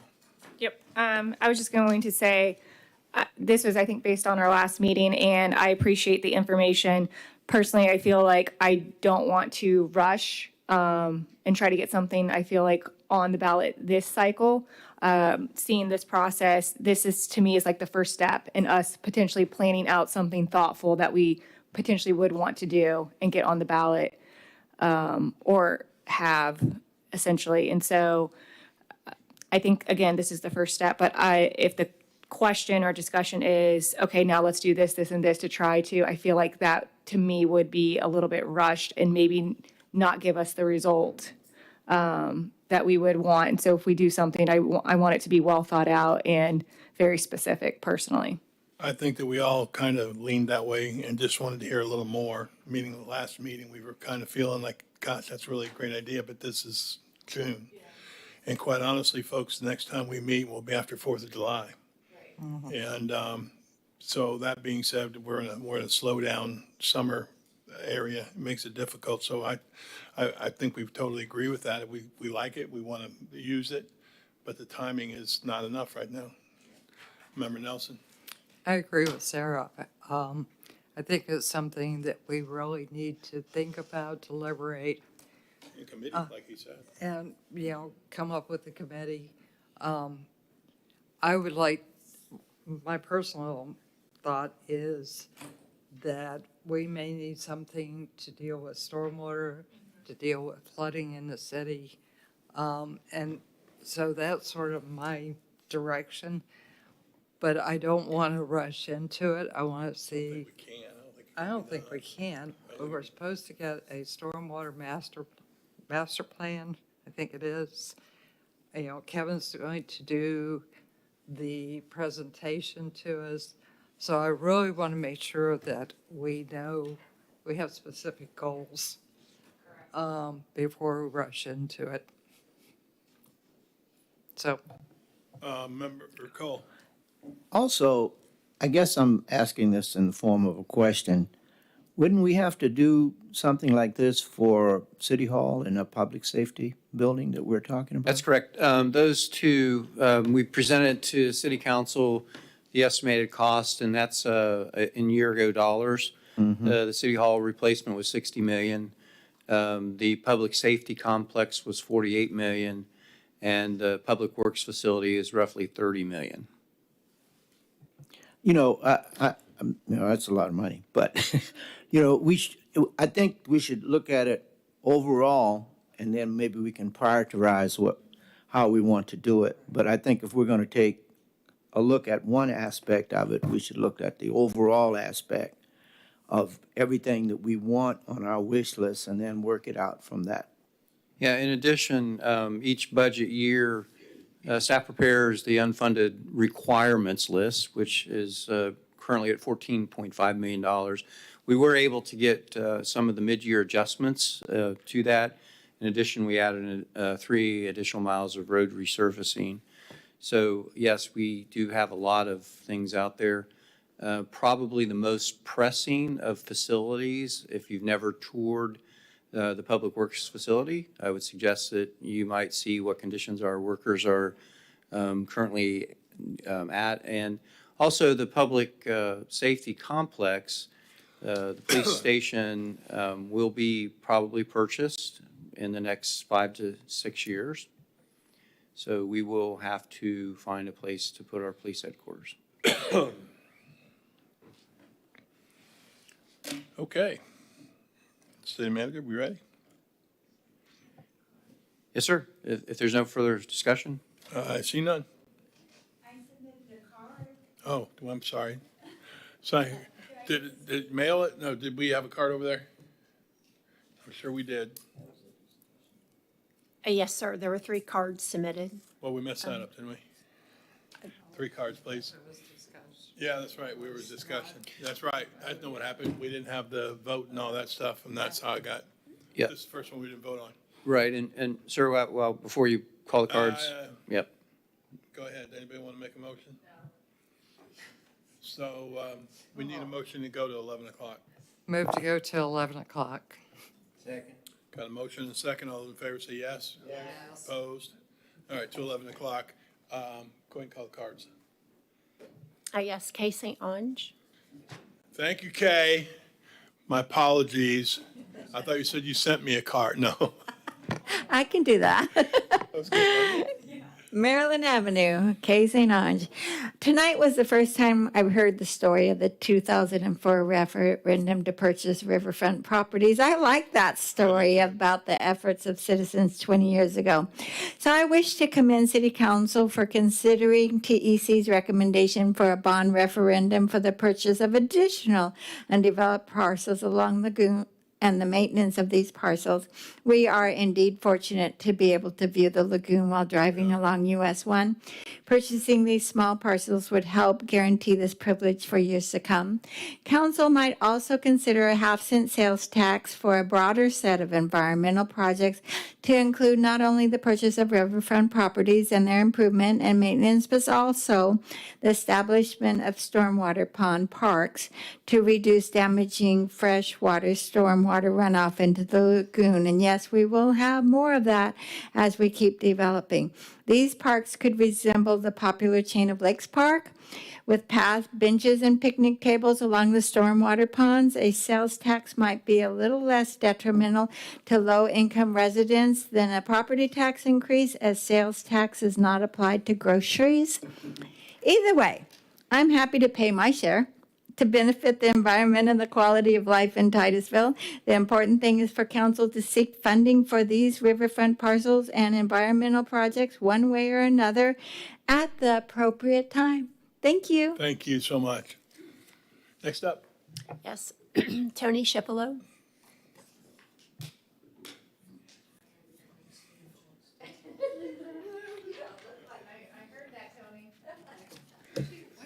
Tony Shipolo, Tropic Street. Mr. Miller's letter spells out the steps needed to float a bond referendum and recounts for you briefly the history of the 2004 and 5 referendum that got us the several pieces of the Indian River Lagoon shoreline that are to be held, I hope, in perpetuity for the public. In order to prevent the loss of these properties and to secure future available riverfront land for the public good, we should explore the availability and the costs in establishing a connected pedestrian bike path the length of the Indian River Lagoon within the city limits. And I know there's some places you'd have to maybe walk out on the highway instead of on the river because of private property, but easements and things like that could be explored. So while this endeavor may not be ready for this year's November election, which is going to be so crowded with so many other things too, maybe a carefully planned project can be pursued, such as you were discussing, getting a committee. I noticed Ms. Ward left already. No, you didn't go. You stayed. Great. She might know who was there before, and we could get them again. I understand a past city attorney was part of that process and knows a lot about it. So I think also we should explore how the shoreline restoration, to a natural shoreline instead of being hardened, how those kind of projects might be funded in this pursuit. I just think it's a great idea to keep these viewing windows and to keep it so that whether you're driving, walking, or riding your bicycle, you have access at least visibly to the Indian River. And I love that lot that's next to the, that's at the end of Harrison Street, that's next to the post office. Yeah. And I urge you to take a look at that one little space where you can see through. There's your gateway to the stars. Now let's build a walkway to the moon as we stroll along the river. You keep that up. You keep that up. I'm gonna call Stan. Tony, you promised me no theatrics. I know, I told you that. I'm sorry. Okay. I got so moved later. Next up, Elizabeth Parker. Parker. Sorry, one more time. I swear it's the last time. Good stuff. Sometimes it is, sometimes not so much. I think the previous two speakers were right, and I wholeheartedly agree that we, as the gateway to nature and space, should be preserving our riverfront. I think it's great that you guys are considering that. And the bond referendum is a great idea, and I understand how that might not happen this year. I like the idea of maybe asking the county to add a referendum for sales tax that could be used countywide, because I understand that it wouldn't just be for our city, it would have to be for everybody. But I think that it's a worthy effort up and down the coast of Brevard along the Indian River to preserve that. And I'm certain there's some beachfront work that could be done in other cities where maybe we could get a coalition of cities to get on board with the idea of the sales tax and utilize that to purchase the properties, improve the waterfront, help restore the waterfront there, and also to address the concerns about the stormwater with stormwater parks. So I hope that we explore that in addition to the pond. Thank you. Thank you. Thank you. No more? There, now we did it. Okay. And we're on to new business, which is item 12A, approval of the final plat and acceptance of covenant and performance bonds for Brooks Landing Phase 2. Brooks Landing Phase 2 is a proposed 62-lot, single-family home subdivision located north of JJ Road and west of Hammock Road. The overall Brooks Landing subdivision consists of 143 lots on 71.99 acres. The final plat for Phase 1 was approved by City Council on July 25, 2023. The final plat is consistent for Phase 2. It's consistent with the comprehensive plan, the preliminary plat, and the final plat requirements described in Chapter 34, Article 3, Division Plats of the Code. Staff has reviewed the final plat for consistency with PD zoning approval, comprehensive plan, land development regulations, and recommends approval. Staff has also reviewed the covenant performance bonds, easements, and recommends acceptance. The Planning and Zoning Commission recommended approval of this action 6-0 with two conditions that staff recommended, and I'm not going to read them. They're in your packet. Brad's here to answer any questions. We do have the Mylar present. We have a corrected Mylar that was delivered right before the meeting. Brad's all yours. If the plat is approved with the recommended conditions from P&Z, then the new Mylar that we've received will be reviewed again and executed.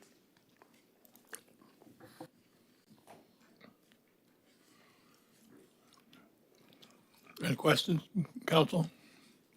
Cards? Member Nelson?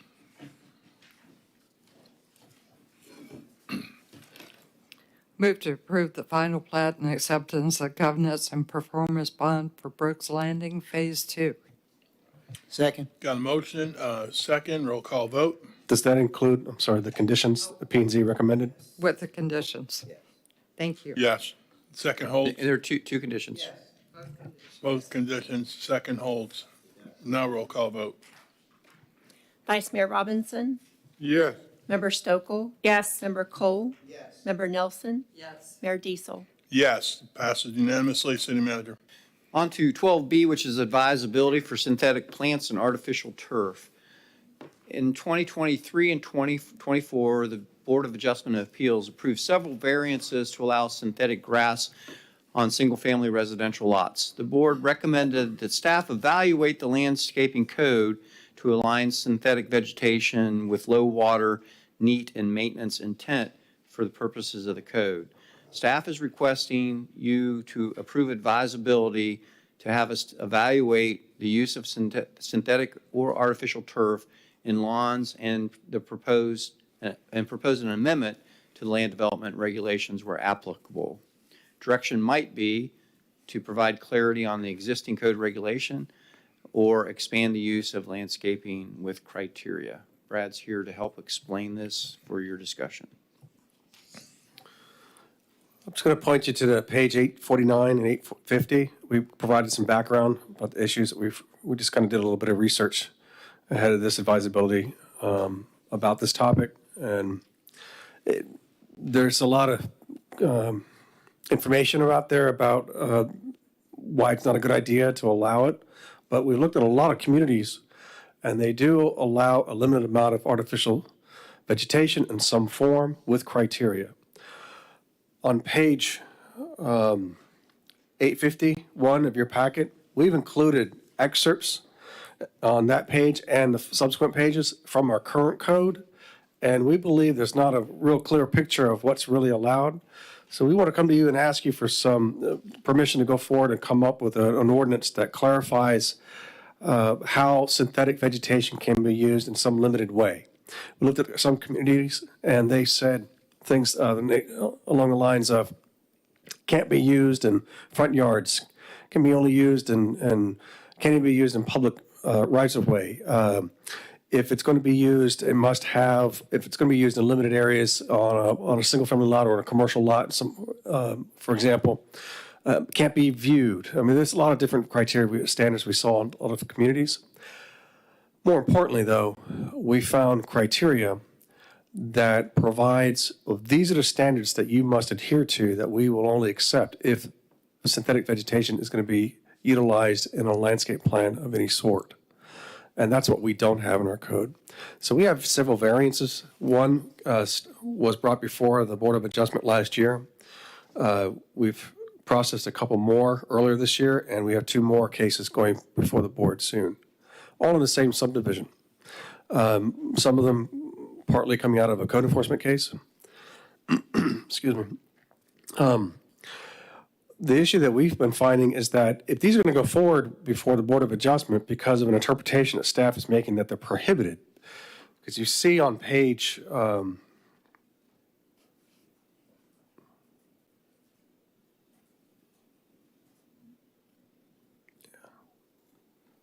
get there eventually.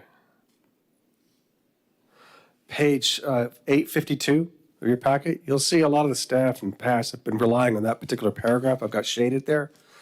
Section 30-303A2. And it states,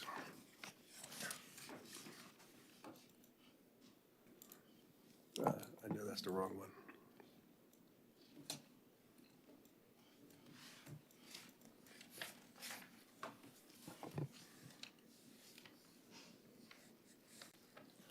I'm sorry, page 854 of your packet. Paragraph F, 30-321. That's this statement where it's a synthetic plants prohibited. Synthetic or artificial material in the form of trees, shrubs, ground covers, vines, or artificial turf shall not be used in lieu of the plant requirements in this section. We also have another section of the code that says in the shoreline overlay or in the shoreline setbacks within a certain feet of the shore itself, synthetic vegetation can only be used to a limited amount. So there's a provision that allows it. So we would like some permission from you to go through the code and come up with a more standardized regulation as far as when and where and how synthetic vegetation of some sort can be utilized. There was discussion about prohibiting it.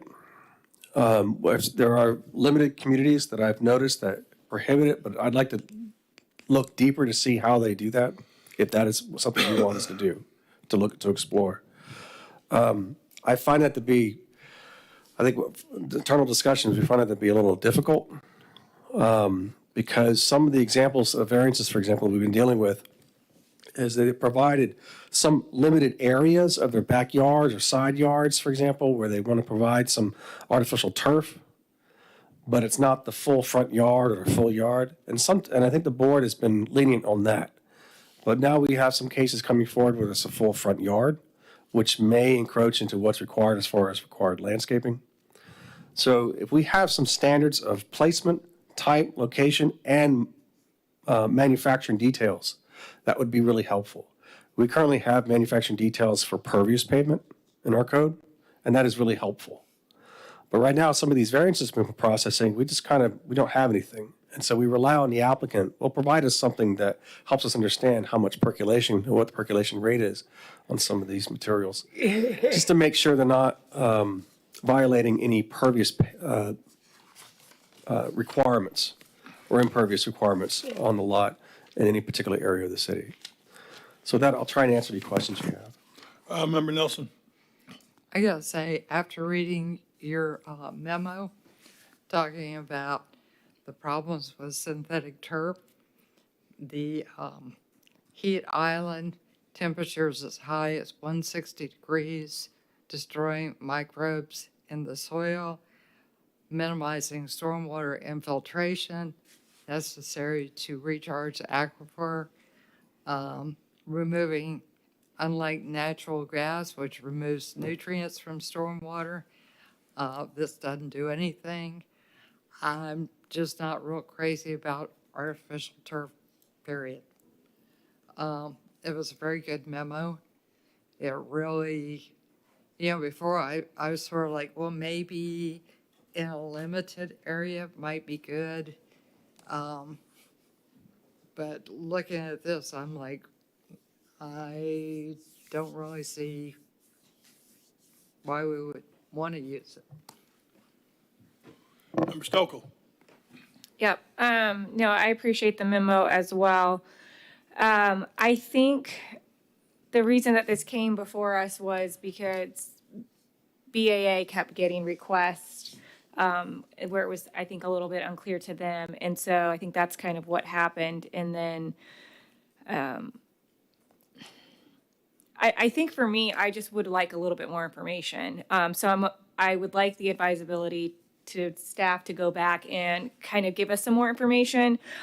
Is that all turf types? Because I know there's different types of turf. So maybe we only allow one certain type. I don't know. I just feel like I don't know enough, because the flip side is then I feel like, what about fertilizers and the damage that that does to things? Like I see both sides. So I feel like I have a little bit of hesitation with outright prohibiting it without having more information. I definitely lean more towards, if we were allowing it, it's limited, there's certain restrictions, and maybe there's certain turf types. But I think I just would like a little bit more information from staff personally to make that decision. I would second that, in that I too feel like this is really outstanding information. I'd like to get a few more.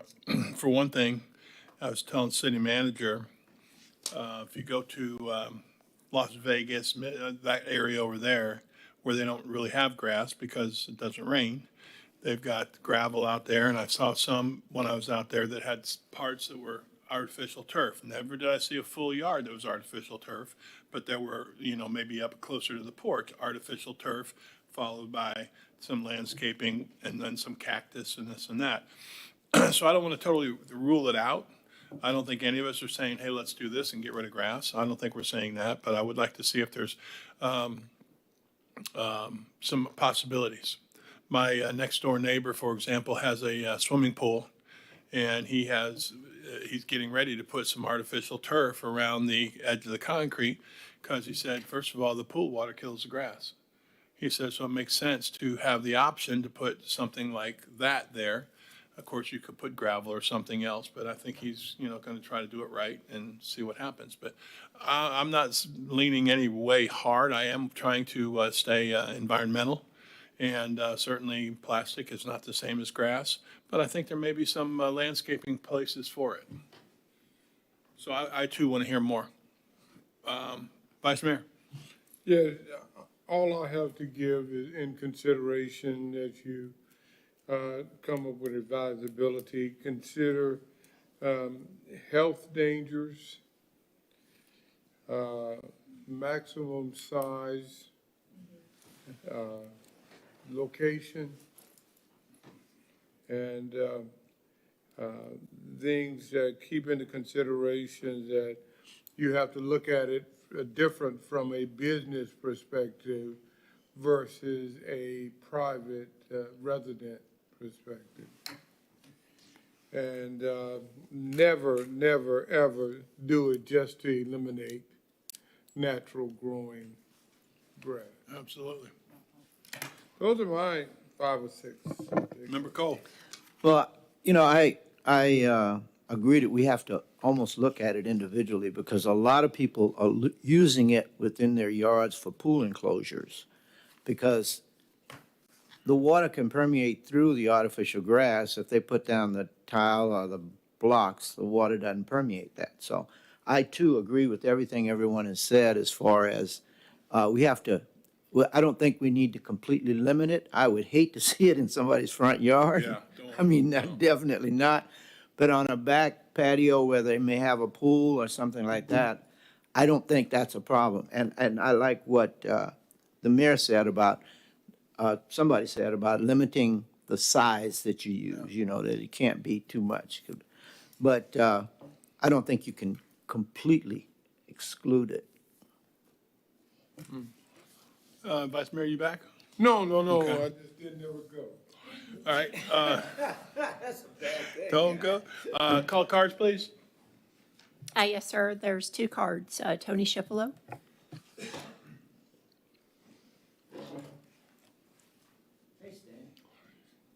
Even Stan passes something.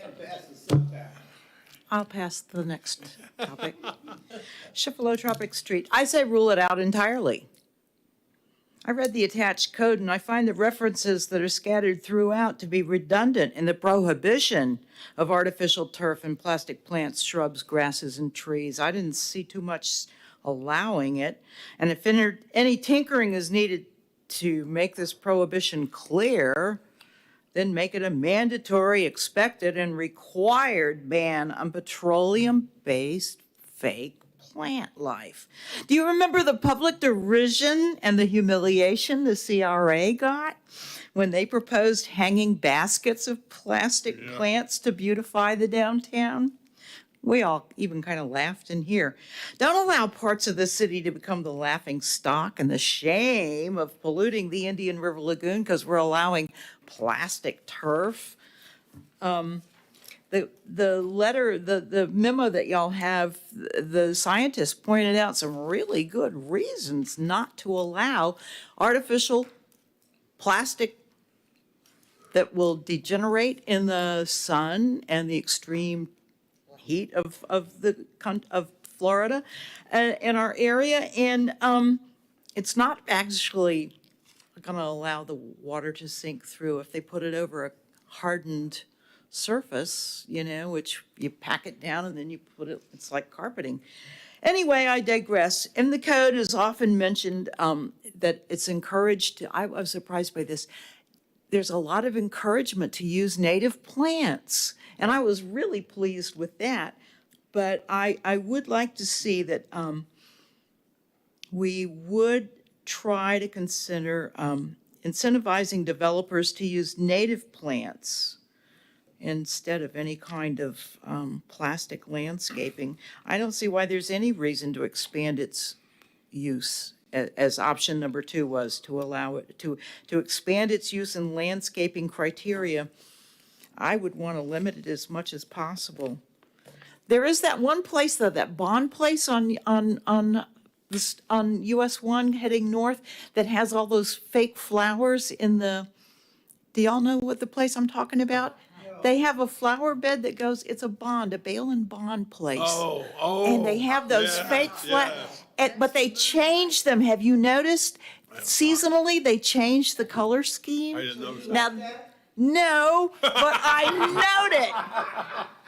noticed it. And I'll notice artificial turf if you put it down too. Don't let it happen. No, I don't like that. It looks good, but I don't like it. Go on, Katie. Next card. Katie Delaney. Hello again, Katie Delaney. I have to be opposed to this as well. Most of this plastic grass has PFAS in it, and like many of you already know, PFAS is extremely toxic, and they're actually looking at athletic fields and figuring out different materials to make athletic fields because of this PFAS issue. So not only the PFAS, but the microplastics, our drinking water and the lagoon are already highly contaminated with microplastics. And so we just don't need more of that. So thank you. I think that's it. Right? Okay. I think we're. What? Yeah, we don't need a motion. We're good. Okay, yeah. Yep. All right. Then we move to petitions and requests. I don't know if anybody's out there that hadn't already spoken. I pass. Oh, you're a booger. You're worse than Stan. Anyway. Stan's home watching this right now. He's gonna get. Anyway, okay. Mayor and council reports. Mayor and council reports. We'll start with Member Stokel. I have a request from you guys to see if I put my name in the hat to run for second VP for the state of Florida, Florida League of Cities. And I would like to see if you guys would be interested in having a letter of support for me running for that position. Of course. Not if you keep teasing me about how. Okay. Don't worry about MEC now. So that is an action item. Would you need a vote on? For the, If that's a I think letter. I see consensus. I mean, I'm good. Say okay. again? I see consensus. We're Okay, fine. yeah. I think Okay. that's excellent. That's good for all of us. Thank you. And then yesterday we had a Space Coast League of Cities meeting, and it was really cool. So for those that have been before, we have a guest speaker. This time, one of my jobs is to be in charge of the guest speakers, and I decided to spice it up a little bit and do a panel. So we had 3 constitutional officers speak, so our property appraiser, tax collector, and clerk of courts. And I think it went over pretty well. I thought it was the best we've had. See, thank you. Okay, so yeah, we were trying to make it a little bit more engaging, and they did really well, like feeding off of each other. So we had that. Played off one another. Correct, yep. So also, update on that.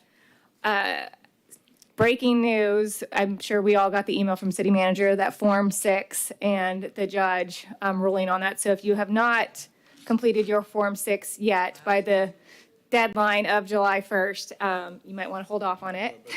But yeah, we kind of knew that was coming, but it was kind of, you have to wait. So I think more to come probably on that. Truthfully, I don't know that I knew it was coming. I was hoping it was. I knew it was in yes, it was, I we was just a didn't little know if it would, surprised. they knew of the deadline that we had of July 1st. And so we were hoping that they would do something prior, but there was no guarantee that they would, the judge. So yeah, I feel like that was kind of a win. That was, again, something that the league, we were trying to, and a lot of cities and individuals, I still feel bad for the ones that, resigned as of last year to avoid that. And I feel like that's pretty much it for the league stuff. And then just, all of us were at the housing summit, which I think was great. I think we're the only municipality that had all council there. It was fun. We got the picture. Yes, yeah. Got the picture. And the code enforcement cookout as well. That was a great cookout. community event. Good hamburger.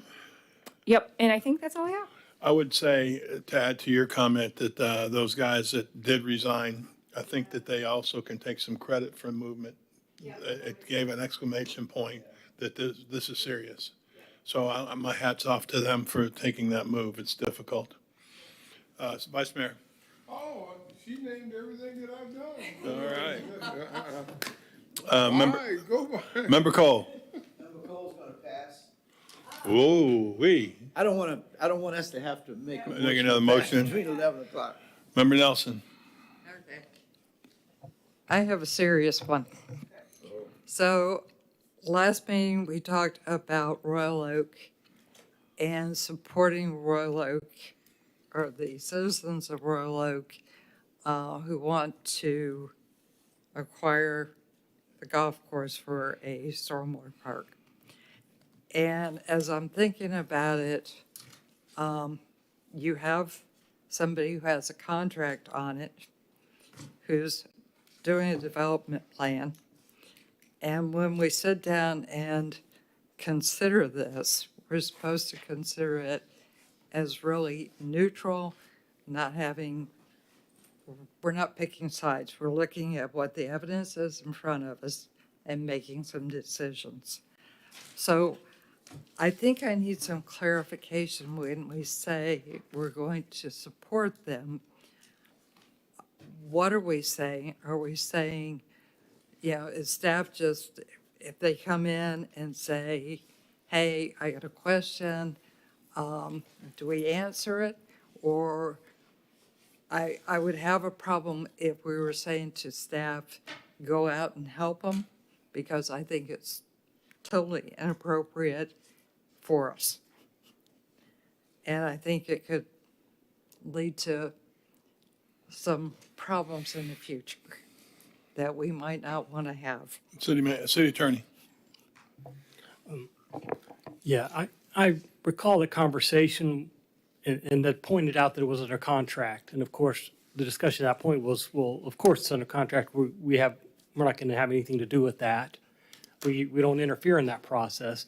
And I believe there was a motion about that staff is available to assist citizens, but I know the owner's attorney for the golf course called and said, well, what are you doing? You know, so it could be misconstrued, as you said. So I think it might be appropriate if you want to make a motion to reconsider that motion to clarify it. And then you, if that's what you're thinking, if you want to need to clarify what that motion was, so it's not misconstrued in any way, then you could do that. And at the next meeting, we could put on the agenda so you could clarify exactly what you were saying. Okay. But you could do a motion to reconsider the motion that was made and put it on the next agenda. I think we need to. I think we need to. So that would be my motion that we put it on the next. Hold up. I want to come up, you don't have a card in because you know where you're going here, but you want to come up? We would, first it's just a motion to reconsider. If Yeah, you but if you're do, gonna we would make a put it motion, on the then we gotta agenda, vote. then you would take cards. Will we vote on it now to make a motion? You would, if you vote, it would be to make it an agenda item at the next meeting, Well, either way, when if you I would vote, take I needed cards. to call But you don't cards. need cards because we don't know if we're creating an agenda. item. Lord have mercy, I never have had her tell me I don't need cards. You know, Stan's not here, now I don't need cards. Because it's not your final action. It's just whether you want to put it on the agenda for I gotta tell you, I've reconsideration. never had a vote where we didn't have to take cards. Now, as I'm heading out the door, I feel like, I think I made the motion, and if I'm remembering correctly, it was, we all recognize that the property's under contract, and it was more of staff be available if there's questions from the citizens. Because in my reasoning behind that was, there's been times where we have not directed staff, like just if any citizens wanting to meet with staff and they don't have that direction, and it's becoming repetitive, like they don't meet with the citizens, because that would just be Right. too time consuming. So the intent behind that was, those residents have put in a lot of work. They understand that it's under contract right now. We understand it's under contract. Pending potentially whatever may happen, the intent was, hey, we understand it's under contract, but we still want staff to be in communication or be open to answering questions and being available. Don't just say, we're not talking to you. That was the intent behind that. And I agree that was our intent, but the verbiage was vague. I didn't think it gave enough direction. It just said we would work with them. I think it was too open-ended. I don't remember Although what the verbiage was, to be honest. Our intent was good, but I think the way it was worded was open-ended. And I think I agree with Jolynn that we need to kind of get a handle on it a little bit better. so what are we saying to staff? If you would, you could, if you're inclined, you could do a motion to reconsider that motion, put it on your next agenda. we're gonna Then, do if that. you do, that motion's back before you, and you could refine the motion to be more clear Okay. at the next meeting. We can do that, Yeah. because we don't need to So I beat would it up now. move to reconsider our vote on Royal Oak at the next meeting. Is that good enough? Did Ms. Robinson have a question? I heard something, but Vice Mayor, you got a question? No, that's fine. I believe it was item 6 under the TC. But that's fine. We'll just put it on the next agenda to reconsider that motion. Then you can clarify it if you'd like at that next But meeting. they do need a motion to do that, right? That she just, All right, I need a second. I'll second the motion. All those in favor? Aye. Opposed? We'll readdress it. and to answer your question, Mayor, now that it's an agenda item, we will take cards. At the next meeting. That's right. Okay. Can it? City Manager, you will back me up on this. We always have to have cards. All I know is it's getting late. Yeah. Okay. All right. Can I do one more No, thing? you took way too long. Yes, I- go ahead. Okay. Thank you, Herman. Yeah. So when we were at the Memorial Day ceremony, I was sitting next to our vice mayor, and I thought this was really interesting, so I wanted to share it.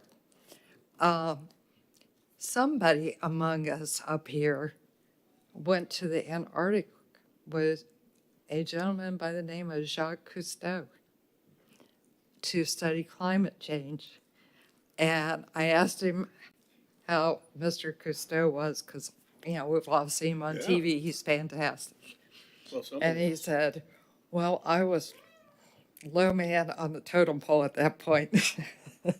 So it was way back. Way back when? Way back. But I thought that was really interesting. You can still pull it up on top. Yeah, you can. You done? Yeah. United States Coast Guard Cutter Glacier, 1969. Yeah, pull up. Wow. Man, you're really old.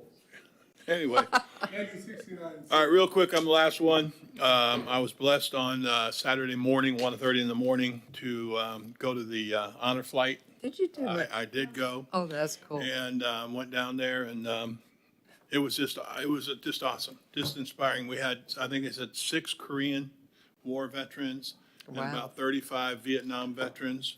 And the excitement in that room when you walked in was amazing. The number of people in wheelchairs, of course. But it was just super exciting. They came out, we give them make a line from the walkthrough, and then they get on the bus, and then they had this Vietnam veteran motorcycle group, and they let them out with the sheriff deputy cars. Just, if you ever get a chance to go down there, I know it's hard, because I'll be honest with you, I'm probably just now recovering from going to bed at 4 o'clock in the morning and getting up at 6:30. It just doesn't work for me. But that being said, it was so special. Bill Posey was there, and he spoke. Tully was there. He was so excited to see me, because I didn't tell him I was going, because I could easily chickened out and said, I'm not going at 2 o'clock in the morning. So I didn't say anything to anybody. I said, I said, I'm going. So I'm so glad I did. It was, so many times he's invited me and us, and it's difficult. It's not an easy thing to say, I'm going to go out down the road at 1 o'clock in the morning. Yeah. And it really was a little later than I thought. I didn't know what to take the time, because we didn't get home till about 4:15. My wife went with me. She loved it too. Her dad is a 30-year Marine vet, was in Vietnam 3 different times. So that was really special to her. So that's the main thing I wanted to share. I will also just simply add that I will be at, whoever else wants to be, certainly can be, Friday, is it this Friday? This Friday, Flag Day? What's the date today? Yeah, this Friday's Flag Day, 7 p.m. I'll be at the Elks Lodge, and we will also have our City of Titusville Community Awards, that we call them. So anyway, I will be there for that. But the honor flight, something I'll never forget. Never forget. Okay, City Manager. Yes, sir. I have no action items, just information items. When you hit the gavel, you'll be on recess. City Council summer recess begins on tonight and runs through 8 July 2024. Like I said, we won't meet again until after 4th of July. Yeah, we I am gonna miss you. The second item is staff is preparing for the Red, White, and Boom celebration up at Chain of Lakes. And I'll tell you, the number of vendors that we've already acquired and have signed up, the donations that we've gotten this year are far ahead of what we have had in the past. So Getting bigger and bigger. yeah, we had estimates of 10 to 12,000 last year, and I think we're on par to hit that again. So we had an extremely dry season, so I think we're going into an extremely wet season. So hopefully, we are able to have clear skies on the 4th of July. But please enjoy your break on behalf of staff. Hope you get rested and ready to go back in session in July. City Attorney? If that's It's wet out there. It's a mess. meeting adjourned.